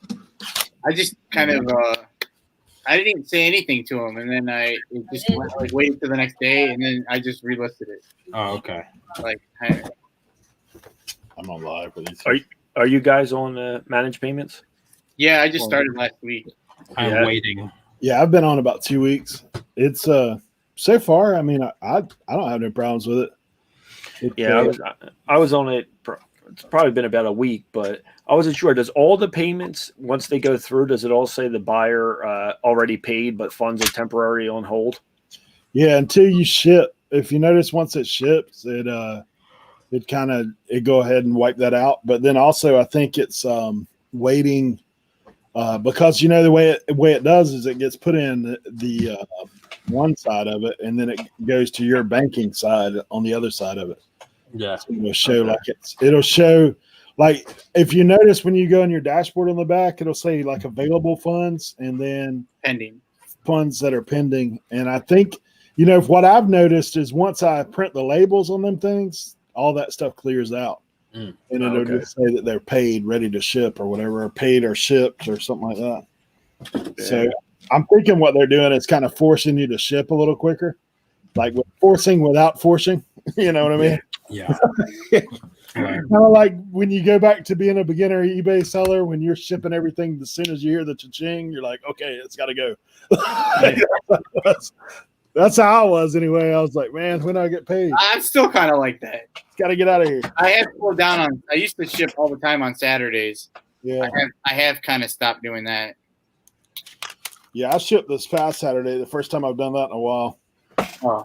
I think this weekend's holiday weekend, so I'll probably do it Saturday. Yeah.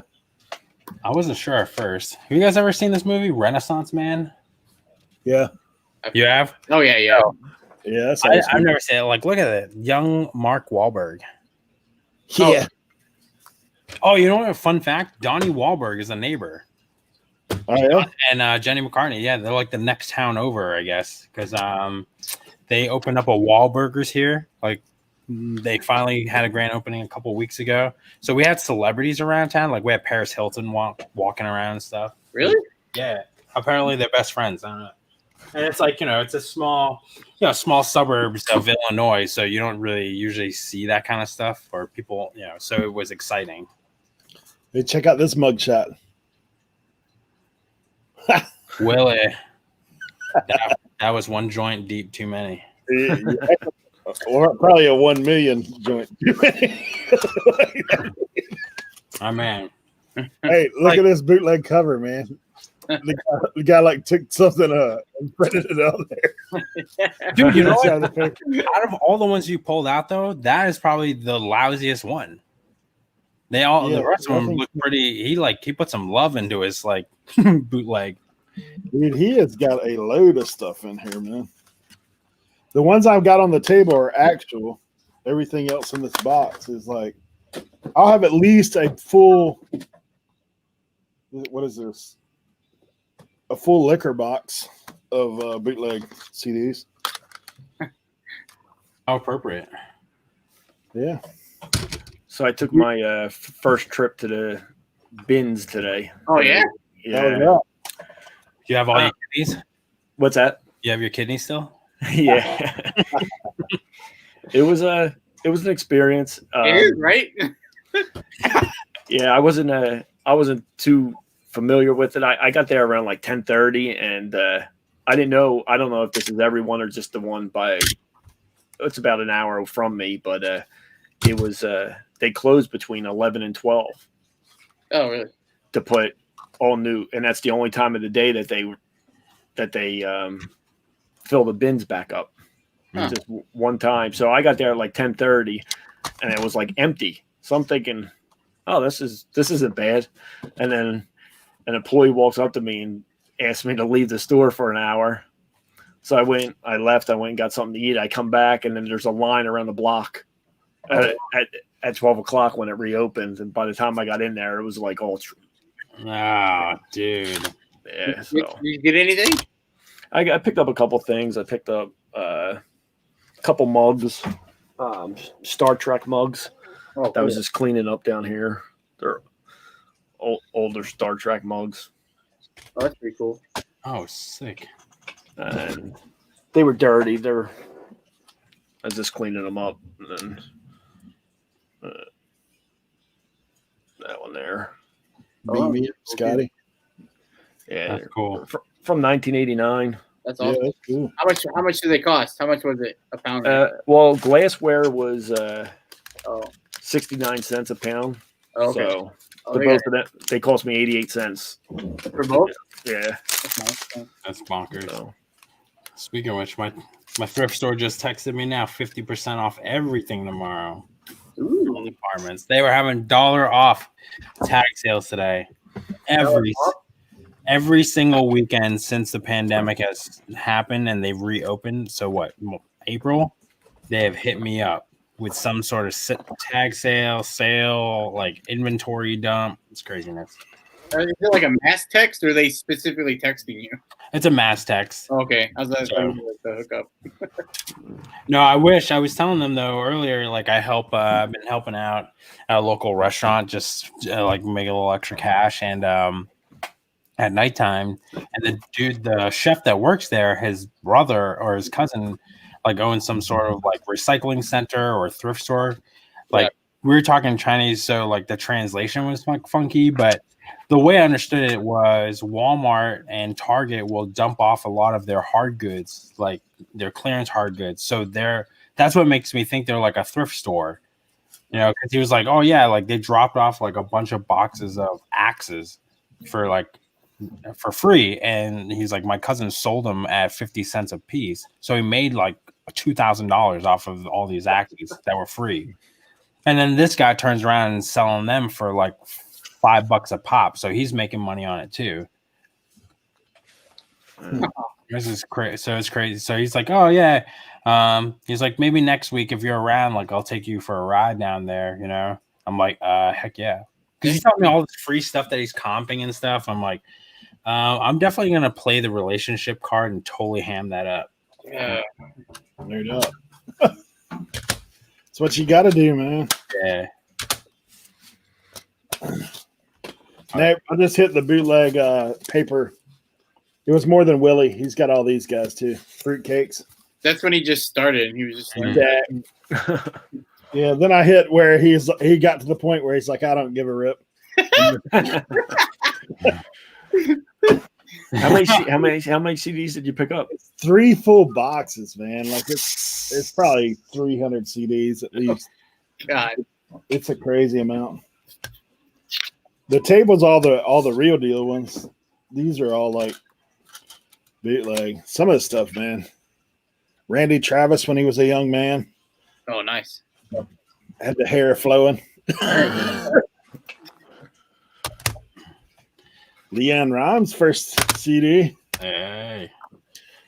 We're back. Joe, does your mug do that? Is it heat sensitive? Did they change? Oh, I don't know. I've been cleaning it with just that awesome spray from like the dollar store. Yeah. Whatever it's at. But I don't know. I didn't run it under hot water. I'll try it. Hey man, that would be another thing. That'd be cool to find out. Because I thought I saw that one mug you showed was a bunch of the beams. Oh yeah, they might. It might. I'll try it out. Throw the blow dryer on her. Yeah, that's a good idea. Because I have a couple mugs. I have a Dragon Ball Z mug like that, where they like when you fill it with hot water, they start showing the power up, like the flames around them and stuff. I had the Dennis Rodman ones. I think you got them from McDonald's. Oh yes. And then I had them as a kid, and then when I got older, I bought them on eBay, and then I ran them through the dishwasher and ruined them. I should buy them again though. I don't have room. I'm not allowed to buy glasses, cups. I have too many. Are there other things that you collect, Dan? I don't know. I don't collect anything anymore. I used to like literally buy all kinds of stuff on eBay. Yeah. I have a collection of. I have enough pops. I have 4 pops I collected, but I forgot I had one listed, and I sold my Forrest Gump one.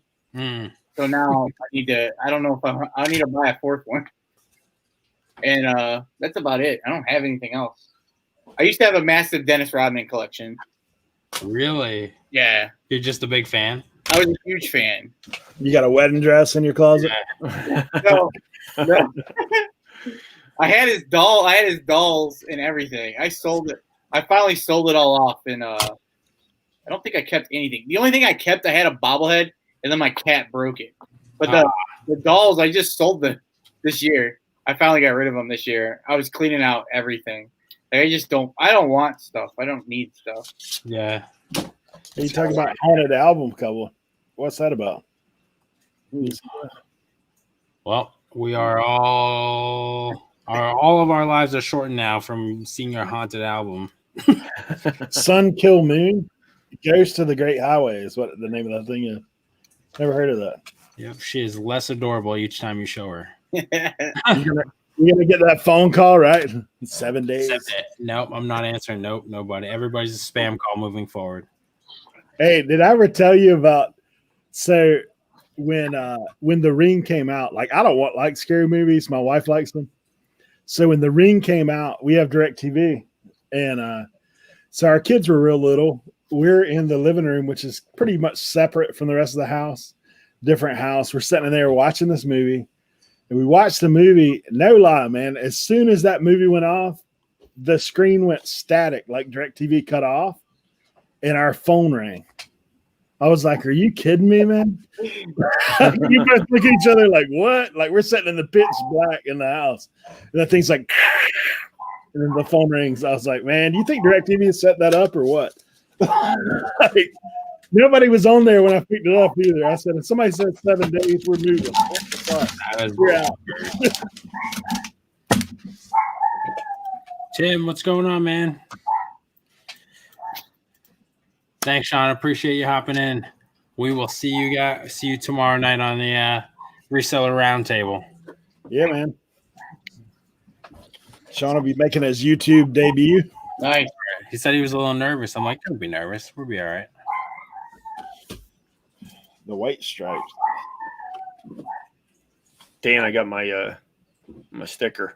You got it? Today. Yeah, it came today. Awesome. Hey, Sticker. Holy. Man, I got this at the thrift store today. I thought it was going to be worth more than it really is. The Atlanta Olympics hat? Yeah. Not. What was it? It's a Sports Illustrated. I haven't found this exact one, but some other ones they're only going for like $12. 12. Really? Yeah, the logo 7. It says Sports Illustrated on the back. You think it was just like overproduced? I don't know. I don't know. I just instantly just grabbed it. I had my hands full. I hate when I take a cart because I don't find anything, and then when I don't have a cart, I like find all kinds of stuff. Always. Did anybody see that movie that they did about that? About the what was it bombing? called? Yeah, what was that called? I don't remember what it's called, but I didn't see it. Oh my god, I'm sorry, my dog. You're good, brother. What was the movie, Joe? I think it was Centennial Park. I think it was called. Oh yeah. I didn't see it yet. I've been wanting to see it. oh yeah, I've seen that. Was it any good? What's the guy's name? The guy who found that thing. Yeah, what was his name? Can't remember his name. Oh, I don't look it up. Yeah, it was a good movie. I liked it. Oh, no. Got a little ECU reflections. ECU what? It's the Nice. closest big university to us. I guess they got their own CD with Arena Sports singing. It's like the fight song over and over again. Probably. Who knows? Dude, Wilco? Never heard of him. Oh, what? Wilco's good. I like Wilco. I also like Yeah, mine. 3 CDs. Well, Brian, thanks for hopping in, man. Oh, dude, I got to get up with you later. I have a question to ask you, so be on the lookout for your. Actually, I'll just text you later.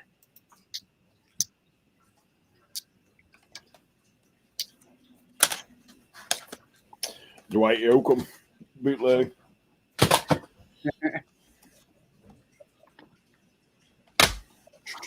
Well, guys, 2 boxes in. I have a box of bootleg and probably a box of actual CDs. Nice. Romantic piano classics. There you go. You never know, man. Hey, the sounds of Niagara Falls. Richard Jewell was the security guard. That was that's right, Richard Jewell. That was Blaine. Yeah. I haven't seen it, but it's on the list to see. Nah, it's good, man. That's a good movie. I enjoyed it. I still haven't seen that. I want to see that King of Staten Island, I think it's called. Yeah. So who was talking about it earlier? Someone was talking about it, but Louis. Louis, that's who it was. I like Pete Davidson. He gets a little crazy, I think, with how much he jokes about his dad dying in 9/11, but What the heck is going on with these people? You ever heard of this dude? where's that? Slim Whitman. Oh. Hey, he's got an all-time greatest hits album. He must be something, huh? All-time greatest hits? Yeah. Yeah, I know that one. No. Huh. I don't know. The Who has the Magic School Bus. Yeah. We can send you out some of this for your ladies. The romantic favorites. Later, Greg. eBay Addicts. I will catch you later.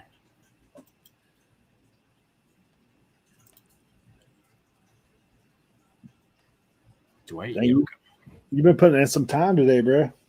Yeah, dude, I'm like 4.5 hours. I'm like, I just hit my 11th listing. I should probably call it quits. My eyeballs are like ready to fall out of my head. How many did you do? 11. 11. 11 in like, let's say 3.5 hours, because the first hour was either screwing around or on the phone or something. Yeah. Yeah, when I was doing my challenge, man, the 6 hours when the wall like came up and smacked me in the face. Well, it's what? It's 6:30. It's creeping over 6:30. I gotta make dinner for little man and Christina and stuff, and then I do got to get back and eventually edit this video. But I don't know. I don't know. I am glad that I got some in, and it wasn't like I only got 3 items listed. So I'll probably have to do this. I have to do this more, and just get some hours up. Yeah, that's cool. But yeah, how are you guys doing your hours? I know everybody's grinding. All my videos, I have like 4 lives, and then all my videos are like, I mean, if I put out a 10-minute video, that's amazing. So I'm at 928 hours. Dude, that's awesome, man. Yeah, I mean, I'm happy, but it's like, oh man, I want to do. I don't know. I don't know what I'm supposed to be at either. Like, I mean, I'm amazed I have 928, but because all my videos are like seriously like 7 minutes long. Yeah. So what are you doing? I'm at 850 watch hours. Yeah, you have 19 videos, right? Yeah, so I have like, so I can't be that sad about it, and I just really started pushing like over 10-minute videos. Oh. So I'm like working up the courage to like put out like a 15, maybe even a 20-minute video.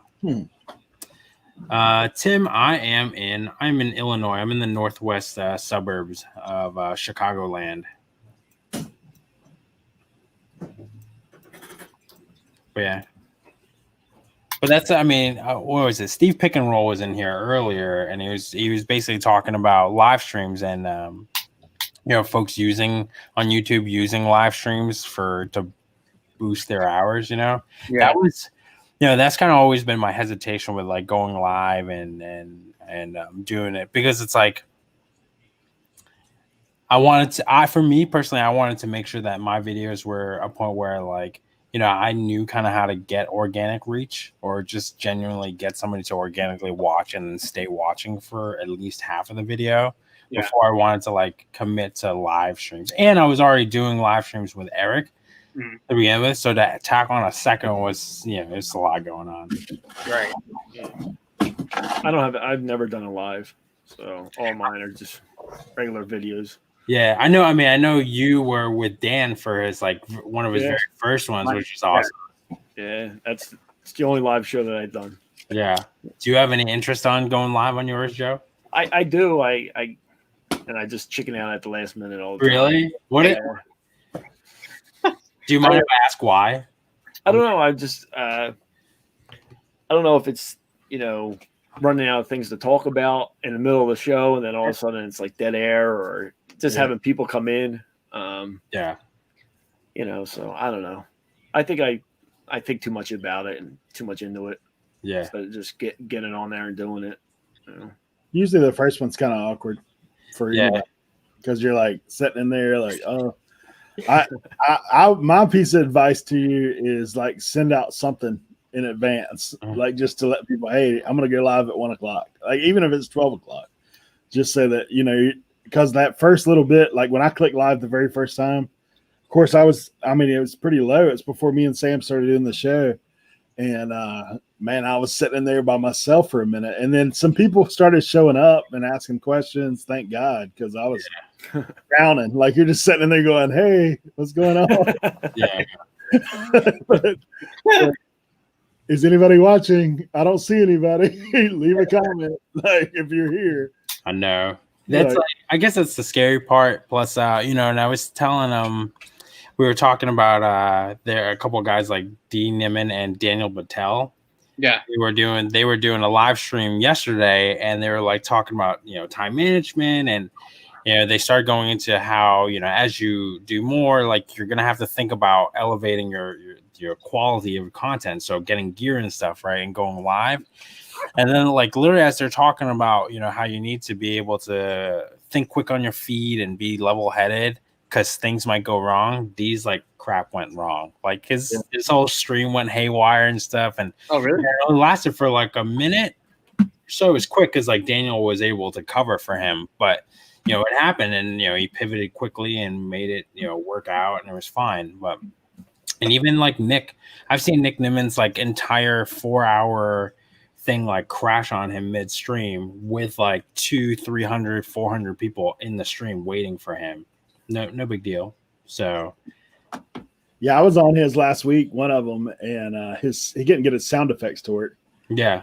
He was like stressing out about it. Like he kept messing with it, and then people are like, "We just are here to ask questions. Like figure it out later on."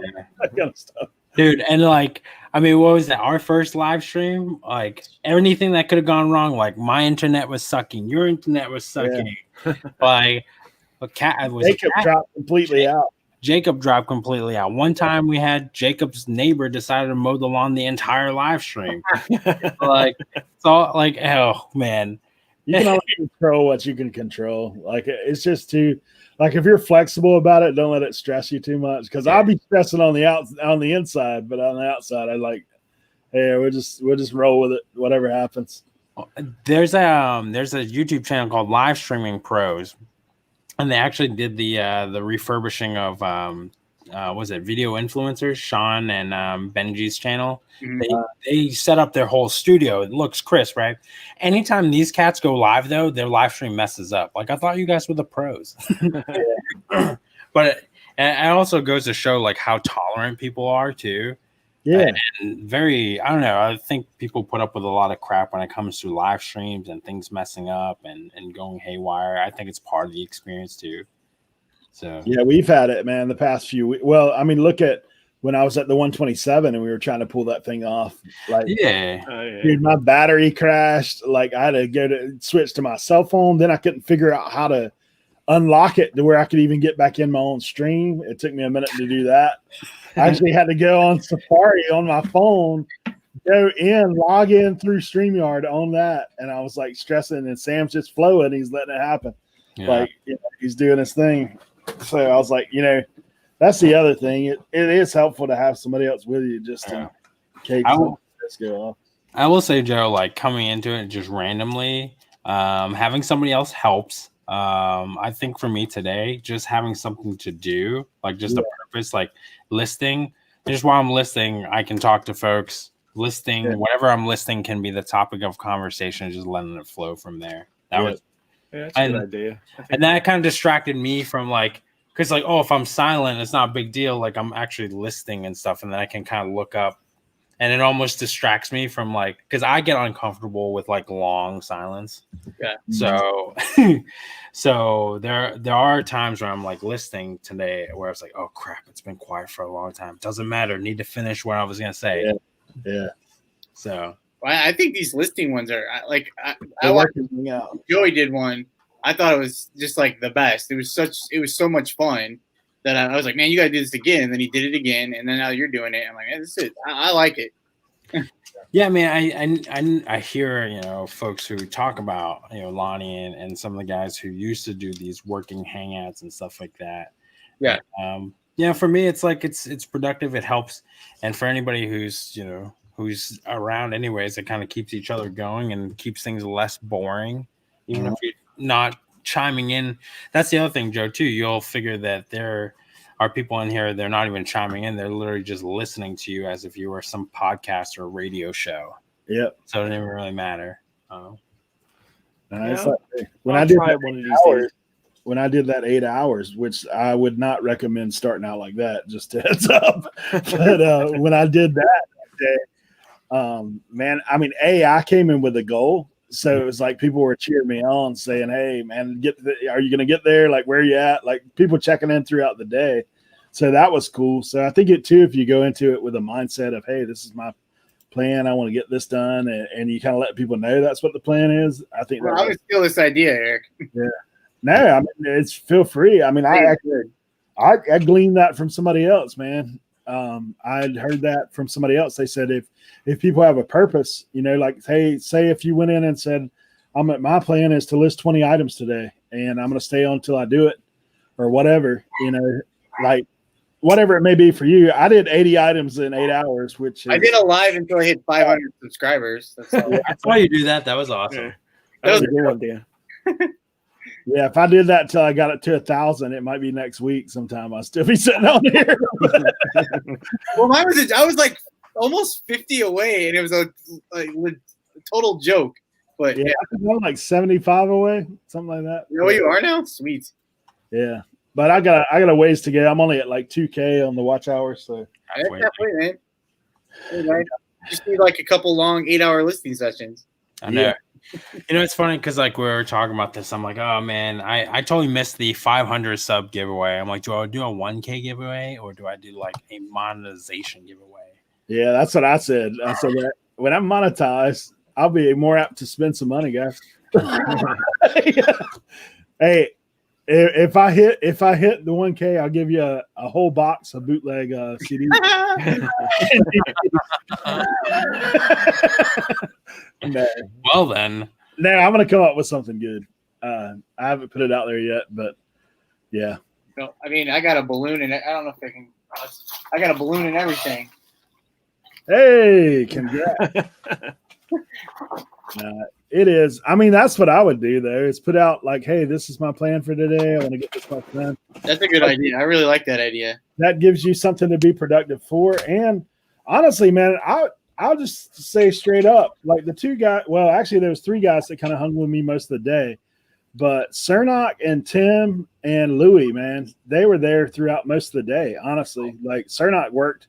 He was probably on for about 7 hours with me that day. Wow. Yeah. Wow. And he worked the entire time, man. He's working on like cleaning some stuff, and he listed some stuff, and like went through a bunch of stuff. And those guys, like when I'm grinding, they were talking to people that were coming in and kind of keeping up with the chat. I think that helps. That helps a lot. Yeah, that because I was like, there's moments where I was like, dude, I'm behind.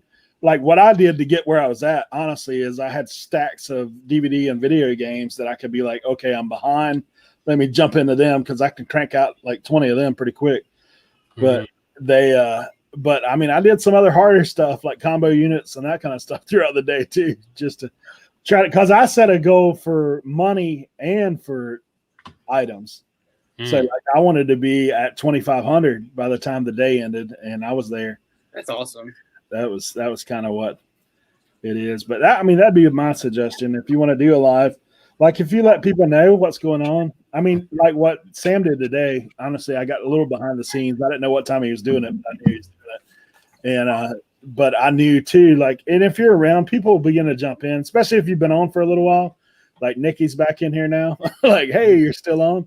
So that was cool too, seeing people throughout the day popping in. And obviously Sam, that's what's happened with him today. I was on earlier.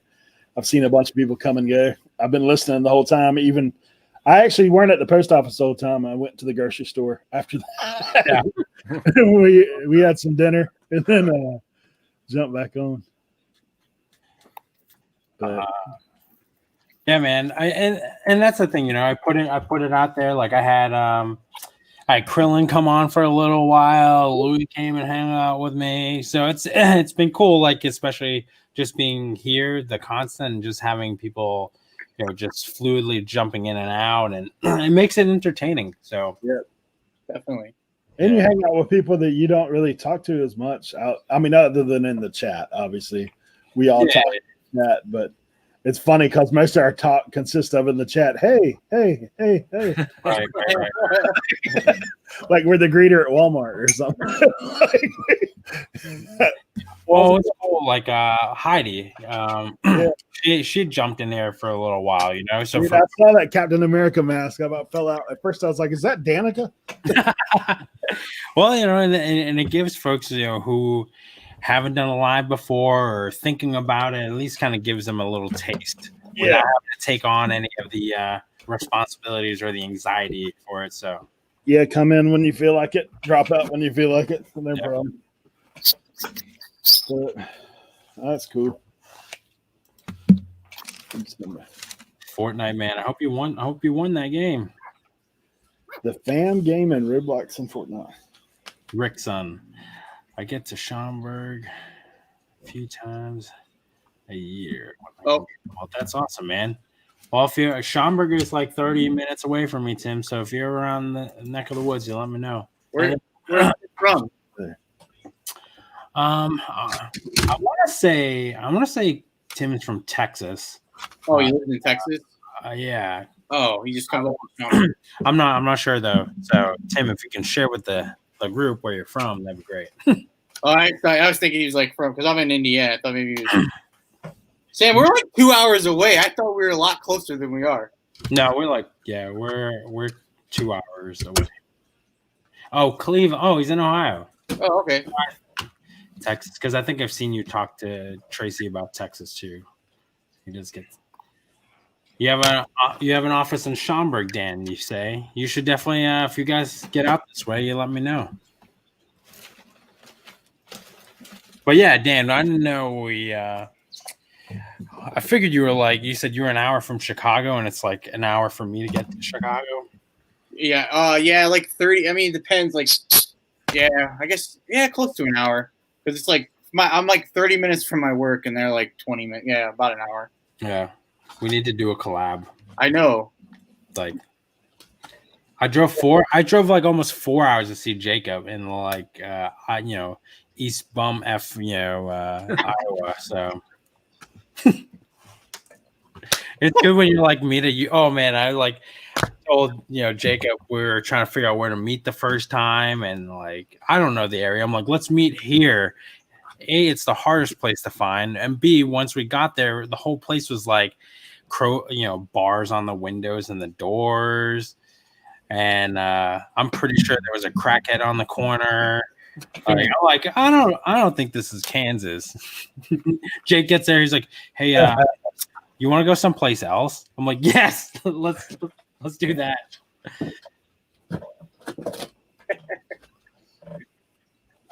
Yeah, I told you Southern Rock. Can't have Southern Rock without Leonard Skinner, right? Pronounced Leonard Skinnard. Leonard Skinnard. Joe, do you like managed payments? It's been all right so far. I mean, like I said, I just wasn't sure if that thing that the temporary funds are temporary on hold or something came up with every sale, but that's what it seems to be. So, yeah, Eric, you like? Yeah, I don't have a problem with it. I mean, once you create a funnel, right? So where if you're getting consistent sales, money's for them like it was before for the most part. I mean, you got a little delay, but Are you paid daily or weekly? I hit daily to begin with just because that's what I'm used to. But like it don't really matter. I mean, it goes into a separate account. I set up Chime. Yeah, me too. Yeah, so I'd roll through Chime. How about you, Joe? Are you weekly? Daily. Daily? Yeah. I don't know if you heard me name drop you earlier, Eric. I was talking about you and Chime. Yeah, Chime's been good to me, man. I haven't had no problems with it. Yeah, Sean brought it up, and Tommy Bernard, when he was in here earlier, he was he said he'd been using Chime for 2 years. He liked it a lot. Yeah, I just signed up with managed payments. I just had, I mean, probably not the best idea, but I was just using PayPal before. PayPal debit card. I don't know. But Well, if you guys haven't signed up for Chime, hit up Eric. He's got an affiliate link. What is good too. Rev used it. It's just an online checking account. Yeah. I have a savings account too. Yeah, it's worked out good for me. I mean, they've got it's kind of crazy. I was just looking earlier that they have free ATMs in my area. Oh, Most of the time they're like 7-Eleven, or like if I go to grocery shopping or something and get cash back, like they don't charge anything for that as well. Oh, that's cool. That's outstanding. So my biggest issue with the managed payments was I had a hard time. I took all my money out of PayPal and transferred it to my Chime account, and I left some money in PayPal for just as a buffer, like I have a return or something. Yeah. I couldn't figure out how to ship from pending payout. So I was depleting my PayPal last week. And I finally figured it out the other day. Yeah, I think mine came up like the very first time I did it. It asked how I wanted to ship it or how I wanted to pay for it. And I just clicked that, pending. And then after that, I was good. I clicked out of that for some reason. And then I couldn't find it. But it just asks you when you're paying. I didn't see that. Yeah. So that worked out for me. Yeah, Nikki T and Rev use Chime as well. I talked to them about it. Because I had Justin, the flipping accountant, on here earlier, and I guess I had been talking to him about. I asked him to make a video about Cash App and Venmo, and how to go about claiming that stuff for your taxes, for contactless payment. Especially if you're doing stuff like Facebook Marketplace. I'd rather do Cash App or Venmo than cash, honestly. Yeah. Well, honestly, with Chime, you can do that too. Just like it works, just like them as well. You can send it to people. But I use Cash App and Venmo. Well, because even like Tommy brought up, even serious banks have a hard time accepting stuff from PayPal. Yeah. So because we had been talking about buying a home and stuff, and when they look at your finances, like as a borrower, they anything with Venmo or Cash App activity in it, it's like it's no good. So how do you get around that? So if it's no good for a mortgage and housing and banking company, what about the IRS? Yeah. Right. So because you don't want to get in trouble for that stuff.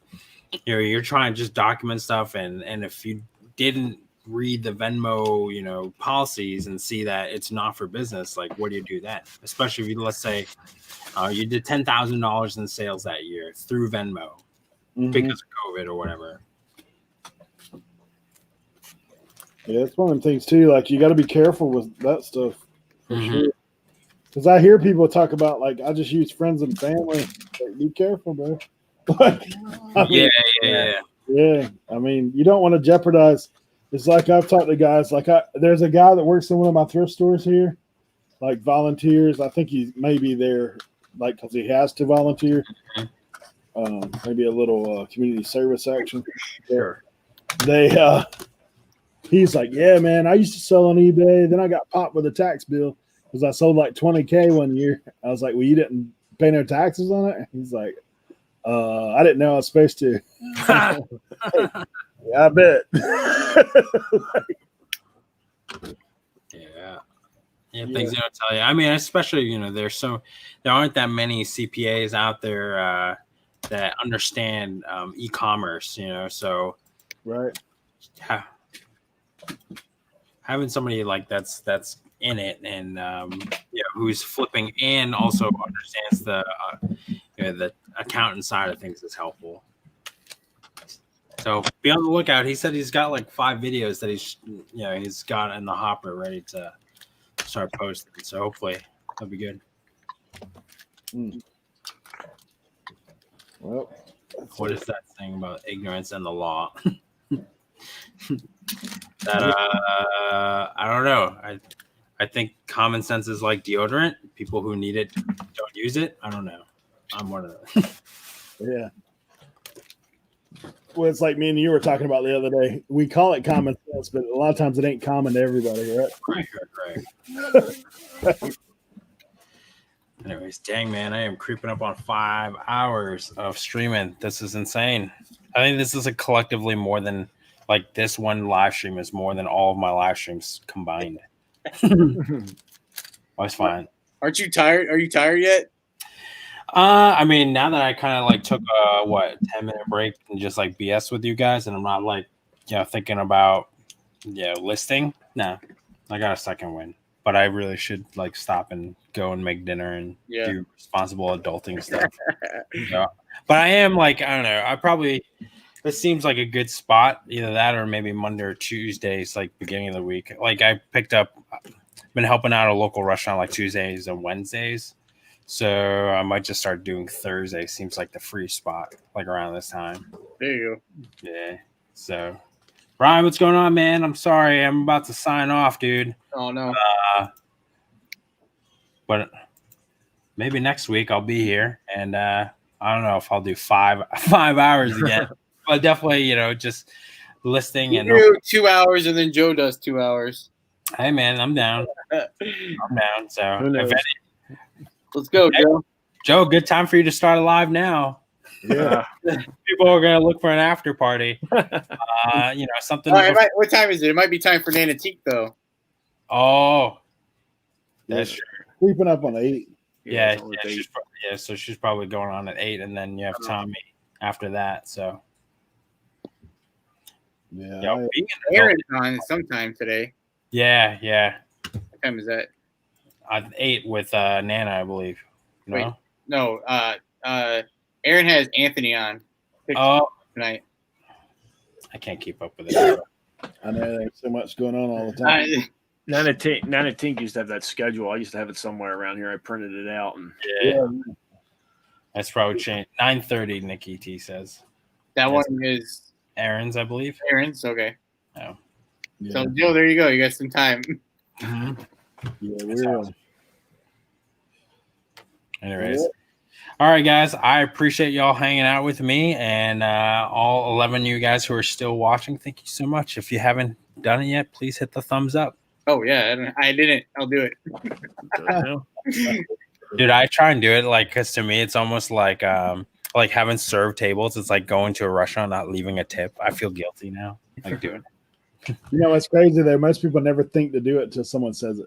Yeah, so I forget to say it and remind people, and I've had so many folks come through today. But I appreciate you guys. Maybe one of these fine gentlemen will go live after this for a little while. If not, then keep an eye out for Nana Tink, for Aaron, Best Offer Queen, or not. I will definitely see you guys on Tommy and Tracy's show in the chat somewhere. So, be good, everybody. Until next time, I'll see you guys in the next video. Bye, everybody. Yeah.